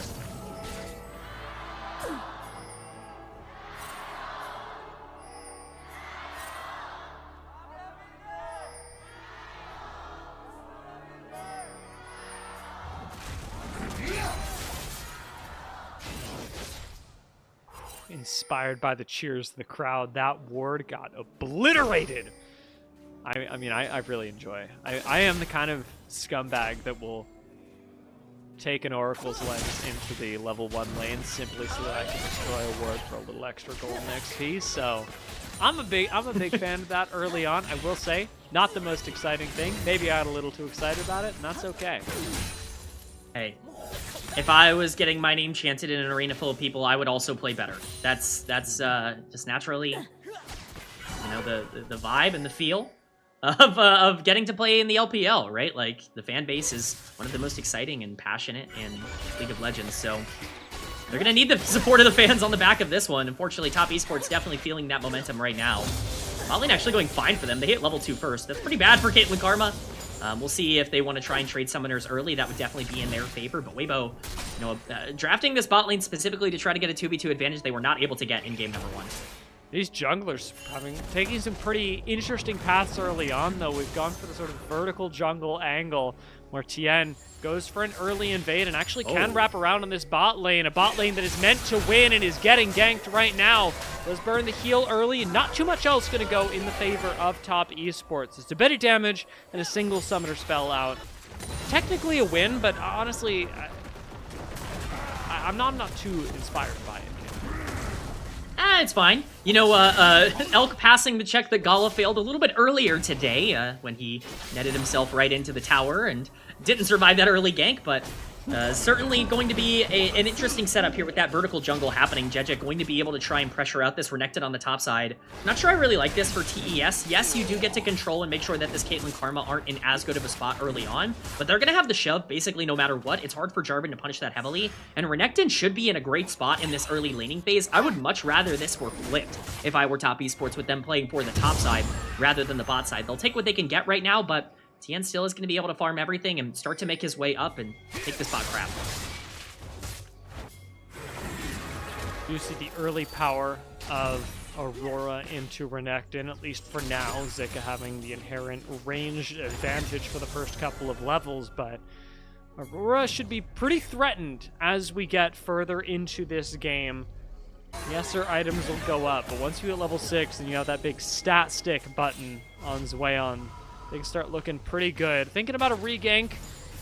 Tien gonna actually channel the back and gets spotted here. Elk gets knocked up again, and this time actually has to burn the flash. So I appreciate that Tien is able to and willing to repeat gank this simply for the love of the game. I mean, this is how you punish a vertical jungle. You get summoners on repeat. This Caitlyn Karma wants to push in and be aggressive in the early game. They're not allowed to do that at all, with Tien basically just sitting in the area, but Feng Yue's now the threat. Teleport in. Weyon actually coming in this time. It's Jockey Love with the teleport, trying to save his support, and it is not going to work. Elk picks up first blood, and that is a good way to start for Weibo Gaming. That you could see the pain in Feng Yue's eyes not being able to crash that wave. He's tilted now. Yeah, I mean, he is tilted as Tien's on vision here, so this gank's going to be really difficult to pull off. I don't think Xiaohu's going to be in any danger here. Yeah, it'll be just fine. No danger. He'll be able to make his way out. That's a really, really big mistake from Top Esports. Feng Yue, again, is trying to crash the wave, but why are you trying to crash the wave when you have no vision of Skarner and you're playing into Caitlyn Karma? It just doesn't really make a lot of sense to me. Like, that's just a bit of a mental error, and it's more gold over to Weibo. You spent so many resources on Tien early on, getting Jackie Love into a good spot, and while he is technically even in gold here, you don't want to be even in gold with the resources that you've spent onto the bot side. Getting Elk into any position where he might be accelerated is good. Sika's now the target. Pop the ult and Great ult. Gets on out. That is free, by the way. That costs Tien 0 time. However, JDG does start up the dragon, and I'm not seeing anybody start moving towards this. Cream is coming off of a recall right now, so isn't really going to be able to get too much done in the way of contesting it in Top Esports. As opposed to in Game 1, who gave up the first Drake. I really don't like this for TES. I think they're looking for desperation plays almost already in terms of these early ganks as we continue to see some pressure onto the bot side. Caitlyn Karma has completely rebounded. They've frozen the wave here, and Tien's going to have to come back down to the bot side in order to try to make this happen. JDG is in the area. He's just going to take the crab on spawn. I don't know if Tien even wants to try and fight this. Bot lanes are going to be able to roam first for Weibo. Love ready to punish JDG right now, but instead we're going to connect with a little bit of CC onto Hung. Doesn't end up getting punished either. I mean, I will say in the favor of JDG and in the favor of Weibo Gaming overall, this Azir pick has allowed them exactly what we wanted, which is pressure in the mid lane, wave push there, so they can turn it into other things. And they've executed on that. I'm just so shocked that Weibo didn't try and take advantage of their freeze more. They had them exactly where they wanted. Yes, priority is technically in the favor of Top Esports there, but it's not entirely through their own doing. The trap line was there, and Caitlyn should be perfect to set up for those plays. It just wasn't prepared correctly. Now JDG's getting his blue invaded, and Tien now capitalizing on a couple of mistakes from the bottom side from Weibo. No ult for Cream this time around. Actually, this can be punished. Coming down to a smite fight for the blue, one that Tien will win. Weibo get anything off it. Xiaohu still has ult and will use it to shuffle Feng Yue right back into his team, but trades his life away for it as Tien picks up the kill on... Actually, it's Jackie Love that picks up the kill with the True Shot Barrage on him. So 1-1 for our AD carries. Yeah, very important to get that kill onto the Ezreal. When you're looking at this comp towards the later part of the game and getting a little concerned just because, again, you really don't have a lot of damage mitigation on the side of TES. You're basically flying blind in your full AD as well going into a Skarner. So getting any sort of kills onto an Ezreal that's going to be able to poke out at the beginning of these fights is important. They've been able to recover what was a gold deficit at the beginning of this game. And it's basically because every lane is just doing a good job of being able to settle in. Elk has done a decent job of catching up in terms of CS, but that kill helps to even out what was, some pressure early on and really recover a good lane state. This is also going to be a part of the game where TES continue to get more aggressive around some of these neutral objectives. 6 seconds on these grubs spawning, and that's going to be a really important objective for both. Still have yet to see Zweon really use or abuse this Renekton. Even as Zika was forced to use his ult a little bit earlier, he's now got that back up, a little bit more safety for the Aurora. And Xiaohu dodges and engaged from Cream and is going to engage right back with the help of JDG, with the help of Hung. Tien is in the area, and again, Top Esports are going for these plays, but they feel like desperation, feel like they're clawing something back. Yeah, it just doesn't seem like they're able to find the engages that they're looking for right now. They do get Weibo onto the bottom side of the map, which is important, of course, for these neutral objectives. But JJ gonna be looking here at red buff. The fighting is definitely not over just yet. Up comes the knockup onto JJ. But Tien, no Cataclysm for the next 2 seconds, can't punish it. Jackie Love comes over as well, and a flash will come out of Hong to help him survive. Red buff not going to be taken, not going to be finished for Top Esports as they keep looking for the next play. But Void Grub spawned in this time. Red buff remains up. We're going for Scuttle Crabs right now. I mean, Top Esports are positioning very aggressively, but they are getting very little for their time. Yeah, I mean, the gold is neutral, but Weibo are also kind of failing on a lot of the plays they're looking for right now. The game just kind of feels like it's at a bit of a stalemate in terms of who's going to be able to break it open. I think Grubs are going to be a really important fight. Minute on Dragon as well, which is going to be decently relevant towards where these comps want to go direction-wise. If Weibo do feel comfortable about scaling into the late game, we could see them just say, whatever, man, you can have your Grubs. We're just going to, you know, wait out Dragon, get vision priority there, and start to take it. So I'm going to use the ultimate just to trade here onto the top side. So definitely ceding at least some pressure over to Weibo Gaming, which could open up the door for this Skarner. Be another teleport to come out of him as the Jackie flash. Love does flash the net, but still gets flashed on himself. One last Q would do it, but Elk, from a little too far away, will manage to channel the ace in the hole, winning the 1v1. He wins the 1v1 onto the bot side, both AD carries blowing a lot of resources in that exchange, but it's Tien who's also going to be winning onto the top side here by grabbing those Grubs, uses the ultimate to get JJ out of the pit. Swayon looking really aggressive, realizing that Skarner's decently low health. He does have to be a bit careful, but it's a crazy map. Once again, how can you expect anything else from these two? Elk now 2-0 on the Caitlyn. The scaling for Weibo is very real. Like, you're talking about a small gold lead for them. You are looking at a comp that is just going to be easier to execute in the later game with Skarner going in and the damage profile that they have on display. So we'll see if they can utilize it well. Elk being accelerated certainly helps things out. One concern that I have for Weibo's scaling is whether JJ will be an effective enough frontline for them. So far he has been, but he really does have to be on point with these impales around critical team fights. Second Dragon approaches. This one's going to go the way of Top Esports. Not fighting here would be ideal for them, but they're going to fight it out anyway as JJ a little bit lost on target selection. Is still going to find an impale onto 2. Will it save his life or will he fall afterwards? JJ manages to survive, gets away underneath the tower, and the turnaround just not quite there for Weibo, who lose the Dragon, but not much else. Yeah, we're going to get a replay of the 1v1 onto the bottom side. Jackie Love feels confident to go for this play, and he absolutely should as Ezreal, but the barrier comes through. Jackie Love does really well to flash the Q coming in from Elk, but Elk just realizes, hey, I've got crit, I've got ultimate. As long as I don't get hit by one more Q, I'm just fine. I can make the space, I can get my Q off, I can blast that ultimate, and I can pick up my kill. It's very strong from a player in Elk that, in split number 1, we were talking about potentially being an MVP caliber player. He needs to step up here as Tien's way overextended. This time the ace in the hole will not secure the kill, but man, like, Tien is having a really difficult time on this Jarvan, which is crazy because he had such a good game on Vi.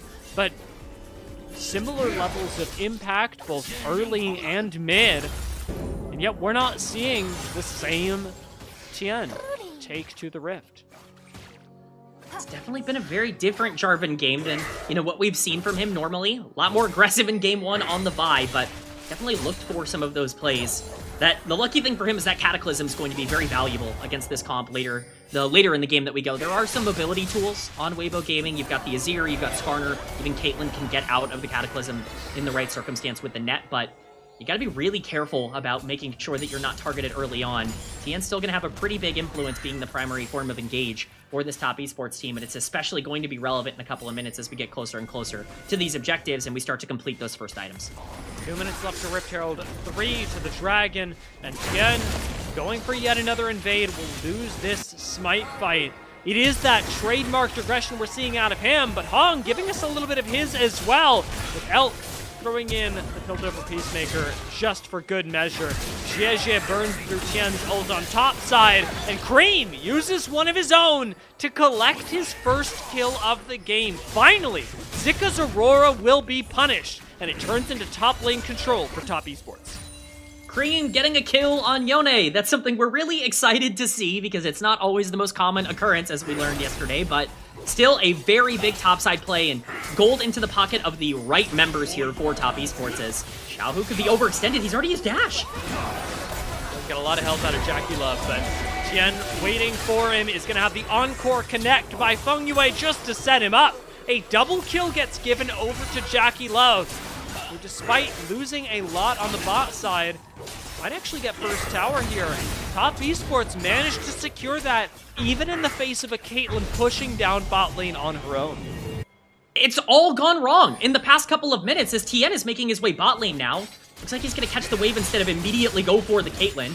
But this has gone from bad to really, really bad for Weibo incredibly quickly. I don't know what Xiaohu is doing in the mid lane there. He uses his dash to try to get away. Some damage is going to go down on the Jarvan. It's completely negligible here, but we're now looking at a 2k gold lead and teleport's coming down on the Elk.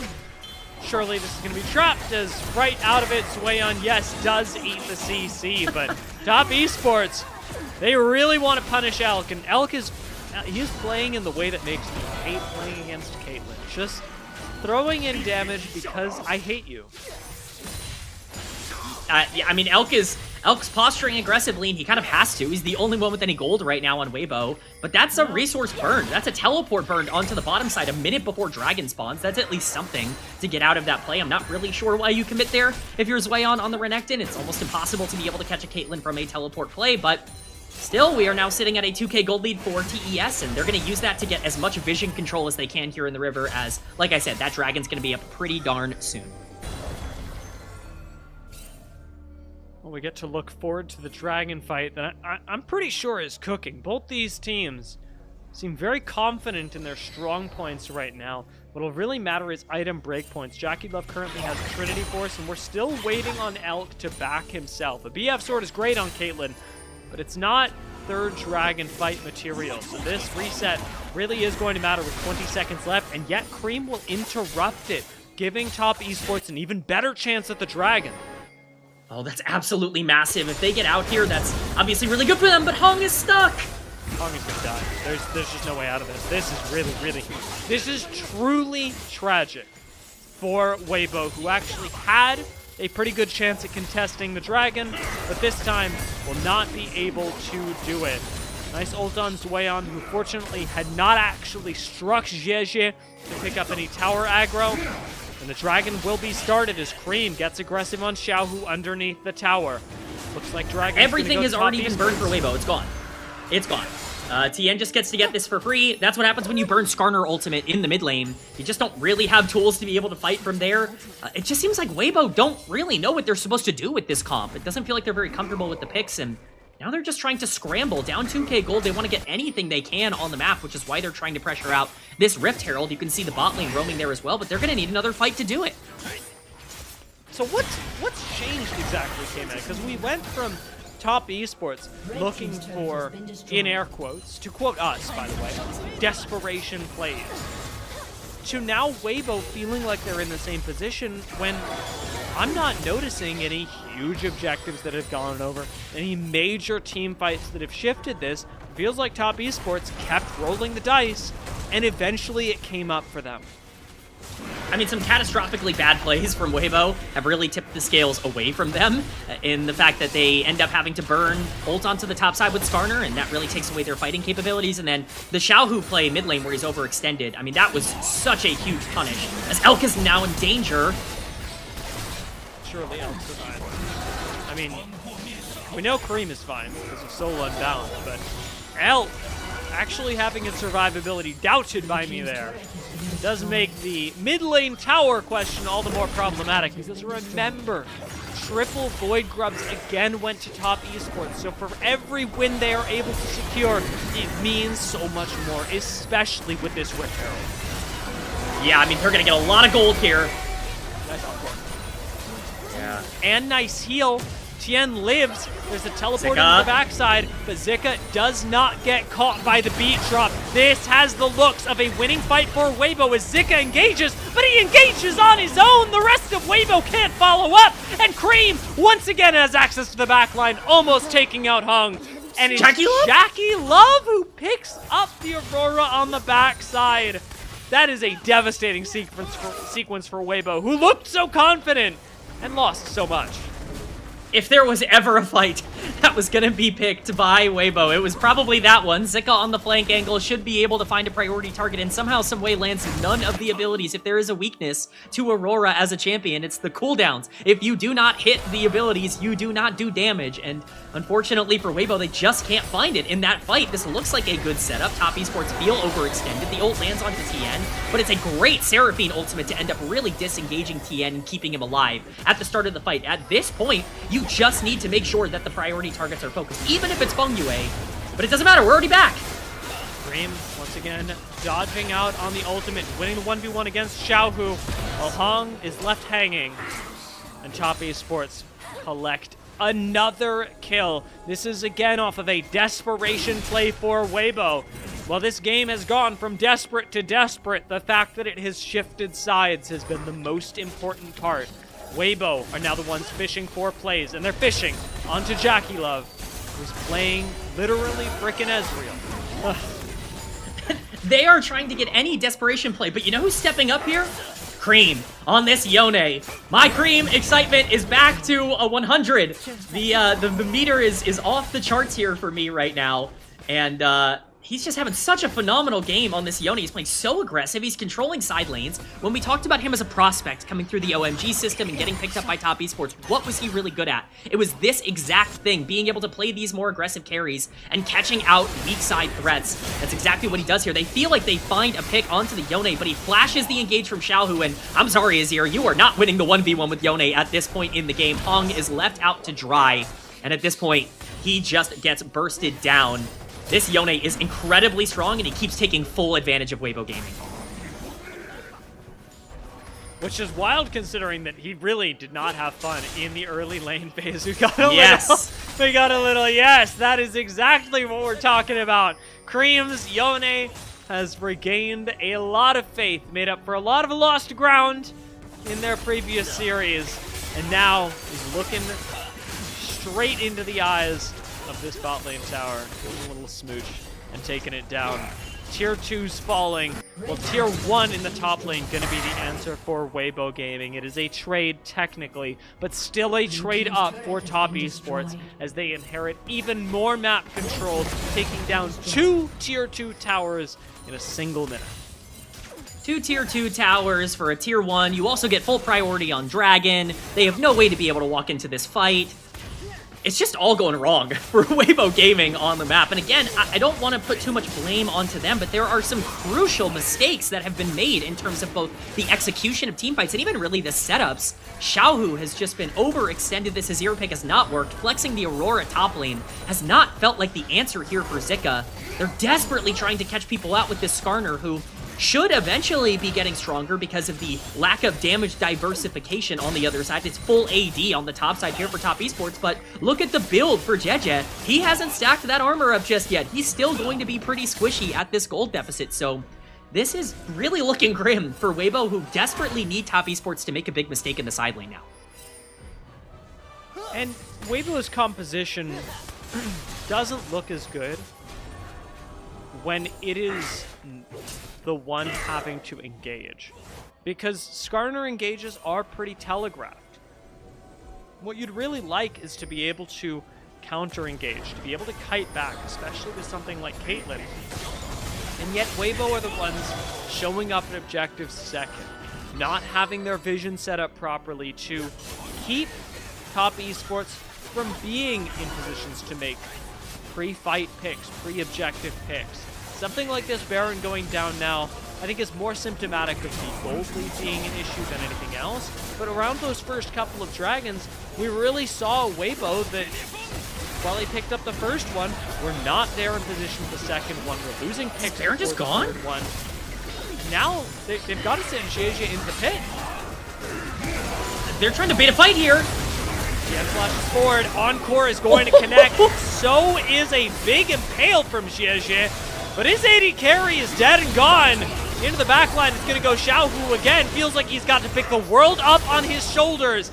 And while he takes down Feng Yue, He will do not much else. It is a double kill collected by Jackie Love, and Zika walking this one out while being beat down by a J4 and Renekton, who will quickly turn their eyes back onto a Baron. It is a very convincing fight for Top Esports. It's just so beautiful, Dia. The combos, the follow-through in terms of the CC, it's everything you want to see out of Top Esports. It's TN finding a priority target on the backline with the Cataclysm, and immediately Cream saying, all right, bet, I'm ulting with you onto that backline, and there's no way to outplay this if you were Weibo at this point in the game. The flash engage coming through from TN. Look at Cream's position. He is immediately like, yeah, I will take the life of Elk. Yeah, it's a 3-man impale, but your damage dealer is dead. All of these resources onto Caitlyn in the early game, and for what? At this point, you don't really have a way to fight. Xiaohu engages, but it's much too late. And now at this point, you're looking at a map that's completely broken open with almost no towers available for Weibo. Baron on the side of Top Esports. This game could be over very, very shortly. Tiny bit of criticism here. Elk did have flash up for that play. Him getting away from that engage was possible, and it really does. While there are a lot of things that have disadvantaged Weibo coming into the point where we're fighting for Baron, there are avoidable mistakes, and in this particular case, Weibo did not avoid them, something that we've seen plague them before. Now, it is their turn to make yet another play, yet another out of a little bit of desperation. It's not going to land. Top Esports walk that out, no summoners, no ults, no nothing. It's just, again, like, what are you looking for? You can't engage on Jarvan. Jarvan's certainly not going to let you engage on the bot lane. I don't really know what Weibo is even trying to find in these exchanges. They're trying to hold their base, but for now it's becoming more and more difficult. Looking for a flank right now, but in goes the Encore and the beat drop, locking up JDG for a second too long. Tien gonna ult in the front line as he goes down. Zweon's already all over Elk, who will fall once more. Zika disengaging into a Renekton is not going to feel comfortable, especially not when a Fate Sealed is all over him. Zweon manages to survive, gets to look for a little bit more. Top Esports may have lost their jungler, but in return for his life, they will pick up not one, but 2 inhibitors. Oh, Cream was looking to try and end the game there with an engage onto Jeja. They're not going to be able to find the damage, so they have to back off. But, oh, wouldn't you look at that? 30 seconds on Dragon. Perfect time to reset, get back out on the map, and get that Ocean Soul, which is going to make things even more difficult for Weibo. But Jackie Love, he got his back stopped! Is actually going to collect a kill. TP coming Another ace in the hole takes him out. Top Esports, they've got the gold lead to actually fight for this, even from a disadvantage. Zweon will answer with a kill on the jungler as well. Even with Jackie Love backing on Vision, Top Esports still trade up 2 for 1, and a dragon to boot. Hey, you know what? Sometimes you just have to give over that bounty to give them a little bit of confidence before taking it immediately back away. Ocean Soul will be acquired here by Top Esports. Again, look at this comp with Ocean Soul, Renekton with Ocean Soul, Jarvan with Ocean Soul, Yone with Ocean Soul. Yeah, I'm feeling pretty scared right now for Weibo Gaming with the position that they're in. 10k gold lead here. It's really just a matter of how they want to push in. And the question now just becomes, if you're Weibo, you know, what do you look at and take away from this series with? Because really, at the end of the day, we highlighted the solo laner so heavily in the pre-show, both for Weibo and for Top Esports, but Weibo's solo laners have just not been good enough here today. Both Zika and Xiaohu have been really far behind the 8 ball. I will be honest with you. I think it is 2 things, but it is a draft issue that they need to solve outside. Inside the game, yes, that there are things that you can be doing better. I think the issue is that there's not enough comfortability on a variety of champions. There are not a lot of blindable options for Weibo Gaming. They have too many places that they want to counterpick. You need more players that are comfortable playing generically strong things and actually succeeding on them. And if you don't have that, you're always going to be gimmicky. Feels like a gimmick right now. Weibo pushing in, or Weibo trying to defend their base. Cream looking to end the game. You know, if an occasional ult goes wide, that's all right. But you know what doesn't? The Encore that connects with 3 members of Weibo Gaming. Did still ultimately have Tian fall as JDG Tries to get away into his fountain, but will still have to invest the flash to do so. And Tien, having come back from his GA, is ready to tango once again. Looking at these Nexus towers and the end of the game.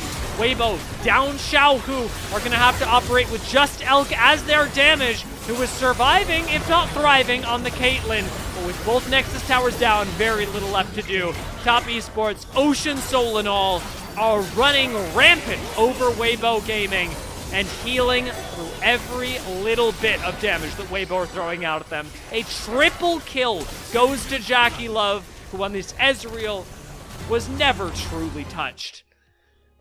And Top Esports pick up a 2-0, reversing the way that this series went the last time and ending the downward spiral they had been on.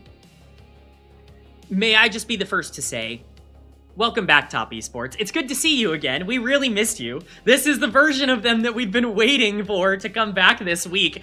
Certainly, there must have been some concern inside the building of a 0-6 week after having not lost for weeks and weeks and weeks since Series 1 of the entire split. This is the Top Esports we were waiting. I talked about adversity. I talked about, this team not really running into problems throughout a majority of this regular season. They had finally had their backs up against the wall, going against the team that put them at the beginning of their slump. And you know what? I think we had every single possible question answered. Every single player on the Rift absolutely popped off here today. Yeah, I mean, this felt really good for Top Esports, but I will bring our conversation back around to what we were talking about in the first couple minutes of this game, because I think against a better team, Top Esports lose game 2, and by a pretty significant margin. Like you were talking about, the first couple of minutes of the game were really rough for Top Esports. They've clearly got something to work on heading out of this series as well. Certainly some macro to clean up. That's kind of what you expect from an LPL team right now. It just feels like these games are so chaotic, and that's what makes the LPL so fun. But you're right. I mean, the early game was certainly not perfect. It felt like they were giving things over for free, not really contesting when they needed to early on in the game. I naturally look at a comp with Renekton, Jarvan, Yone, Ezreal, like this full AD lineup as something that is eventually going to become, a little bit more difficult to play as the game goes along, especially when you're staring down Azir and Yone and even like a 4-item Caitlyn. So I don't really love the idea of giving things over for free. I want this team to be greedy and aggressive. When they've been at their best, it's when Tien is a psychopath, when he embodies the spirit of greed and, not understand, just says, I'm not trading anything. I want to try and get everything on the map. That's when, Tien and Top Esports in general look at their best. And at least we kind of got to see a glimpse of that there towards the end of game 2, but definitely want to see that more at the beginning of games. I mean, perhaps Tien playing a little more selflessly was the issue, because from my perspective, I mean, he was ganking bot lane twice, turned that immediately into a top lane gank. I didn't see a Tien that was inactive, but perhaps one that, was not playing for himself, was more playing for his lanes and a little bit lost on how to do that. Would you say that's fair? I certainly think that the vertical jungle at level 1 did not help. I think generally he always kind of had the game plan of wanting to go topside and try to make something happen early on, get his Renekton into a good spot. The moment you get that vertical jungle going on, it's cooked. Like, there's really no way that you can play for that Renekton, and I think your game plan does go out the window a little bit. It does disrupt Weibo in this game quite a bit as well. It means they can't play for the Caitlyn and the Karma nearly as much, but clearly that ended up working out for Top Esports in the end, because even with the Caitlyn having 2 kills, it didn't really matter going into the late game. So, serious question. I know we're not giving Feng Yue MVP because we all saw what happened at level 3. Are we giving Jackie Love MVP? Because he did a lot of damage. He did his job correctly. I think... could do. For me, I'm biased. I think this Yone was the star of the game for me. I think obviously the 1v1 not going Jackie Love's way. He misses the Q by like a fraction in that fight. It is so close. If he lands the Q, he kills Elk. And if he doesn't land the Q, he dies. So just ends up coming down to whether or not you hit the skill shot. But to me, I do believe that Cream was kind of the big difference maker in this game. He was across the map just nearly as much as Tien was throughout a lot of these plays. And was finding some really great ultimates in these fights, following up on the Jarvan engages as well. I think Tien does have an argument in the same vein, but Feng Yue was excellent. I mean, some of those ultimates from the Seraphine at the end of that game were essential towards winning these fights. I think it's fair for me to say that maybe Cream would be my player of the game, and maybe Feng Yue would be my player of the series as a whole. Sure. Yeah, I could see Feng Yue's player of the series, especially because, like you said, the Encores really were hitting quite hard later on, something that we mentioned in draft as being a strength compositionally for Top Esports was that they had a lot of setup for these, and definitely managing to execute on that, I think, is a good bar to set. But I like your Cream highlight here, especially given the contextual turnaround that we know happened for him. Because Cream had such a bad series on Yone previously, being able to come back and have a good series. Great? Can I? No, I would say good. Would you say great? It was good. I think game number 1 could have been better. I think there were definitely some moments in game 1 where you're like, I want to see you push your advantage more. The Annie was great. He just wasn't perfect, right? Like, there were definitely some moments you wanted to see some shove go out. Either way, like, one of the things that Cream has always been criticized for has been his inability to play for the team as much as he plays for himself. He gets this reputation of being very meta-dependent because of his champion pool. I think what we saw today was a player that was much evolved beyond that. And that's really, when I talk about the Cream meter being off the charts and at number 10 for me, it's because the version of him that we see now is willing to drop waves, go top lane, and pick up a kill for his top laner. He's willing to, drop a mid wave and go and skirmish with his jungler. These are the things that he wasn't always willing to do at a high-end level. He's always been a good side laner. You put all of that together, he can become one of the scariest players in the entire league. I mean, we've certainly been given a show by Cream in the last couple of days. A check-in on how this series has turned out, though, is an important one, as currently Weibo did not manage to catch up to IG given their loss here, and Top Esports will maintain their lead over AL. Important to note that is despite losing in an 0-2 to AL just yesterday. IG still have a game coming up today, funnily enough, against AL. The teams that beat Top Esports and Weibo Gaming yesterday are playing each other today. So IG has a chance to pass up, or at least catch up, to NIP on the leaderboard, and AL has a chance to keep themselves even with Top Esports by the end of the day. Group Ascend standings had the potential to change a lot today. I don't think that they've actually changed that much, but all good, all good. Yeah, unfortunately, Weibo WE eating some more losses towards the bottom of those standings, but definitely a good one coming up with Anyone's Legend and Invictus. AL have been on fire as of late. It feels like they're really starting to find their form in terms of their macro again. And IG, as up and down as they've looked, they've got a new mid laner in there, and we know what can happen in the LPL when you make some roster changes. Sometimes you just get that natural buff. So very excited for this final series coming in. Yeah, you can certainly look forward to the games that we've got coming up, IG versus AL. And I'm not just saying you at home.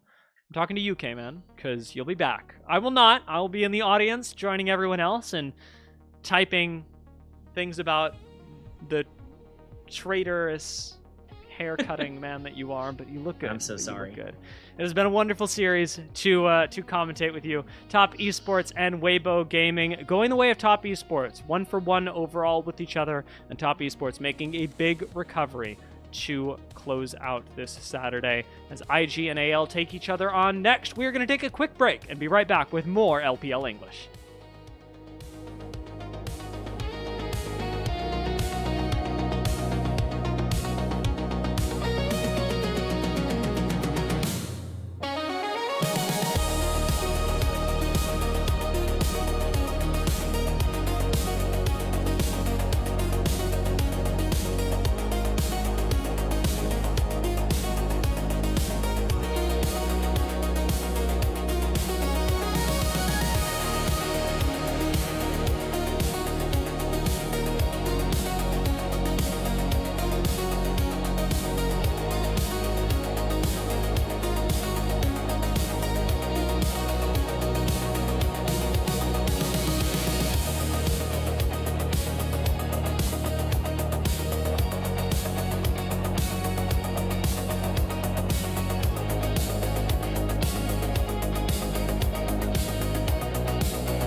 Welcome back, one and all, to LPL English, your unofficial home for everything LPL. I'm Mazel. I'm joined by K-Man once again, and we have Shivam on prod behind us, pressing all the buttons. And we've got a banger third series, the final Super Saturday of the LPL Spring Split.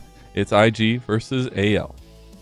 Oh, and it's a Super Saturday. I mean, these are some good series. We had a fun one, Top Esports and Weibo, but this one hopefully is going to be a little bit more competitive. Both of these teams really trying to rebound in multiple different ways, either continuing their good run of form to keep themselves in top 4 or to really get themselves back into a conversation where they can maybe try and skip the line, get themselves back into top 4 and qualify for those playoffs directly.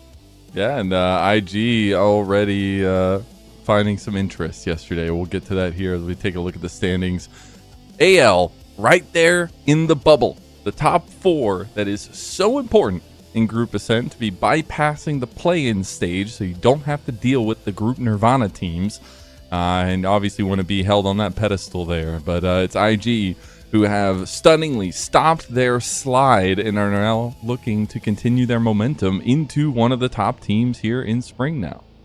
I mean, the crazy thing is these two teams basically have swapped places over the past couple of weeks. IG was a team that was consistently in the top 4 throughout the beginning part of the split. AL kind of struggled out of the gate. That's why these matches are so important. These are the kinds of matches that got AL back into top 4, and they're going to need to be the ones that IG win in order to get themselves back into that conversation. You mentioned Group Nirvana. We can talk about how these teams are favored against Group Nirvana. It's one best of 5, and I certainly don't want to rest my entire season on one best of 5. Not at all. We saw last split some crazy upsets at the last second. Definitely some sad teams that weren't a part of Group Ascend in the end. But that being said, let's go ahead and take a look at IG, a team that has made some changes that maybe seemingly have shifted the power structure of Invictus Gaming and maybe made them a force to be reckoned with once again. This is a team that now has Nya in the mid lane, but yesterday it was a very gritty performance against Weibo. Gritty is a good word, I think, to describe the way IG have been able to find their wins as of late, because they really do have to skirmish a lot. This team has found its footing mostly when they're able to just make the games as chaotic as possible, and that's what I think Nya did at a really high level last series in his debut. This is a player who's a lot more comfortable playing things like Assassins, things like Akali as we saw yesterday. Silas has been a big pick in the past as well. You know, these are the things that I would expect them to go for, which means side lane pressure is going to be even more important, even more relevant, and that shines a huge spotlight onto the middle of the map here, which obviously is going to be where everything ends up running through. But hey, changes mean a lot for this team and for the league itself, and IG have made a good amount of changes. When we take a look at everything that was there for them in split number 1, and the fact that we still find ourselves in kind of the same position in a struggling slide in this double round robin, still a lot of time to make things up, but it's got to start now, and you're still sitting at this point where you're hoping to get started. I mean, you got to get started soon. I mean, you got to kick it into gear at some point. I think this is a funny little graphic, all that for 6th place. I mean, it's a very different feel for IG. Unfortunately, they got better and so did the rest of the league. And so they're sitting in a spot where they're really trying to rebound. But, I mean, when you're cycling players in and out, it's clearly a last-ditch effort to try and fix things. You have to try and pick this up eventually, because this is a team that is clearly not showing patience to, you know, let things ride out. They want to be a contender now. They want to try to make even MSI, which, while I don't think is likely, is possible for this team, and it's going to need to kick into gear eventually for them. Yeah, and a very different style coming through, at least trying to attempt to find their style, is IG themselves. But maybe this is the change they needed. Maybe this is the moment they needed. As we take a look back to yesterday's series, some of the big moments from Nya as well from the mid lane, who was giving Xiaohu the business. In this game, it was really interesting because, you know, he had one particular job and there was some great performances around him as well, but his job was to take down Elk time after time in these fights, and he was able to find promise there, which unlocked so many other avenues for his team, and this is what it feels like IG have been missing. Yeah, if you want a small comparison between Nia and what Renard was offering this team beforehand, one of them is going to be a lot more focused on being able to generate leads on their own, that being Renard, who is much more lane-focused, wants to get the 1v1s going. Nia is much more skirmish-oriented, which I think really helps for someone like Wei. When you think back to when Wei was finding a lot of success on RNG back in the day, or even at times on Billy when he went over there for, a little bit, you were thinking of a team that was really aggressive at being able to get him leads and letting him run the game out of the jungle. I think Nia is much better prepared to be able to set Wei up for those circumstances rather than be a passenger, like Renard kind of was for a majority of the early games, where he was a little bit more self-interested with some of the resources he got. Yeah, and the team was willing to play around him. I think that's the most important thing, is you're giving a rookie a very comfortable place to be by giving him counter pick in every single game. That's going to feel really good. And the fact that we were able to see him capitalize on it as well, and especially in that third game. But it's a great thing to see. It was so funny to see him, take his bow on stage. There is a massive difference between who they faced yesterday and who they're facing today. Weibo has been struggling. They have been in the dumps, it feels like, here as of late. The roller coaster is alive and well. AL are surging right now, and this is going to be a true test between him and Shanks if he can keep his head above water. Shanks is certainly not somebody to give over advantages for free. That is for darn sure. And Shanks, let's keep it a buck, is also a side lane player. He's also someone who loves to skirmish. This is going to be a much more stylistically appropriate matchup, whereas Xiaohu might want to play more for the late game, play more, slow. You definitely don't want to let AL get out of control. As we see the lineup up on the screen, we've seen a lot of these players really be able to break through, but there are some interesting faces here that have needed to step up for a little while. Yeah, they have. And I think one that I'm looking at tonight is Hope. With Diatsi having an incredible series last night, it's Hope that I'm looking for to step up in a lot of these team fights. But really, I think a lot of this game is going to be decided by what Tarzan decides to do and how quickly these mid jungles kind of get into combination, as well as the supports obviously in there. But a lot of eyes are on Tarzan and Wei. Every time we see these guys face off, it is a slugfest, either in pathing or in skirmishing and around those objectives. So I think a lot of tonight is going to be teed off by how quickly we see the junglers getting involved. But for AL, we had to have a little bit of fun with the Kung Fu Panda reference, as they are our lovely pandas. It wasn't looking good. It was like the start of the movie. Things are not going well. He's not trained up. He's falling all over the place. It's not working good.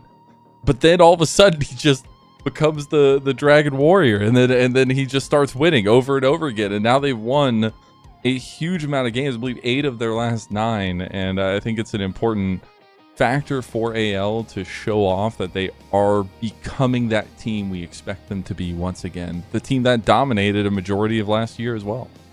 Let's not forget, this was the #1 seed in the regular season in Split #1. It wasn't just 2025 where they found their success. This was a team that disappointed in the playoffs and then never really regained their footing at the beginning of this split. But we know that this group of 5, even, without Tabe, and I know that's been a big conversation around their coaching staff, they have already shown that they can still be huge contenders in the LPL. It's really just been about, as you said, enabling Tarzan, which has been something they've done a lot better at. Tarzan can sometimes struggle to have the same kind of impact on the map with his playstyle when his lanes are in a worse spot.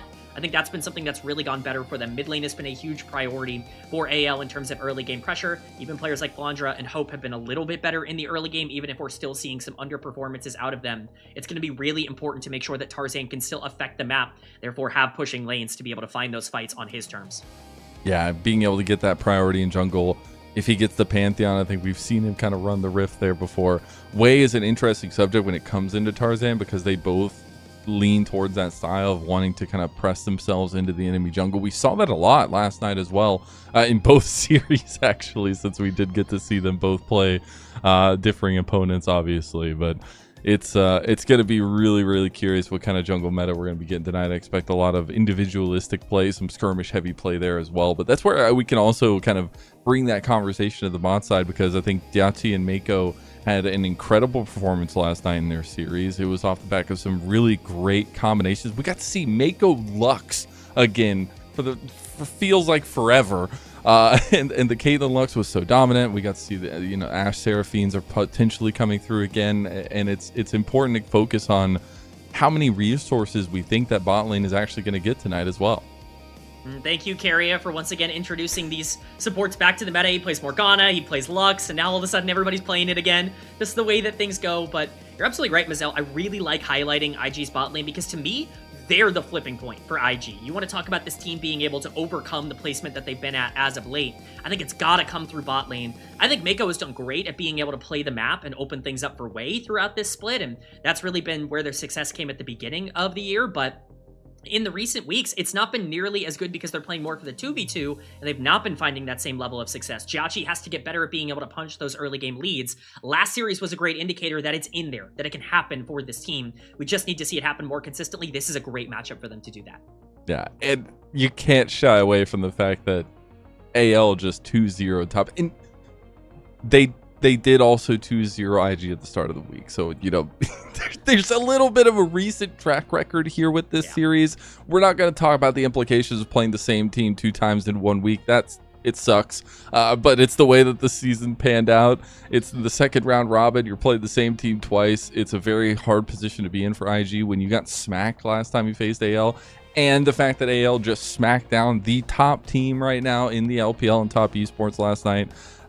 It's very differing trajectories, it feels like right now, but you're just hoping as an IG fan that the glory of stopping a 5-series loss streak, the momentum that you can gain, the confidence that you can gain off that is going to kind of carry you forward.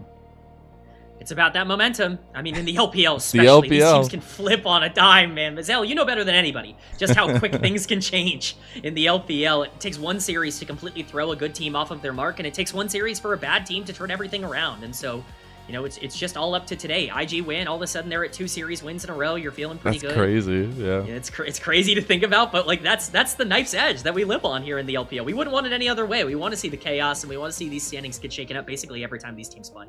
And it's getting towards the end of the split. Like, we can't shy away from the fact that both teams after this series will only have 4 series left of best of 3s at the end of the split. And that means that, you know, it's getting down to the wire. We're going to be getting closer and closer to people getting locked in for the top 4, bottom 4. Obviously, WE already sitting at a bad. They won a game, guys. They won a game. 07 WE. Anyways, I'm going to stop tangenting. But it is important because we are getting to the last couple series here for a lot of these teams. And so if IG want to turn things around, we talked about it already, need to do it now. But I guess that's also where some of the conversations of how do we see AL typically win games and how ruthless they are in games is going to be a little bit of a trouble for IG, because they did have some decent early games yesterday, but if you're not having some consistency there, it's going to be hard to do that against AL. Absolutely. I mean, those early games are so essential towards the way they want to play the map because they want to open it up. You talked about Wei and even Tarzan being so central towards the game plans of these teams. Jungle really relies on early game pressure to be able to make those rotations, to fight over those objectives. If you don't have that control, it makes it even more difficult. We've seen junglers be kind of let through on a lot of these draft phases recently. Things like Jarvan, Pantheon, Xin Zhao, Vi, like they're consistently left available for a lot of these players. I don't doubt that they're going to be able to get something that's powerful in this one. It's just really about who can make the most of it. You talked about, you know, wanting to get to that top 4. I just want to remind people of the stakes. If the season ended today, Invictus Gaming would have 1 best of 5 against Edward Gaming for their spot in playoffs. And that means Group Ascend next split as well. So you don't want to be anywhere near that conversation. This is a huge matchup for them. Yeah, it really is. And also we get the lovely audience, at least in the aura that is the arena in Xi'an. I gotta say, I'm noticing something. Both of the stabs on both sides have pandas at the top. I think that's a little unfair. Might just be a little biased. Pandas are cool though, I guess. So AL skyrocketing with their stonks, but it's really cool to see the arena in Xi'an full of people. It's been awesome to see.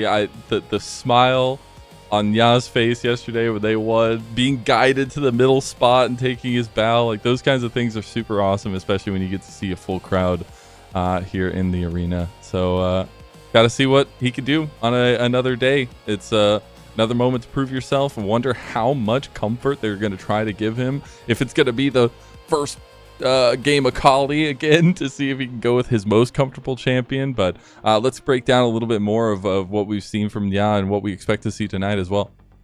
I think I'm expecting to see a lot of priority in the draft early. One thing that IG, as you mentioned before, did really well yesterday was save counter pick for Nya, and that means that I expect bot lane to be heavily prioritized. Expect a strong 2v2 early out of Invictus Gaming with their jungle so that their solo laners can feel a bit more comfortable in their matchups. Breathe as well is going to receive a lot of attention here. You know, we haven't really talked too much about top lane, but Breathe has been a critical piece for why IG has been successful across this split, and he's going to need to be better today than maybe he's been in the past couple of series, in particular during this losing streak. We know he has it in him, but these solo laners are definitely going to be the ones to keep an eye on, and isn't that just a fun thing to say for a game that wants to be as chaotic as this one should be? Absolutely, that's the fun of it, as well as, hey, the different picks. I want to see if anybody's going to be playing a little bit spicy with the meta. Obviously, we're getting closer to that next patch coming up. So again, I was talking to Alec yesterday and just trying to see, what are people trying to squeeze out the last little bit here in this meta that we have going on, and if those changes are really going to be big impactful. But that's another piece of the puzzle that we talked about a little bit, foreshadowing, is the support style, the picks that we've been seeing, the enchanter heavy meta that we've seen in the bot lane as well. But for both of these guys, I mean, Kyle specifically, roaming, getting out with Tarzan, that is the name of the game. It always has been since they became this crazy duo in the LPL. And I do wonder how that variation of, are we going to focus on 2v2 bot lanes, or are we going to focus on getting out early and playing a little bit safer from the ADC role, pans out here? That's why I think it's actually going to be really likely that we get very early bot lane picks here in this series, because I think both bot lanes kind of want to dictate exactly what's happening in the laning phase. I don't think you want to sit there and counter what the enemy is doing. You want to say, we're either the lane that gets to move and play aggressive, or we're the one that gets to play safe. Like, you want to choose which avenue you're on, which side of the fence you're on there. So I'm going to be really interested to see how that breaks down in draft. We're already getting some bot lane bans coming in from AL. That really showcases where they want to put their attention. Ashe, Seraphine essentially They saw the board. games yesterday. Exactly. They were like, nope. No, thank you. Yeah, not letting you get those. See if maybe the Akali also joins the ban table. How much prep they've done for Nya, as will be the Jarvan, which has obviously been super high prio, banned away towards Tarzan. So maybe a little bit jungle focus from IG. The problem with jungle focus right now is that there are so many junglers to focus, but they're certainly trying. Jarvan, Pantheon off the board. If they want to ban a third jungler and just say, hey, you either pick one of the big four or you don't, certainly could be an option here. It would leave a lot on the table for AL, though. Orianna is something that is notably still available. We'll see if that ends up being let through. Orianna, kind of a permaban right now in the meta for good reason, can kind of do everything at a really high-end level. But with things like Ryze still on the table as well, could just be a trade as we see the Rumble taken off the board instead. And it's a rightful ban towards Breathe. I think in general, obviously, Rumbles have been pretty nuts, but just being able to take away some of the big meta picks, maybe even leaving it open for later parts of the series. I know we were talking before, but we do expect this to be a 3-game series at least, because these teams are a little bit chaotic, and sometimes the drafts do matter. As we are getting the final ban, it is the Varus from IG. First pick of the Orianna, as IG didn't decide to ban it away. IG might have accidentally tricked themselves into thinking Orianna is weak because Renard was so bad at playing it.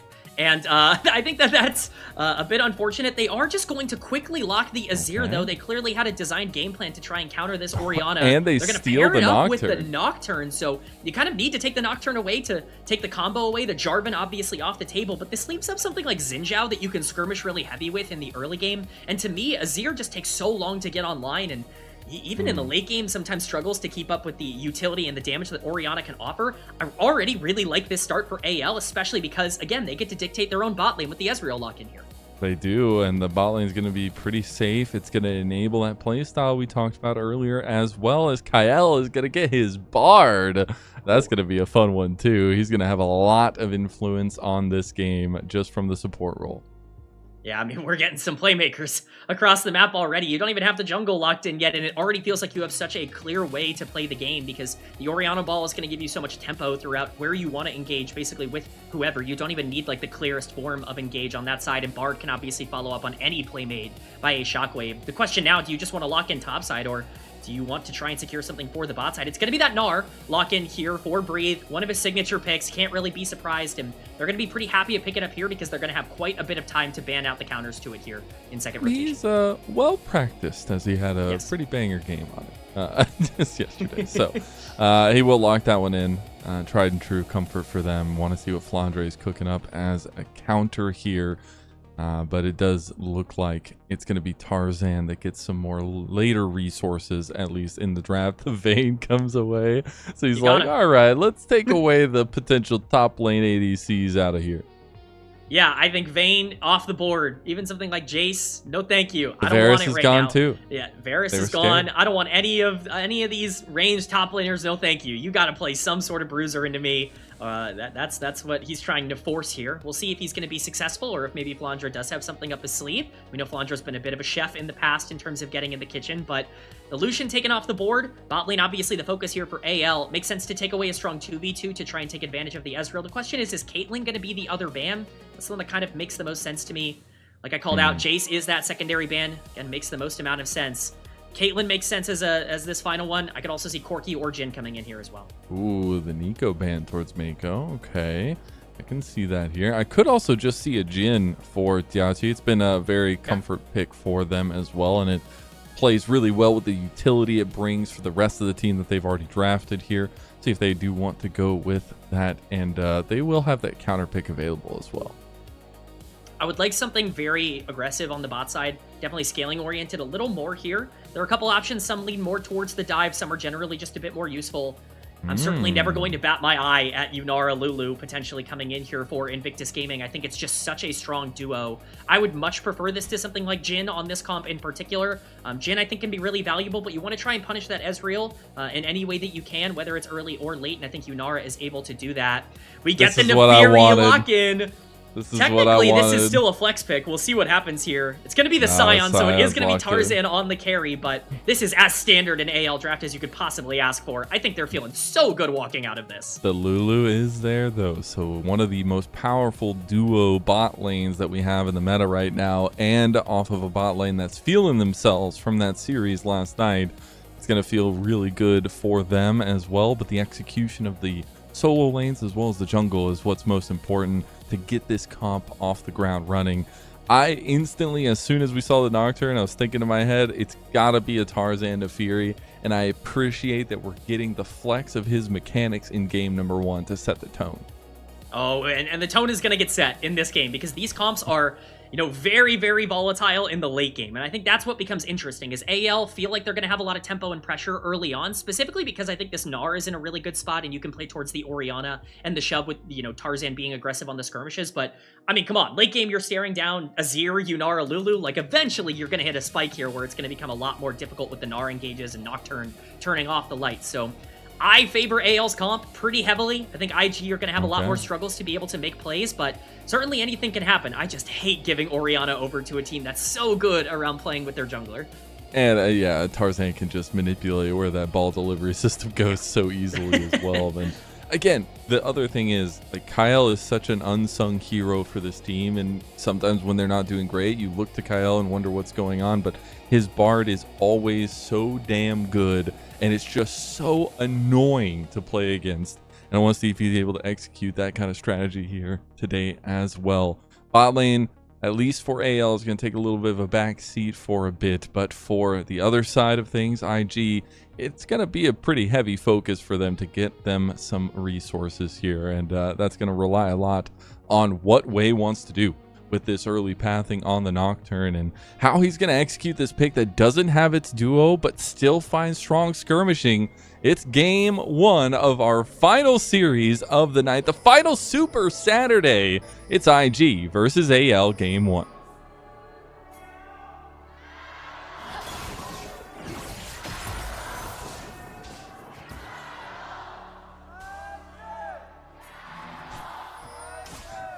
What was that drawing of the guy? That was incredibly funny. And I do want to point out, this level 1 is crazy from Wei. He's already looking at Tarzan to shove him out of his raptors. Not gonna lie, Wei had some really rough level 1s yesterday, and he's just going for it again. He really likes to fight around the raptors, and now he's actually fighting the Flandre. He could find the angle here. He's not gonna chase though. Breathe is still around. Shanks has come over. I mean, Shanks is in some trouble now too. As Breathe about to get Mega Gnar already at level 1. And the Raptors are going to be started up by Wei. Meanwhile, we have some summoner spells burned on the bot side. It is the Ghost and the Heal from the side of IG, just the Barrier and the Heal on the side of AL. 600 total games for Wei. Congratulations. Number 24. I still remember the days on E-Star when he first came through the fold. Oh, those E-Star days are very fun to call back to. A couple of big stars to come out of that E-Star team, but Tarzan is going to hit that level 2. I was kind of assured that there was no more actions that was supposed to be happening at level 1 with the new changes to the minions, but here we are, getting quite a bit of level 1 trading. Definitely think this is going to favor AL to an extent because they get to control a lot of the tempo here. It's unfortunate that Shanks took quite a bit of damage in that exchange, but hopefully he can gain that tempo back on the Orianna with an early recall. For now, I'm just going to keep an eye on these junglers, both on the bot side. They will be pathing up, presumably. I don't imagine they're going to want to try and make any of these early plays happen, but you never know with players like Tarzan and Wei. Yeah, I do expect potential, like, level 3 paths that they're willing to go for. It looks like right now everything's just going to take a little bit of a calm backseat here. There's some push for Prio on bot side and top side for IG. Ooh, Mako getting a little bit low. Let's hope was able to layer in some of those shots. We already see Kyle on a roam. He's deploying out mid lane, trying to get active. Absolutely. I have collected a couple of stats over the course of this year when it comes to Kyle. AL are nearly undefeated in games where Kyle ganks mid before 10 minutes into the game. I'm sure they recognize that that is certainly a big positive for them as well. Getting this guy active, setting up vision in the enemy jungle, playing with Tarzan, playing with Shanks, that has been the avenue towards success. Shanks, even with that lack of health bar, being able to shove in this Azir really just goes to show what this matchup is for these two champions, and it's going to be really important that they keep the pressure on. He is down a level here, so he's going to take quite a bit of poke from Mako, but supportal combat should not end in death here today. He's just having this like crazy supportal combat right now. Kyle is down under 200 health. Mako might as well just start going AD at this point. We'll see if he does. I think that maybe not the right call. The battle Lulu would certainly be funny. It would be. We did see Tarzan just double scuttle though, and so Wei, looking for something to do, is going to spot him out and go for the early skirmish. He does have the spell shield, the fear going off, but he's a little bit worrisome to go further in as AL have collapsed. And Kyle is here. He is still level 2, and he's just making his presence known. That could actually be a really impactful invade if Kyle doesn't make his presence known, but instead, the Bard is able to keep Tarzan in a good spot despite being a level down.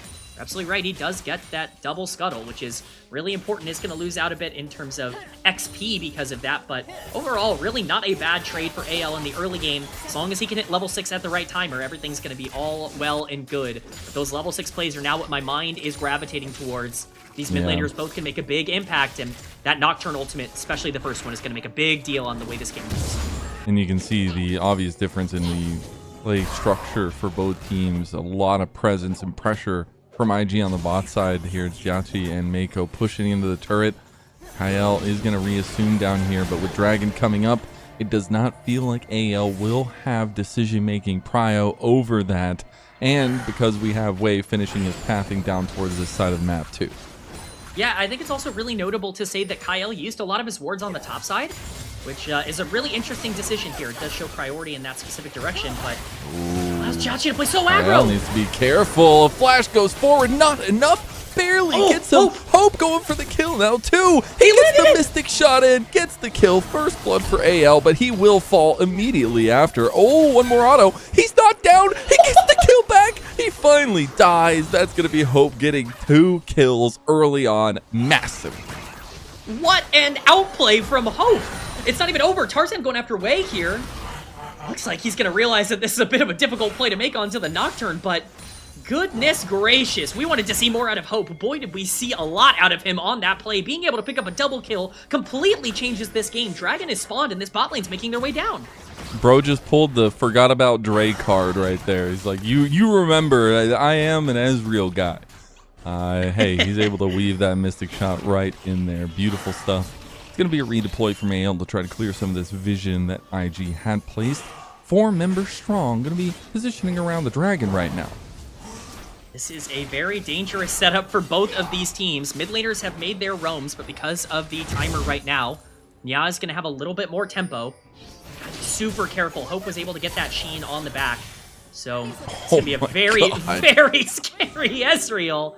If you let that poke happen, you're probably not going to survive for the fight. Speaking of small we get the replay slow-mo. Let's go. Oh, yeah. I gotta see exactly how this happened. I mean, Hope is just pumping out damage. They're focusing and targeting the Bard, but the heal comes through, and it's just not respecting the fact that Bard has so much survivability with that tunnel. Hope perfectly placing this final Q. This is a very difficult shot to make. No vision. Mako flashes to try and block it, and he just can't get in the way. And at this point, it's like, oh, okay, you trade 1 for 1. Barrier, Kyle, boom, headshot. Hope picks up the kill. Still dies, but overall, it's fine as we get tradables on the top side as Breathe makes his way out. Wow, still no dragon. I thought maybe when we came out of the replay, dragon had been taken, but it is not. And the grubs are coming up in 45 seconds, so possibility of a trade for the neutral objectives as both junglers pathing back down towards bot lane now. Yeah, I understand being a little bit nervous around that dragon, especially with those level 6s now coming online for the junglers. It just makes that fight so volatile. It's important to take a look at the inventories for these two junglers. However, Tarzan definitely going to be in a much better spot if a fight happens right now. The way he feels the pressure to back. At least for now, he's just going to take this red buff. And again, this is kind of risking a lot because if that fight starts, he's going to be in a pretty bad spot. Hope is dastardly, bro. He just true shot barraged onto Jiachi to stop his back. Oh, that's crazy. I love it. Just trying to keep him here, trying to make sure he can't get another half item or so. We're going to take a look at the deep control ward that Kyle has put down into ING's side of the map. TP is not available for the top laner, so this would just be a 4v4, K-Man. It's a 4v4, but Wei has Crystal and Longsword. He's by himself, too. He's finally going to have the rest of his team coming around him. Wei's going to try to back off, but Tarzan, he just wants the resets. He wants the kills. He's going to get the reset here, but he dies immediately after. And Na has a huge Emperor's Divide, shuffling them here, but it might have just been putting IG into a fish in a barrel type situation where Shanks and Hope are just firing away the shotgun. Blam, blam. AL up huge early game. It's a very, very ill-advised fight from Invictus. They're posturing so aggressively as if they think a Nocturne with no items and an Azir going into an Orianna is going to have the combat advantage, but what they fail to realize is that even if you target one of the damage dealers, we got 2 more on the backline. Wei gets focused early here. It's a great engage overall from AL, but look at the positioning coming in from Shanks on the edge of this fight. He's near the top. He's chunked out a little bit, but it makes it so hard for Azir to full commit. The shockwave goes down, gets him to half health before anything even really starts. So even if Jiachi is going to be able to clean up the kill onto Tarzan in the jungle, you've not actually gotten any damage down onto the main damage dealers. Hope is free firing. Shanks is really strong right now. We can see that grubs are now being taken on the map as well. AL just feel like they are winning everywhere. Oh, Mako's in a lot of trouble. He's going to flash away now too. Nya trying to find his way through here on a Kyle, realizes he has a lot of sustained damage. True Shot Barrage coming over for Mako. It's got the target. The Wild Growth with the speed does get Mako away. He is fine for now, but still, it is a massive differential right now with AL in the advantage. And it does mean that we're probably going to get a little bit more focus towards this bot side. If you look, man, AL have everything warded. It is all red on IG's red side. You're not going to catch him by surprise. That is for sure. We really wanted to see Hope step up, and boy, is he stepping up here. Dragon is still on the map, by the way, yet to be taken by either team at 10 minutes. We very rarely see Dragon go this long without being a huge target for one of these teams, but I think both of them realize that stacking it at this point becomes less and less valuable the longer this game goes. Smite fight goes the way of Wei, and okay, we get a little bit of a duel between the junglers. Where there's not much of a duel is that bot lane. 1.2k lead. Jiachi yesterday in their series, he would have had like a 2,000 gold lead in every single game against his opposition Elk. But here it is Hope who is stepping up to the plate. Somebody we said needed to for AL, who had been a little bit quiet, and especially in those team fights. But we haven't even gotten to team fights, and he's 4-1, up over almost 1,000 gold now over Jiachi. This is not going to be a fun Ezreal to eat Qs from throughout a majority of the game. The poke coming through is going to be very, very deadly. You got to be so careful full engaging onto AL. What I'm looking at now for Invictus is how do they want to play their side lanes? Do they want to try and get these quests completed as quickly as possible, or do they feel the need to try and rescue their Yunara to start getting Jauchi online? He's 1,500 gold down, but he has that Kraken completed.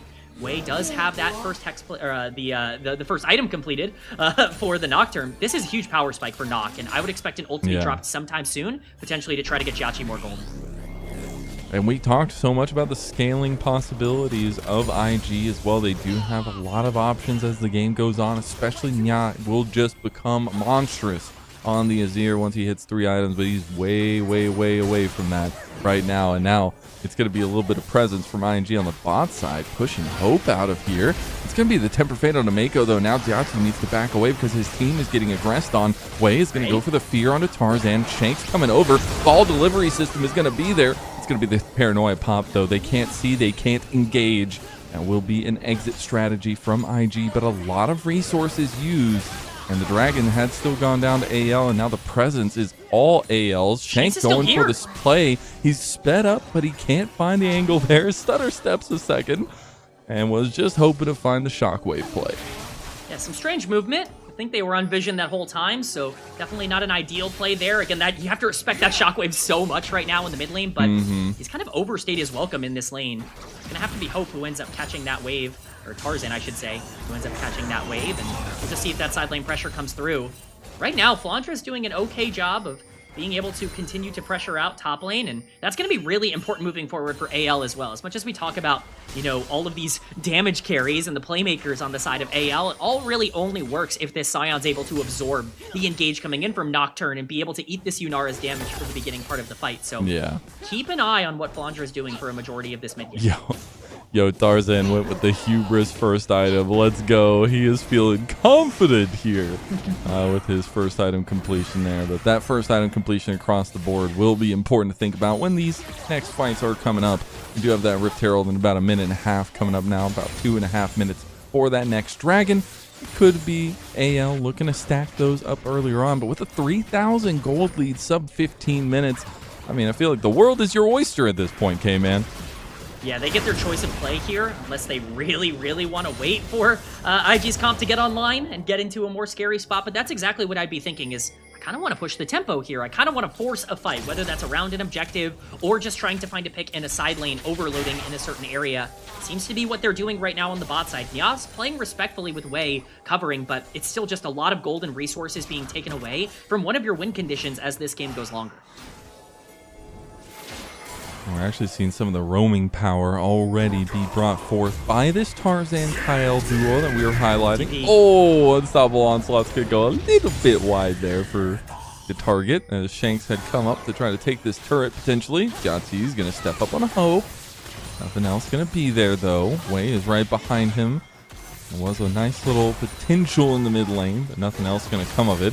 Oh, but Jauchi bit a little bit more than he could chew off. He's going to transcend himself, but I don't know if it's enough. Oh, Paranoia under tower. Wei is going deep, bro. He got the fear. He got the kill. That's going to be huge. They're trying to get another one, but it's going to be the flash from Kyle that gets him away. Resets were trying to be gained by Tarzan, but aren't there.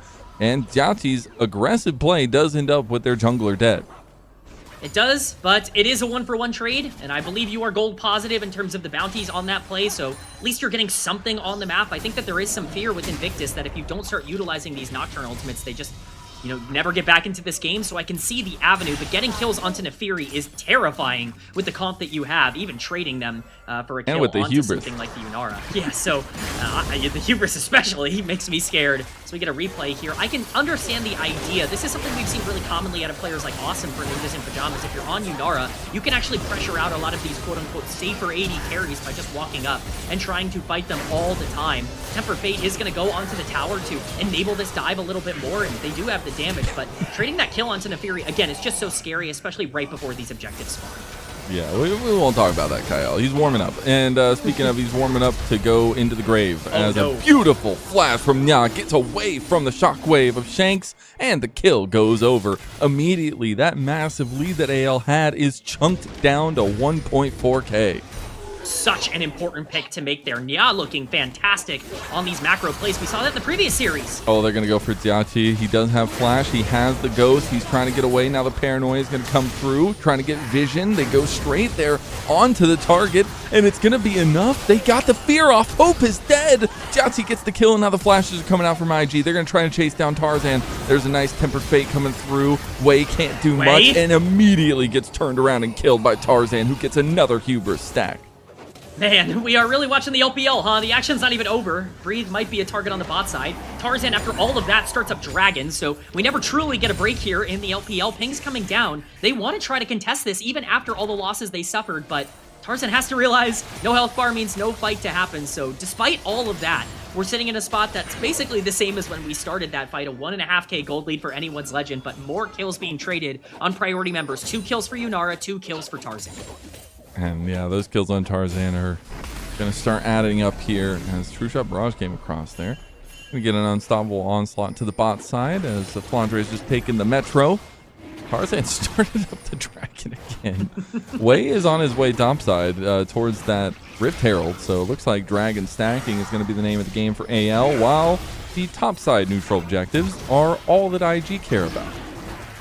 Generally favor AL on the trade for this. Stacking those dragons, well, not quite as relevant as they would be in a majority of games just because of how late these dragons are being taken.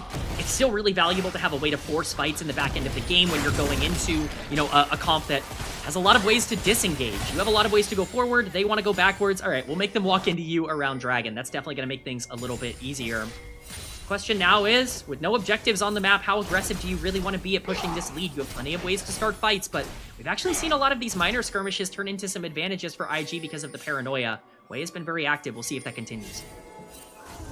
He said that the jungles were going to matter a lot here, and already in game number 1, the tempo has been set by them. Tempered Fate goes on to Mako. Mako is all by himself. He has the wild growth, but he doesn't even use it. He knows he's dead to rights. The turret went down in mid lane, and Hope goes forward for a kill. The resets are there. It's True Shot Barrage on top of it, and Wei is down too. The snowball from hell has materialized, and it's AL.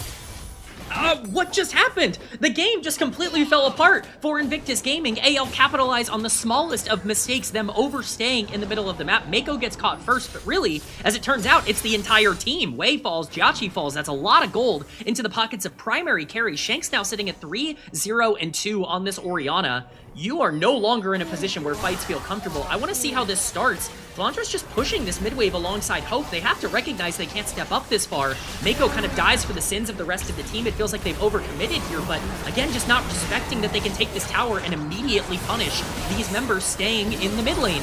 A massive mistake from IG that puts them in a hole that they have not been in at all this game. And Hope is pumping damage now. I mean, he's on his transform second item now too. He's gonna be feeling real good if he can hit these mystic shots. Nice True Shot Barrage, speaking of. We'll say Jiachi has hit his Fiend Hunter bolts, so that's gonna feel really good in these big team fights and the extended engages. Wei, he's in some trouble yet again. He's gonna try to get out of the smash, but it's not nearly enough. And Kyle is the one that picks up the kill. Everybody's getting a little piece of the pie today for AL. Every mistake is getting punished by anyone's legend. This is the version of this team that we really wanted to see. You want to talk about when this team was thriving in Split number 1 or in 2025. They were doing so because they controlled every bit of the map in the mid game. They are doing the exact same in game number 1 here, a 4k gold lead, and it is distributed very evenly. About a 1k gold for Tarzan, 1k gold for Hope. Shanks is now in a really good spot on 2 items. This game is getting very, very dire for IG. They can start getting forced around these objectives, and they got to find these miracle engages to get themselves back in.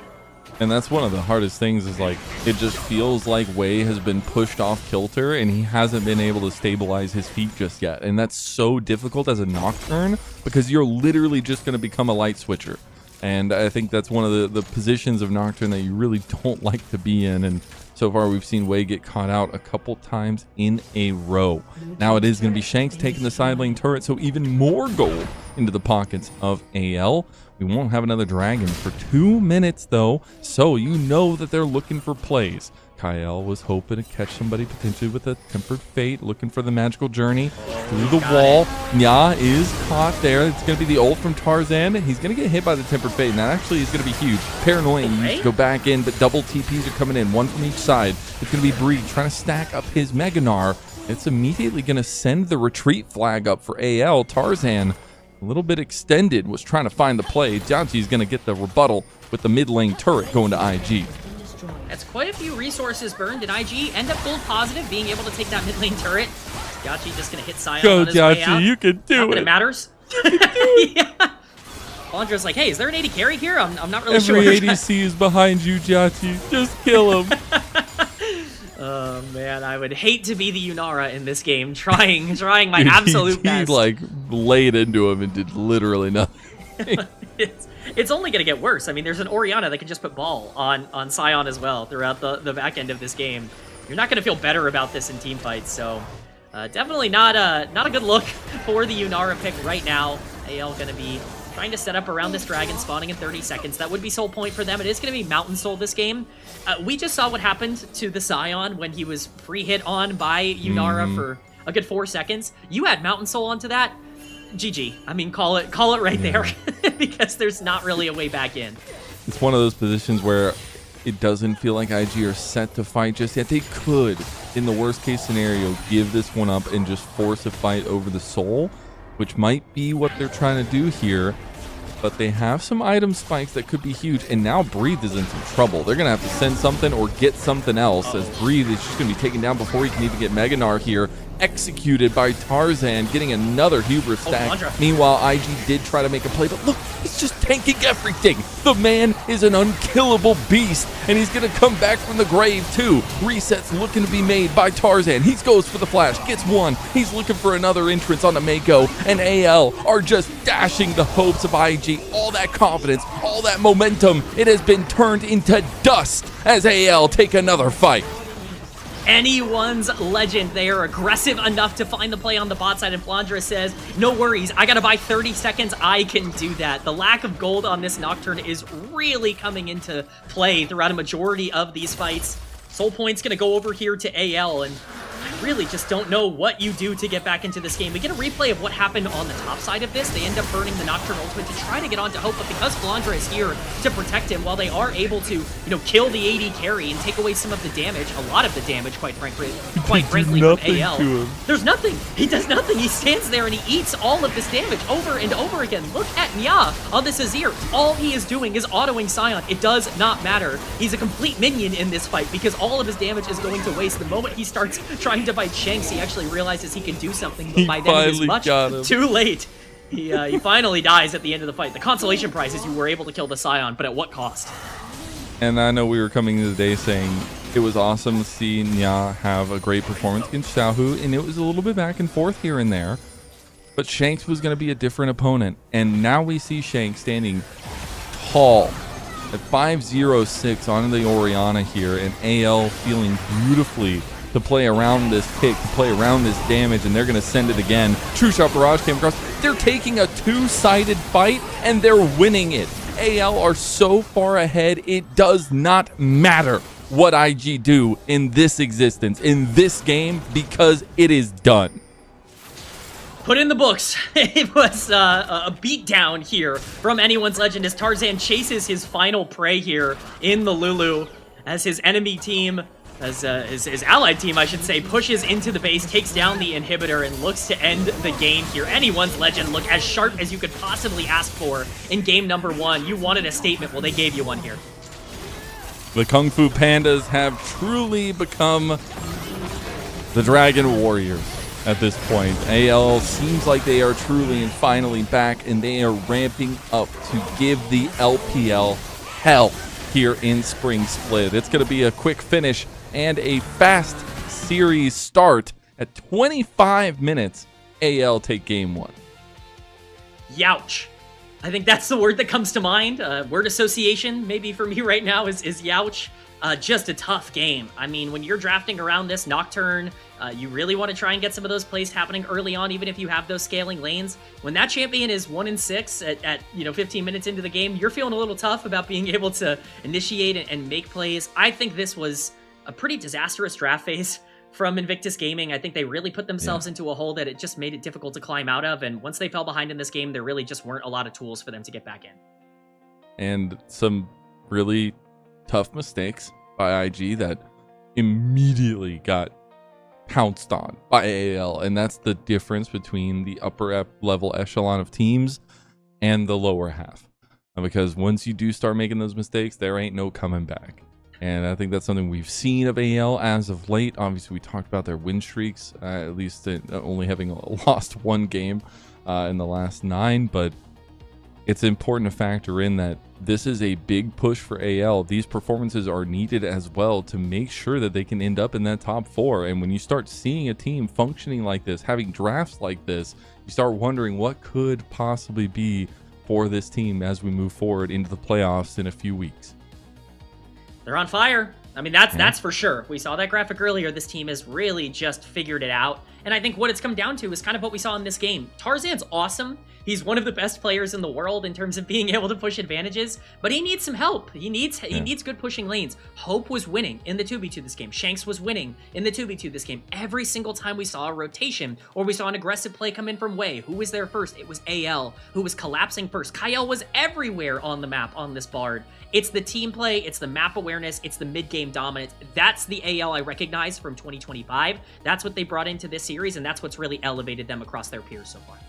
And that's the little background that is so cool about this team is yes, the coaching staff changed, but it is a team that's going for another run, a second year in, with all these pieces together again, and you're wondering what happened at the beginning. Why couldn't it just be consistent the entire time? But that's the reason why we have a double round robin. That's the reason why we have such a long split number 2, is to get that ground underneath you and figure out exactly how you want to approach these games, how you want to approach the meta.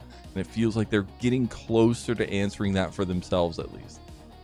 This team has never been bad macro-wise if they feel comfortable on the map. Now, that's not always the case. Hope sometimes is down 2,000 gold, and you have a few less options than maybe you would have in other circumstances. But when this team gets a chance to choose their battles... Oh, the Ezreal was elite this game. Let's say it how it is. Arcane shit, that like, they're not going to show it. We're already past it, but like, oh my god, man. Oh. I mean, it's got his ankles broken, bro. Diachi couldn't handle it. And I want to point out, like, we talk about Hope very negatively on this broadcast, rightfully so for how he's played for a majority of this split. I believe he was the second best AD carry in Split 1. You can talk about, you know, the inconsistencies that he brought to this team last year as well. He started off the year incredibly strong. It really did feel like he had started to become a critical and pivotal piece for AL moving forward. It's really just been Split 2 where we've seen that downturn in terms of performances. I don't know, man. There was something on his mind today. The confidence was there. He was feeling it. He had the headphones in and, you know, just was jamming out to some sort of EDM. He felt he could outplay everybody here today, and boy, did that work out. It did indeed. And just a little introspection on IG. Felt like they were trying to take away some of the comfort pieces from AL, and it just felt like a little bit of a mismatch. I mean, obviously, Wei has played the Nocturne in this split, but this kind of performance where you're so reactive in a lot of ways and majorly defensive in a lot of these ultimates as well, that's not the kind of position you want to be in. That's not the matchup I want to see into Tarzan. I want to see them butting heads. I want to see them going toe-to-toe. And while that was the case for that first pathing, it felt like slowly and surely Tarzan just started to get ahead with the help of Kyle, constantly putting vision, constantly putting pressure, and that's what makes this duo for AL so lethal. I mean, the critical mistake for me was Wei trying to invade enemy blue buff on Ruby Crystal and Longsword when Dragon was spawned, and you're sitting there as Nefiri and you're like, I got serrated Dirk, I'm gonna win this 100 times out of 100, and Wei gives away his entire mid game. Like, those are the mental mistakes you just can't make against AL, and that's the stuff they have to clean up now going into game number 2. It is indeed, but that does mean our first game of this last series is coming to an end. We get to get ready for that game 2, see if IG can bounce back, or if anyone's legend sends us off with a 2-0. We'll see you there. Oh, we actually do Tarzan. have the Tarzan thing. Rightfully so. Yeah, because Tarzan. his Nefiri, again, when we were in the draft, as soon as I saw the Nocturne, I was like, there's going to be a Nefiri on the side of Tarzan. And it is something that he's really, really liked. It's going to be tied with his most played now with the Skarner. But hey, a rightful MVP. Now we get to say goodbye and get ready for game number 2. Yes. As yeah, it was such a smackening that you know, it made my brain scramble a little bit. 25 minutes and 15 seconds. That's pretty impressive. We'll see if they can go a little bit faster or slower in game number 2.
Welcome back, everyone, to LPL English, your unofficial home for everything LPL. I'm Mazel. I'm joined by K-Man. We've got Shivan behind us on prod, and we have an Anyone's Legend who stamped their foot down pretty hard on IG in that game number 1, 25 minutes. See if IG can bounce back.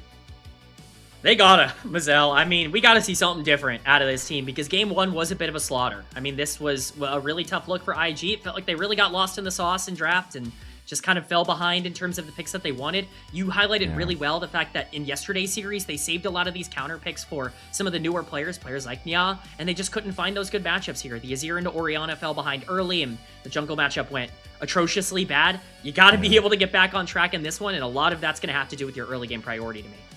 I expect Wei to get the Zins out. We're going to go back to most picked. We're going to go back to Comfort and see what he can do there. But yeah, I think also another factor that is obvious is how Hope performed on the Ezreal. It's super comfort for him, obviously, not only in his career, but here this split too. But it's more so that Diati and Mako have been leaning towards going for hefty 2v2 matchups where they want to take advantage. They want to gain prio, and they weren't able to really strike a match down there at all. I mean, that's the thing. When we talk about wanting to save counter pick for solo lanes, that means that you got to pick your bot lane early. And what does it mean when you pick your bot lane early? It means priority. It means just picking something that's strong no matter what. That's a clear identity for AL to take advantage of, and that's exactly what they did in that game. Ezreal just eats up pressure for breakfast, and he was happy to do that, be able to outplay some 2v2s, and eventually get himself into a spot where he could just blast through the late game. I expect more priority to go towards the bot side for IG, but I expect it to come through the jungle as well. I think one of the big problems that I had in that game is it didn't really feel like Wei paid enough attention to the bottom side of the map. He was a little too concerned with getting himself a lead on the Nocturne when he had an Azir and a Yunara, playing really aggressive with these invades. I just hope that they understand their win condition a bit better and put Jauchi and Mako in a position where they actually can succeed. Yeah, and that's exactly what you want to see for this duo, but also for the team itself. Maybe we'll get the Nya Akali at some point. I don't know how that's going to work out into Shanks, who also has been known to be able to deal with some Akalis. But yeah, I wonder how IG kind of turned around. They did so nicely, at least in yesterday's series, so I wouldn't count them out just yet. I know we talked about it, but I do expect it to go to 3 games. I do expect it to be a longer series here, and I think AL, if they're looking to really assure themselves, they're going to try to lock it down here, get themselves a really comfortable draft, get themselves something very strong, obviously with maybe some scaling implications here too. Yeah, I mean, this is a team that has, for the most part, liked non-meta stuff. Like, they're perfectly fine with the way the draft went in game number 1. Skarner is Tarzan's most played champion coming into this series here, and so they're going to be happy trying to play around these more obvious setups. To me, they've always been the team that has preferred to play tanks out of the jungle, engagers out of the jungle, because Tarzan is such a facilitator for this team. What's going to be of note, Kyle was on the Bard and was roaming all the time last game. Do they want to keep that mentality? That, to me, is the most important identity for AL. Bard is off the table, but Nico, Rakan, like these other playmakers that like to move around the map, they're also on the table and can still be available. One of the big things that Hope did was outplay some 2v1 or 2v2 situations. He's going to need to be on a champion that has that kind of volatility. Sneaky pick here could be like a Lucian Milio, I think, for this team early on in draft. True. Something they highlighted yesterday as well. So just leaning off of that, the reason we talked so much about it yesterday is because IG finally stopped losing. They did lose one game that series, but they were able to stop their 5-series slide and finally find another series win. And it's all important to try to break into that top 4. We've talked time and time again how important it is to bypass the play-ins, not have to play those Nirvana teams down there in a best of 5. And be able to at least have some confidence in yourself moving into those playoffs. Again, most teams have 4 or 5 series left before we do get to those deciding moments. And as we get a little bit closer to draft, you see that cute panda mascot there, and Panda's feeling live and well in Sion here as we get into the draft for game number 2. The pandas are awake. They are definitely and eating bamboo. Enjoying. That's suspiciously shaped as IG. I don't know. That's a very peculiar bamboo shape that we might have gotten a little squiggly circle there, but yeah, it's been feasting for AL in general as of late. I mean, this team has not lost a series in a good amount of time. They're on a huge win streak, as you noted, and I mean the confidence that they're playing with. we talk about this all the time in the LPL, but momentum matters so much. Like, it can flip on a dime, but once you get it, man, can that really be a problem. AL last split was the #1 seed going into playoffs, and a lot of that was because they just could not be stopped at the end of the regular season. They found their footing and really blasted through everybody, including BLG at the end of the regular season as well. So, like, this is certainly a team that we can sit here and say, oh, not top 3 in split #1, had some problems at the beginning of the split. I don't want to call this an upset. I don't want to call this an overperformance. I think this is the expectation for a team like Anyone's Legend, and if they can go out and do it again, we have to start having the conversation about not just top 4, but potentially like a true international representative from the LPL. Yeah, I mean, if they go 2-0 here, it's just so crazy that they've won like 10 out of their 11 last games. Like, that's impressive. Yeah. Something else that's impressive, IG, they're on the red side this time. They finally, last night, they just won their first red side game of the entire split out of 5 games. And now they're going to see if they can do it on back-to-back nights. AL on that blue side, going to ban away the Jarvan and the Karma. We do get the Varus and the Rumble ban by IG. They broke the curse. You might as well run it back. You're on a hot streak on red side right now. So True. technically, you're feeling pretty good. But, yeah, the power picks from... Yeah, true, exactly. And if I know anything about the LPL, it's results-based analysis. But, you know, I think the bans make a lot of sense. Ryze now, especially with things like Orianna taken off the board, you know, Ryze is in priority quite a bit. Xin Zhao being banned by Anyone's Legend, hey, Wei, you don't get your Xin Zhao. You got to pick something else. There are definitely still options left up on the board. Vi is the one that screams out to me as a potential first pick here, but notably, a lot of bot lane combinations. Ashe Seraphine is left up on the board here if you want to go for that. That's been a huge bot lane combination for both of these teams, and I would expect that to also be pretty heavily prioritized. Yeah, I do like the Ryze ban too from IG, just taking away some of that comfort safety for AL in the mid lane. We'll see what this first pick is looking to be. They're going to steal it away, the Pantheon, take it away from Tarzan. Yeah, I mean, you don't want to give Tarzan Pantheon. That gives him a lot of power, but like we said, that gives priority for the bot lane. It's the Ashe Seraphine that we called out. You know, all well and good to have the Pantheon. What are you going to follow it up on in the bot lane? Are you going to try and survive? We've seen people pick things like Jhin Nautilus to try and just get out on the map and open things up. I don't really know if I would like that here for IG, but it could be the direction they're looking in. Caitlyn Lux, maybe they go for it. Maybe they go for something a little bit crazy. I mean, they did just do it last night. I think that Caitlyn is an interesting choice. Just try to give that lane pressure at least. And obviously works pretty well with some of the CC chaining that's there. It is looking like the Lucian locked in, so maybe Melio following this one up. I actually love this. I am of the personal belief right now that Lucian Melio is basically unbeatable in the 2v2 in terms of their combat power. They're just so strong after some of the buffs that they've received, and it's just really hard to punish them in the early game. There are clear flaws to Lucian the later the game goes, but in terms of generating tempo and giving Pantheon a lane that he can play for, you're definitely going to have that on the bottom side here. Yeah, that's an impressive duo nonetheless. We get 2 powerhouse duos of the meta right now in the bot lane, so I do expect a lot more presence down there from both junglers as well.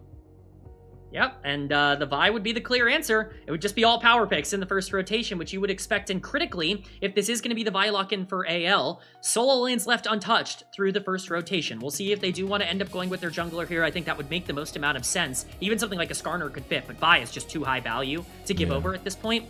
Solo lanes are on the table. We talk about Nya getting counter picks regularly. He's going to have the chance to do that again here in this game, and just going to be interesting to see if they want to go in that direction. And if so, what are they scared of? That's the biggest question here as well. The final bans coming in the second phase here. And I think it's going to lead a lot to where we're going to be getting this counter pick as well. Just trying to figure out what these teams are really focusing on, as it is the Renekton, so a little bit of top lane focus for AL.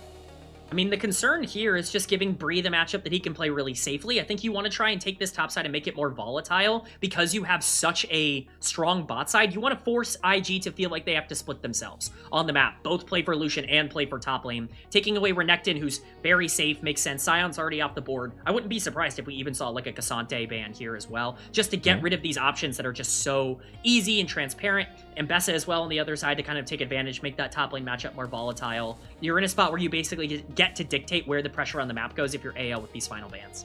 Yeah, and I think that matters a lot. I do expect top lane to have a lot of influence here if we do get the right picks up there. So trying to calm that fire down a little bit. It is the Victor ban towards Nya. That was something he picked up yesterday. So really trying to take away some of those comfort picks that we've been seeing from him. Yeah, I'm interested by it being Victor specifically. Because of the pairing with Pantheon, you would expect it to be something that's more aggressive, right? I would have expected an Akali ban here coming out against Nia. We saw that in game number 1 yesterday. It wasn't successful. That was the one game they did end up dropping against Weibo, but we saw a lot of success individually from Nia in terms of the team fights in that game. So yeah, kind of surprised to see that be the option. Aurora, a flex here, taken away, could be top or mid lane, so a little bit of extra value on that ban phase as we're going to see what they want to blind. It's going to be the Annie coming in blind to set up for this Vi a little bit more. I'll be honest, I'm a little bit worried about the lack of damage on AL. Yeah, oh, well, you're right with that too. There's a lot of CC over there. That's crazy. IG, though, definitely have a little bit more of that damage profile for themselves here. And we'll see what they end up wanting to grab for Nya in that mid lane now that we know the matchup. It is the Mel. Yeah. Love this. I'm actually really liking this draft from IG. I think they're in a really good spot here. Much better than they were in game number 1. I think Mel does a good job of being able to shut down the Annie early, make sure that you're not in too bad of a spot, and scales really well. It gives Pantheon a target to be able to play aggressive with because Mel can follow up very well on engages, DPS target over the course of fights, and top lane volatility has come through. We talked about wanting to give Breed something that he can play on. Jace is certainly something he can play on. Absolutely. And I actually am vibing with this IG draft right now. I really like some of the pieces they can play out, some of the defensive nature of some of their pieces, but also that side lane, pick potential that Wei is going to have. I think it's going to give Wei a lot more confidence than what we saw on the Nocturne as well. But the counter pick is available. Vayne not banned away this time around, and it's going to go over to Flandra. Okay, well, I mean, the gauntlet's been thrown. We know what's going down between these two teams. I heavily favor IG pre-15 minutes. I think you're looking at a comp that's just going to be able to run them out. This Pantheon's going to have so much priority with the ultimate once he gets level 6, and you've got a winning top and a winning bot lane. That's a good recipe for success.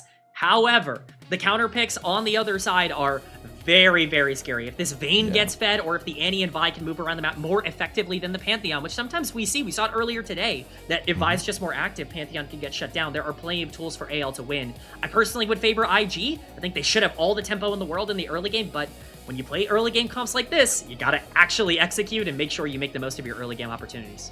It's always the biggest conversation with IG. It's like that first little bit always looked good. Even last game, Wei was actually giving Tarzan a little bit of run for his money, and we were wondering, is that early game going to matter? Is it going to be able to, be brought to the end? And that's always the conversation with IG. Now they need to do so more than ever, or this series is over, and AL will go ahead and take it home. But it's the differing conversations for both these two teams, right? AL are keeping themselves in the conversation for top 4, bypassing play-ins. IG have started their journey up that hill with the win last night over Weibo. They are trying to still make it into that conversation, and it's a long way to go now that they've changed their mid laner into Nya.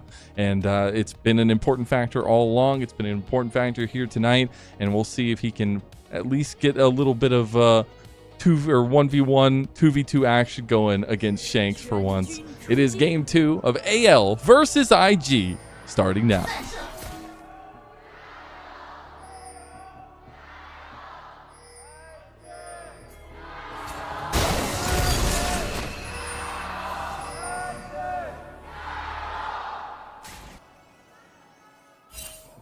All right, crowd's pumped. Fans have been around for a while today.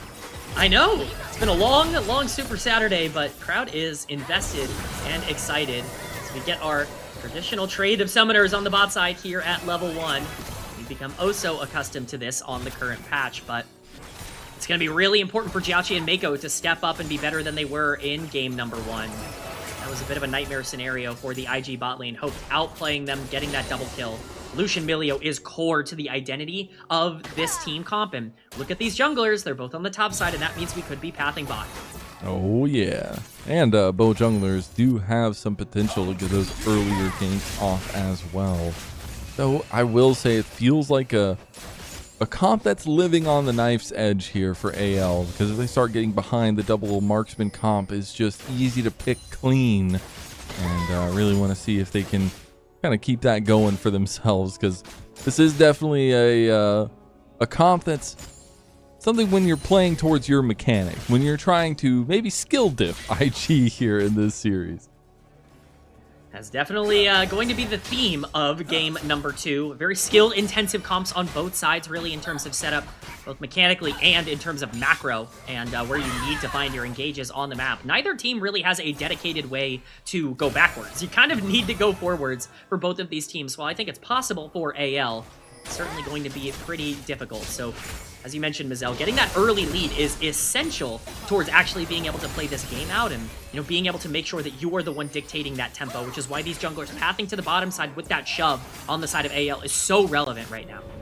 Yeah, see if any answers can come through. We are going to get the quick back completed by Breeze. Going to buy a longsword and the refillables and get his TP early, as there is no TP on Flandra.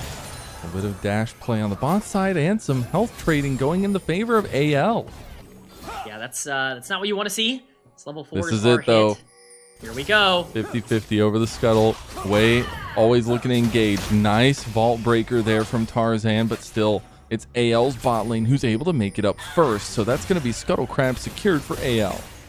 A critical Scuttle Crab secured for AL to be able to dictate that tempo, because Vi is still on the bottom side, and now this Lucian Milio has to play even safer because the Vi is going to be at least sitting on vision for a little bit of time. They recognize that, you know, she's going to be in the area, and obviously there's nothing to take here. The back's just going to be channeled.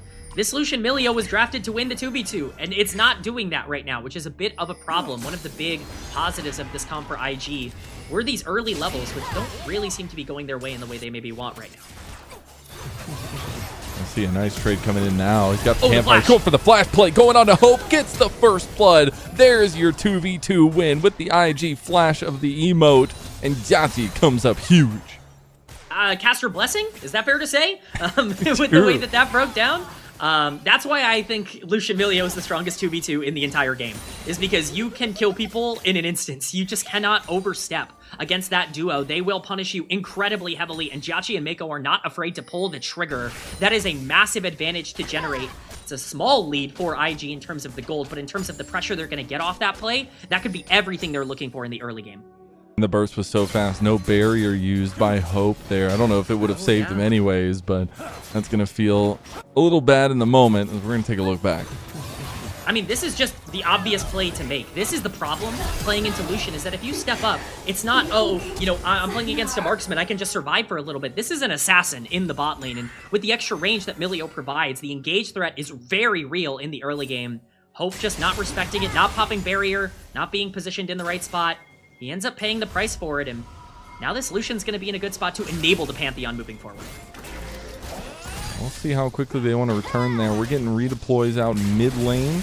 Top lane, though, Flandra is getting kind of smacked around a little bit by Breeze. Obviously, things will pan out well for him, but hasn't got an opportunity to be aggressive just yet. Still has that exhaust in tow as well. I'll be honest, Mazel, if I'm way in this game, I'm not sure I'm ever allowing this lane to get better for the Vayne. I'm looking top lane, I'm going, hey, you know, bot lane's doing fine on their own. They've picked up some kills. You know, once I play around this dragon and get something, we might want to go top lane, just make sure that this Jace can continue to push forward, make this counter pick basically moot. Shachi at level 5 is going to trade aggressively with Tarzan here.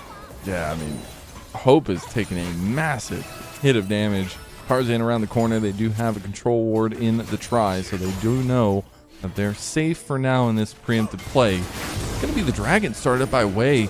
IG trying to take the forward step here in the game. They did have that prio in bot lane. Yeah, though, in a little bit of trouble. It's going to take down the Tibbers, and dragon should be secured by IG. I mean, this is the power of Lucian Milio. Get everything mid lane. If he's able to hit the combo there, maybe it's enough to take down Shanks, but that setup will not be enough. And it's still got 1,000 gold lead for IG. As we transition towards top side. Yeah, Dianti's just winning this one out here in the bot lane, and Ash Seraphine not looking too strong at this point. This is for all my LEC fans out there that keep trying to convince me that Lucian is not playable in the meta. I'm not so sure about that right now. I think this guy's pretty darn good. Level 6 acquired for Jachi as well. They're going to get some plates here. That back is going to be massive for Lucian. Sheen already completed. This is a very, very scary bot lane, and this is what we were talking about with the AL in game number 1. Hope was so accelerated on the Ezreal that it was difficult for, IG to really have any pressure on that side of the map, and it really cost Wei a lot of tempo. It's the opposite in this game. If you're looking for places to use that level 6, that Grand Starfall that has been acquired by the Pantheon, you have a pretty good spot, and it's definitely going to be one that's pretty open now with that Pantheon ult available. That's when the tempo really starts to pick up, when Wei can start getting these side lane picks that we were talking about, and maybe even punish Flandra as well. We got 40 seconds till the grubs hit. That'll be the next important fight focus at least. And right now, IG's full vision, full focus is bot side. They have 2 control wards down there, obviously to the 2 that AL also have. But it's so funny how much prio is going into just making sure vision is secured for both these bot lanes. Gotta make sure you set up well for these carries. Chachi just once again dashing in. Kael realizing he has to save all his cooldowns just to try and disengage. Question is, what does Tarzan actually want to do now? We talk about the level 6 for Pantheon being able to make plays across the map. I kind of have wanted to see some more pressure onto the top side from him, but Tarzan has to make a play sooner rather than later. We talk about the lack of tanks or the fact that this comp doesn't really want to go backwards. You're already staring at a 1k gold deficit. This comp doesn't really get better having to play from a bigger gold deficit the longer the game goes. I think the pressure is really on right now to be able to make a play around the map and start to punish even without these objectives up. Grubs are obviously spawning onto the top side. Pantheon feels fine being able to pressure that out, but what does Vi want to do to try and make sure that she can secure those? A big cease and desist could change things, but will they have enough damage to follow that up is the biggest conversation right now, and something that we pointed out in draft 2. Some key decisions going to be coming up here as well, as Wade decided to stop his back. It's going to be off to the grubs that we go, with some pings going that way as well. Wade's going to sneak around a little bit, just see if he can find a lacking Shanks in the mid lane. Does have his flash, so he could go for the big combo. The Scuttle Crab's going to be secured by Tarzan here, so they'll get some vision over it. Enchanted Crystal Arrow. See if it's going to hit. Barely missing, but could go top. Not enough either. Almost twice. We got a little bit of an exchange there. Breathe just continues to pressure out Flandra. We're going to see the dance over the grubs here. With Jace being in such a strong position, it feels very scary for AL to walk up and try and take this, but alternatively, Vi is going to be able to start these up because Wei isn't quite at the objective yet. All right, let's see the mind manipulation of smites. It's going to be the one going the way of Tarzan. Wei's going to get them down low. Will have his smite too. Nya is around. Tarzan waiting to go in. He's about to get his other smite up, so he should be able to secure 2 of them here. Really nicely timed from Tarzan, knowing that if he bought a little bit of time, he could come out the victor in the grub fight. Gentleman's agreement almost to say, hey, we'll true. Just take when we have our smite up. No worries. We don't want any sort of problems here. Can we go back to the last game? Like, exactly. we had like a kill a minute. Can we go back? Yeah, I would prefer that. I think we're seeing a little bit of a slower paced game, and who does that benefit? I would say neither of these teams. Certainly not the 2 comps that I would have expected to be slower. My big concern, again, for AL, I hate to keep bringing this up, but this is a comp that doesn't really have a tank, and they also don't really have a lot of damage. Not usually a good combination, but what it requires is gold, so that the CC chaining really comes into play and really matters a lot. Right now, I'm just not seeing enough aggressive plays. We talk about the game getting more passive. I think that benefits IG, who have more chances to be able to set up around these objectives.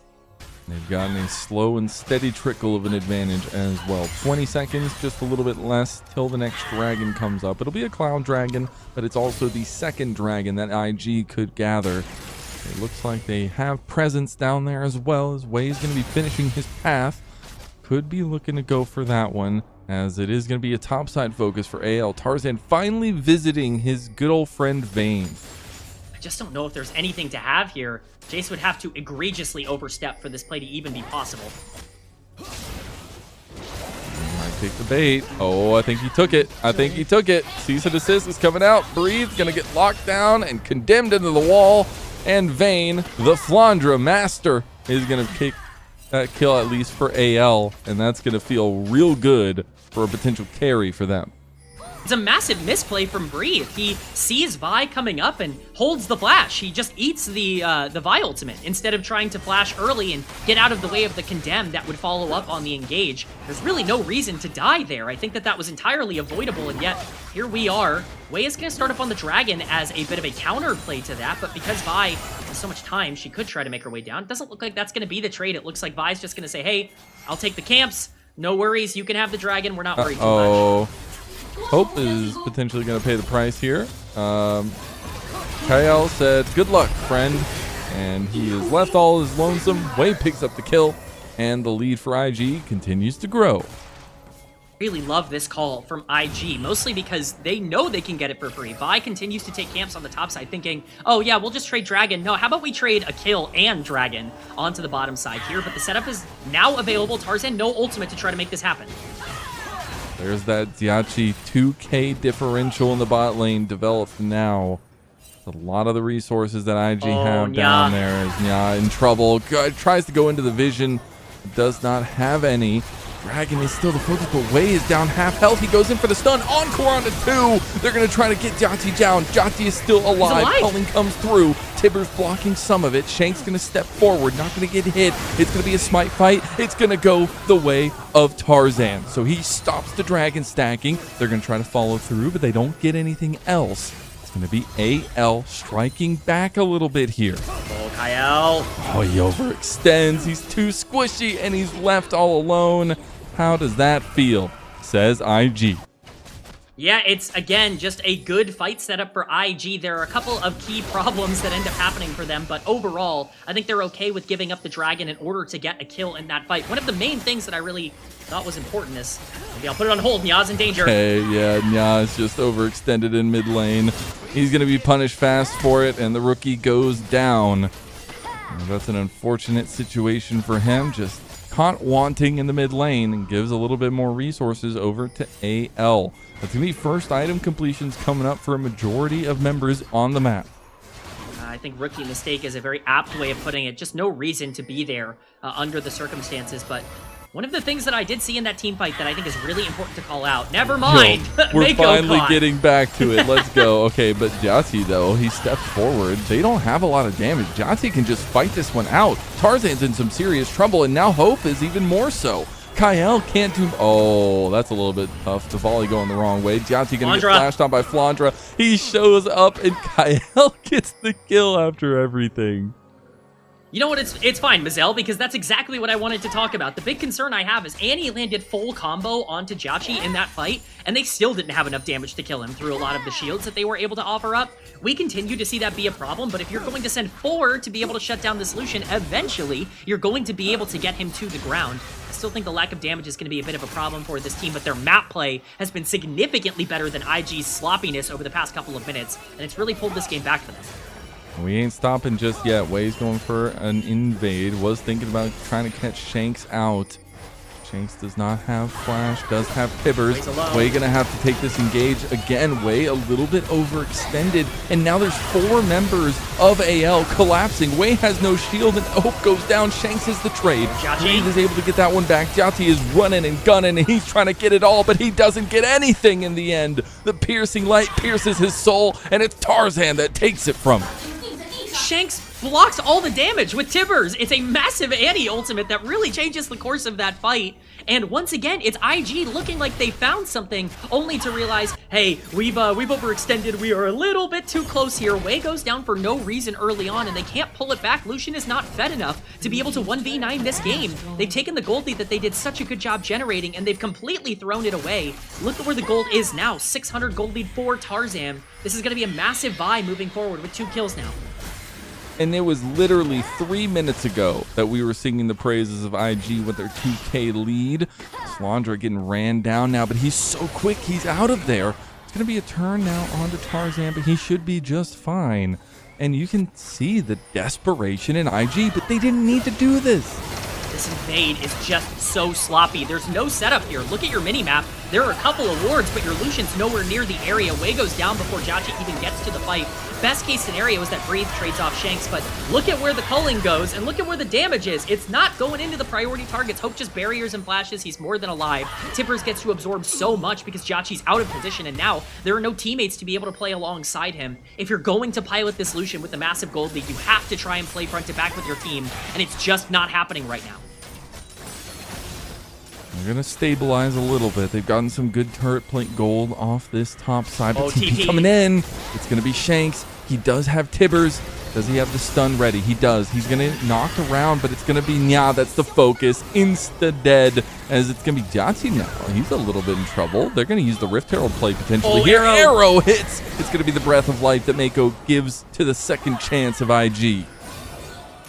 I am very much. Jhachi is playing on the edge of danger. Playing on the edge. He's going to get hit by the Rift Herald. The knockup is there. The Encore comes through. The shield is huge from Wei. It's going to block, but not block enough. He's going to go down. Tarzan is lethal with it. He is weaving and dodging through these fights time and time again. They're just getting outplayed. I mean, right now, it is a masterclass from AL. Who cares about our deficit? Who cares that we have no tank? Who cares that Vayne is our primary damage dealer on the top side? None of that matters if we are getting to every fight first and finding priority targets. It's the mistakes from IG that cost them in game 1. It looks like they're coming back to bite them in game 2. 8 seconds on this dragon spawning, and it should be AL who have full control over this area. You look at the minimap and you see a lot of blue wards down there. Even with Kyle backing, they should have the first rotation. And it will be up to them whether or not they want to try and fight to continue to stack these dragons, or whether or not they feel it's important to give it away. That's such a tough position to be in because you can just feel the control slipping out of your hands. You can feel it from IG's side, the desperation in some of their plays now. And now that AL feel confident, they're going to continue to 5-stack because that's what this comp does so well. They have 2 marksmen.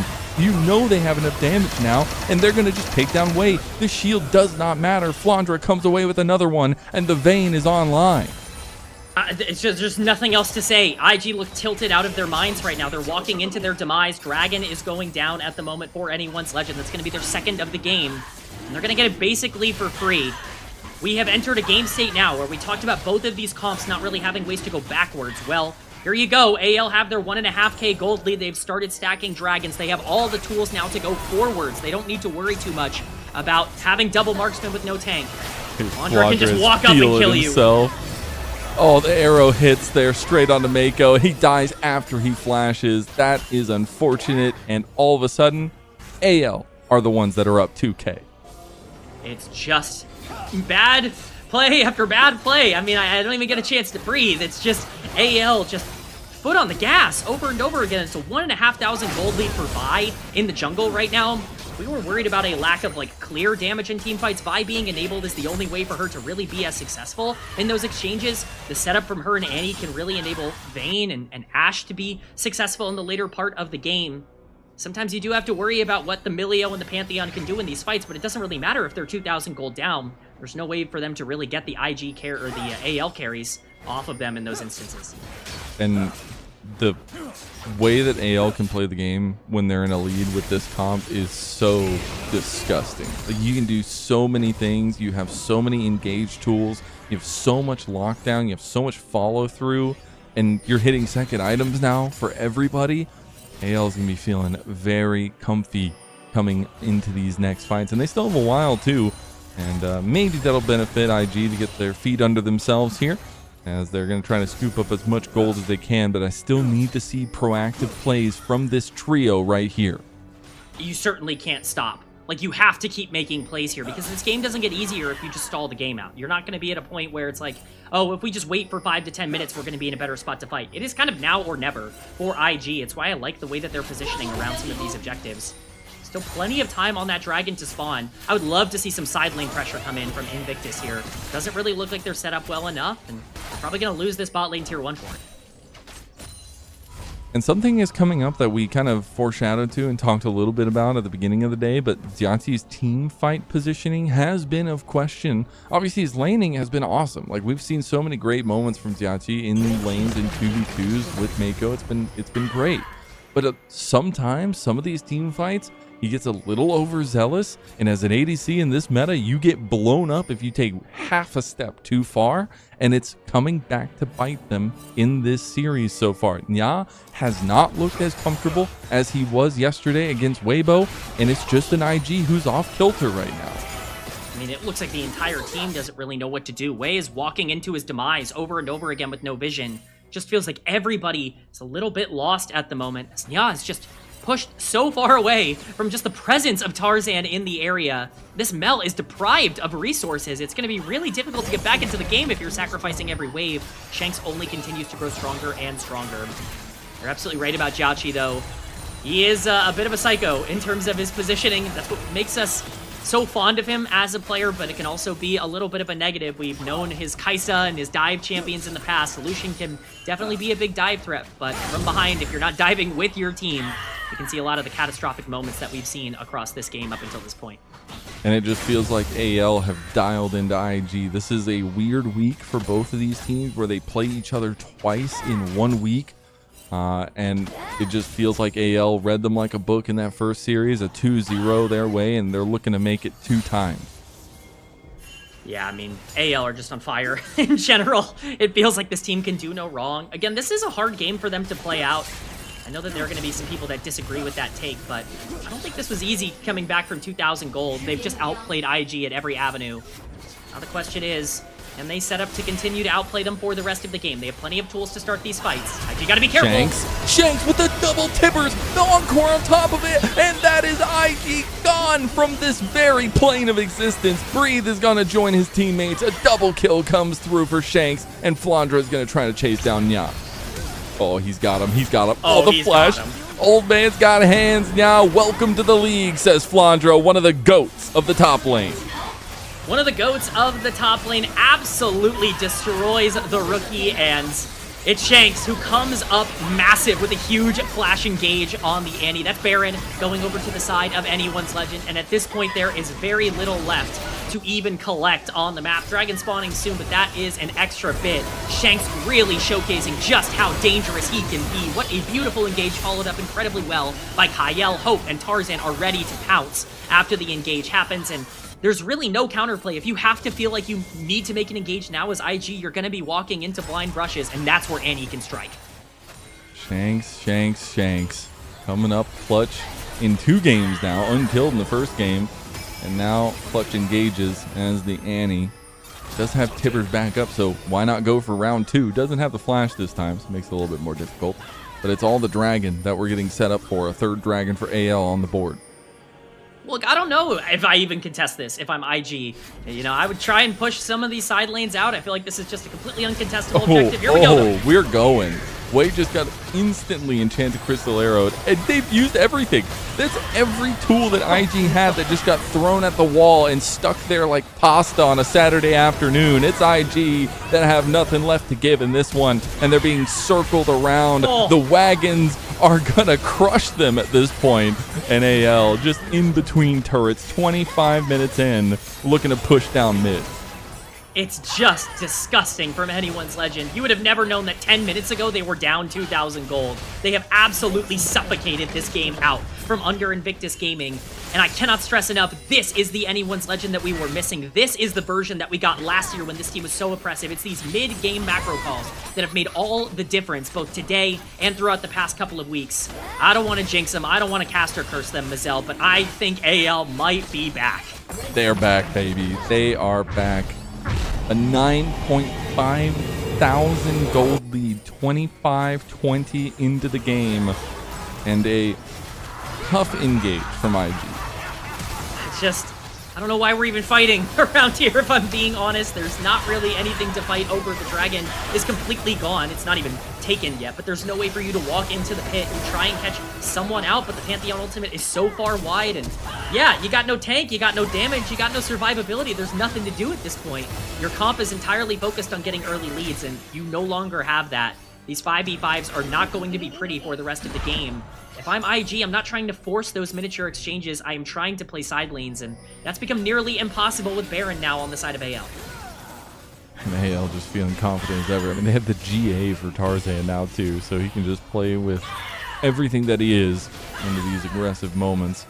Flandre and Kyle and Hope going to try to take down this turret up here. They do a lot of damage. Shanks is there too. Enchanted Crystal Arrow hits on the way, and he's just bursted. He doesn't even get to use the shield this time. Encore went wide again for Kyle, but it just does not matter. I mean, they could just breathe over towards IG, not the player, but the physical act, and probably kill them. I think, no, they could kill Breathe. They definitely could kill Breathe. I think that's an accurate statement to make in this one as they take down this top lane inhibitor. I mean, they just get to push whatever they want. Baron has expired. They don't care. They have so much priority. Oh, look at Hope's cooldown on Ash Arrow. It's almost halfway done. If they get that up again, they have another free kill on their hands. They're playing with it. They're trying to get this mid-inhib turret down. Shanks is almost on to his Rabadons and has 22 stacks of the Magi's. You wonder if he's even going to get a chance to get it at this point. They're going to try to push onto the inhib now. Breeze hovering over the side. Wei is waiting in base. Oh my god, that's a 3-man knockup. Grand Starfall comes in, but his team is already dying. Breeze goes in for a kill, does get the one. Wei is now looking for some shutdowns, looking for some kills. He's able to pick apart a couple. That's the GA pop from Tarzan. Wei goes back in with the CC. Shanks just burns him down with a breath of fire. And that's going to be AL pushing for the win. It is anyone's legend who have decimated Invictus Gaming. They are on the Nexus turrets, and they look to take this game in dominant fashion. 10 out of the last 11. This AL team is on a hot streak here in Split number 2. It's been a holistic effort from the entire team. Tarzan leading the way as the general on the field, and that's a 2-0 for anyone's legend. Easy peasy. I mean, I said at the end of game 1, I said youch. I said youch was the word I felt. Yowie, I think, is probably the word that I want to go for game number 2. It's brutal out here for an IG team that cannot generate any sort of momentum right now, but what a win for AL. Mid-game diff. I mean, oh my goodness, just absolute macro canyon in this one from an anyone's legend team that people were concerned about making the right decisions. Nah, I think we got some pretty good decisions made here today. I'd say so. I think they look pretty damn good. And Flandre got to strut it with the Vayne top too. No, that's gonna feel real good. Ugh. I just love seeing when Flandre is so comfortable. This is a player that's looked so, I don't know, like I want to. You look so caged. You look like you want to hold back, but you want to unleash. Like the times where you unleash, it's all good. The times where you don't, it's all bad. But it really felt like, hey, I'm putting on some carry pants here. We're playing a comp that's, Vi, Annie, Ashe. Like, you can talk about, those champions do damage, but they're not carries, right? Like, they can't win you the game. He wanted to win the game, and he absolutely did that here. Yeah, he absolutely did. Just feels like IG never were able to set their feet. Never able to get to a position that they truly felt super comfortable, even when they had leads. Especially when they had leads. They looked worse when they had the lead than they did when they played from behind. They were making illogical choices. It was just, I don't want to presume with a team, but when you see Wei just face-checking brushes and not really following up with the team, the mental right now on IG definitely does not look like it did at the beginning of the split when you made these roster changes. I think we can already see that from the fact that Nia's coming in at all in the mid lane. There is clearly some sort of disconnect, I think, from some of these players right now. It's not impossible to fix something like that. There is plenty of talent on this team, and that's I think, the thing that you can really rely on, but it's clear that some coaching needs to start breaking through on this roster because it just seems like the tacticalness of their games is just decreased immensely. Yeah, and right now they're getting closer and closer to have that ultimate best of 5 to decide if they get to go into playoffs or not. It's going to be really important to kind of keep an eye out on as we get a little bit closer and closer here. It was a tough week for IG. 2-2-0s against AL, losing both of those series, but they at least stopped the loss streak. They got one blip in there. They took down Weibo. That feels good, at least. It's the littlest thing. And Nya didn't look as good this series, but you can see some of the reasoning, some of the machinations on why they wanted to make the swap now as to later. Absolutely. I mean, it's you can see the thought process, right? Like you can see what they're trying to do. I like the draft for game 2 for IG. I think that's an important thing to note here, is I think they did set themselves up in being a team that has the priority and can play out the game. it's there's no comfort here. I mean, the gold graph is terrible. That gold the thing graph that is jumps out to insane. me, Shanks did the most damage in the game by far on Annie. Like, that's not an Annie thing. I don't know how many Annies have topped the damage charts throughout 2026. That's not normal. Check his PC. You know what I mean? And not he was landing not some great. He was hitting like 2 or 3 people every time he was ulting. It was crazy. It was bad. Like, I mean, he was destroying this series, and that's what we talk about. I mean, you talk about the roster changes for IG. You talk about Nya coming in the mid lane. I'm not blaming this series on Nya, but he got a bit of a wake-up call of like, oh, this is what like true top-tier LPL competition looks like. Of like, this is how you can affect the game when you are an elite mid laner at this level. And, you know, at least lucky for him, he got a front row seat to it. True. At least, hey, the experience matters a lot. God, that one was nasty, man. It wasn't even the tippers that got the stud. It was the flamethrower. That's crazy. I mean, Annie can be so oppressive. Like, when from ahead. I think that there are some opinions that Annie lacks damage in certain comps. I think that I hold that opinion a lot of the time. Oops, I'll eat the L on that one. Certainly not lacking damage, like I said in draft. So happy for AL. At the end of the day, I always talk about this. We can talk about draft all we want. Draft is a portion of the game. It's, you know, certainly something that matters. But 80%, 85% of who's going to win a game comes down to who plays better. And I can say with certainty in this game that AL played better. Yeah, they absolutely did, and continue to push themselves into that upper echelon of the LPL here in split number 2. I start wondering, who do you think gets MVP for this game, but also the series? I mean, MVP for me is Shanks. I can't. Okay. I can't go in another direction. That guy was too good on the Annie. I mean, he opened up the map so much. Flandra deserves a huge honorable mention. Did a lot of his crazy stuff towards the end of the game. I don't think the laning phase went quite as well as maybe he would want from the counter pick, but player of the series is a little bit more open. I think Shanks has a good, you know, conversation for it. The Orianna goes deathless in game number 1. Definitely can make the argument there. TN was just running the map in both of these games, was really exceptional, and you know, I think you could also make an argument for the bot lane as well. To me, I think Shanks is the player I would lean towards in the mid lane. Maybe a little biased as a mid laner myself. I'm here for Tarzan, man. Tarzan was massive on the Nefiri, and pretty massive on the Vi as well. But yeah, I mean, what a series. It's our final Super Saturday of the Spring Split, our final 3 series day. Any thoughts, feelings moving away from this?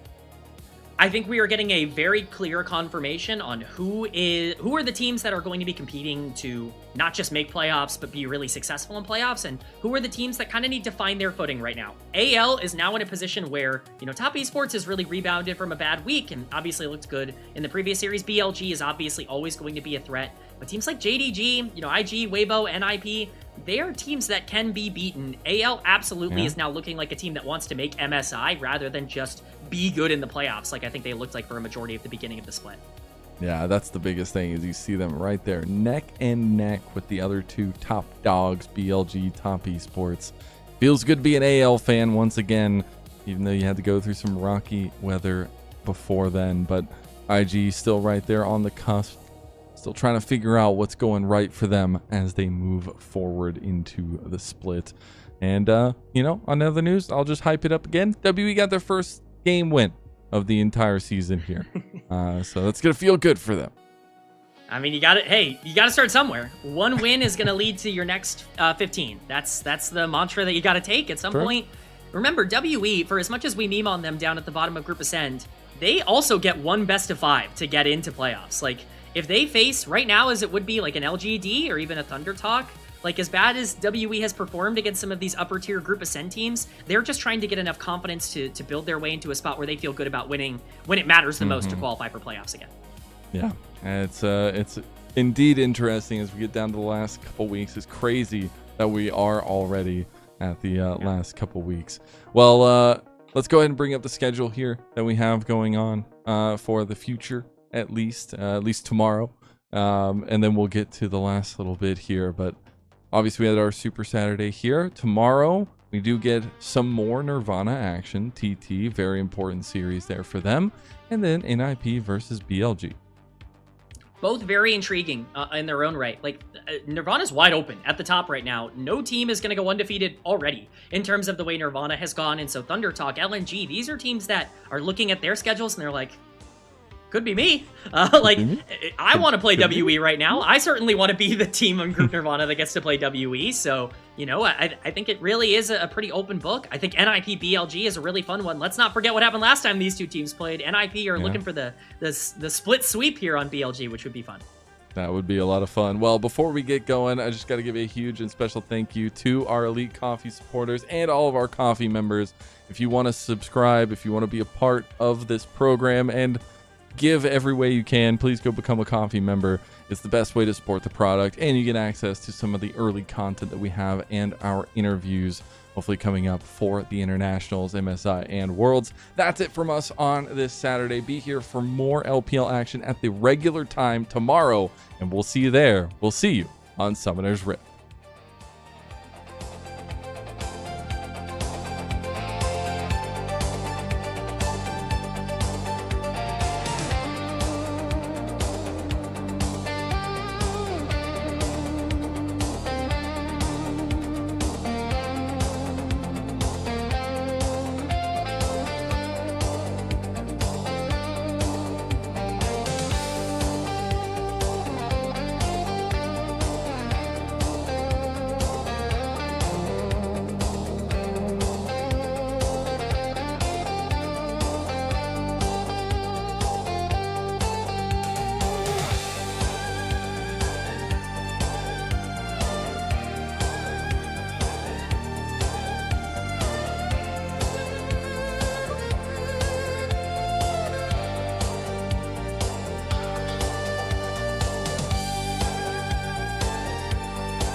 Bye.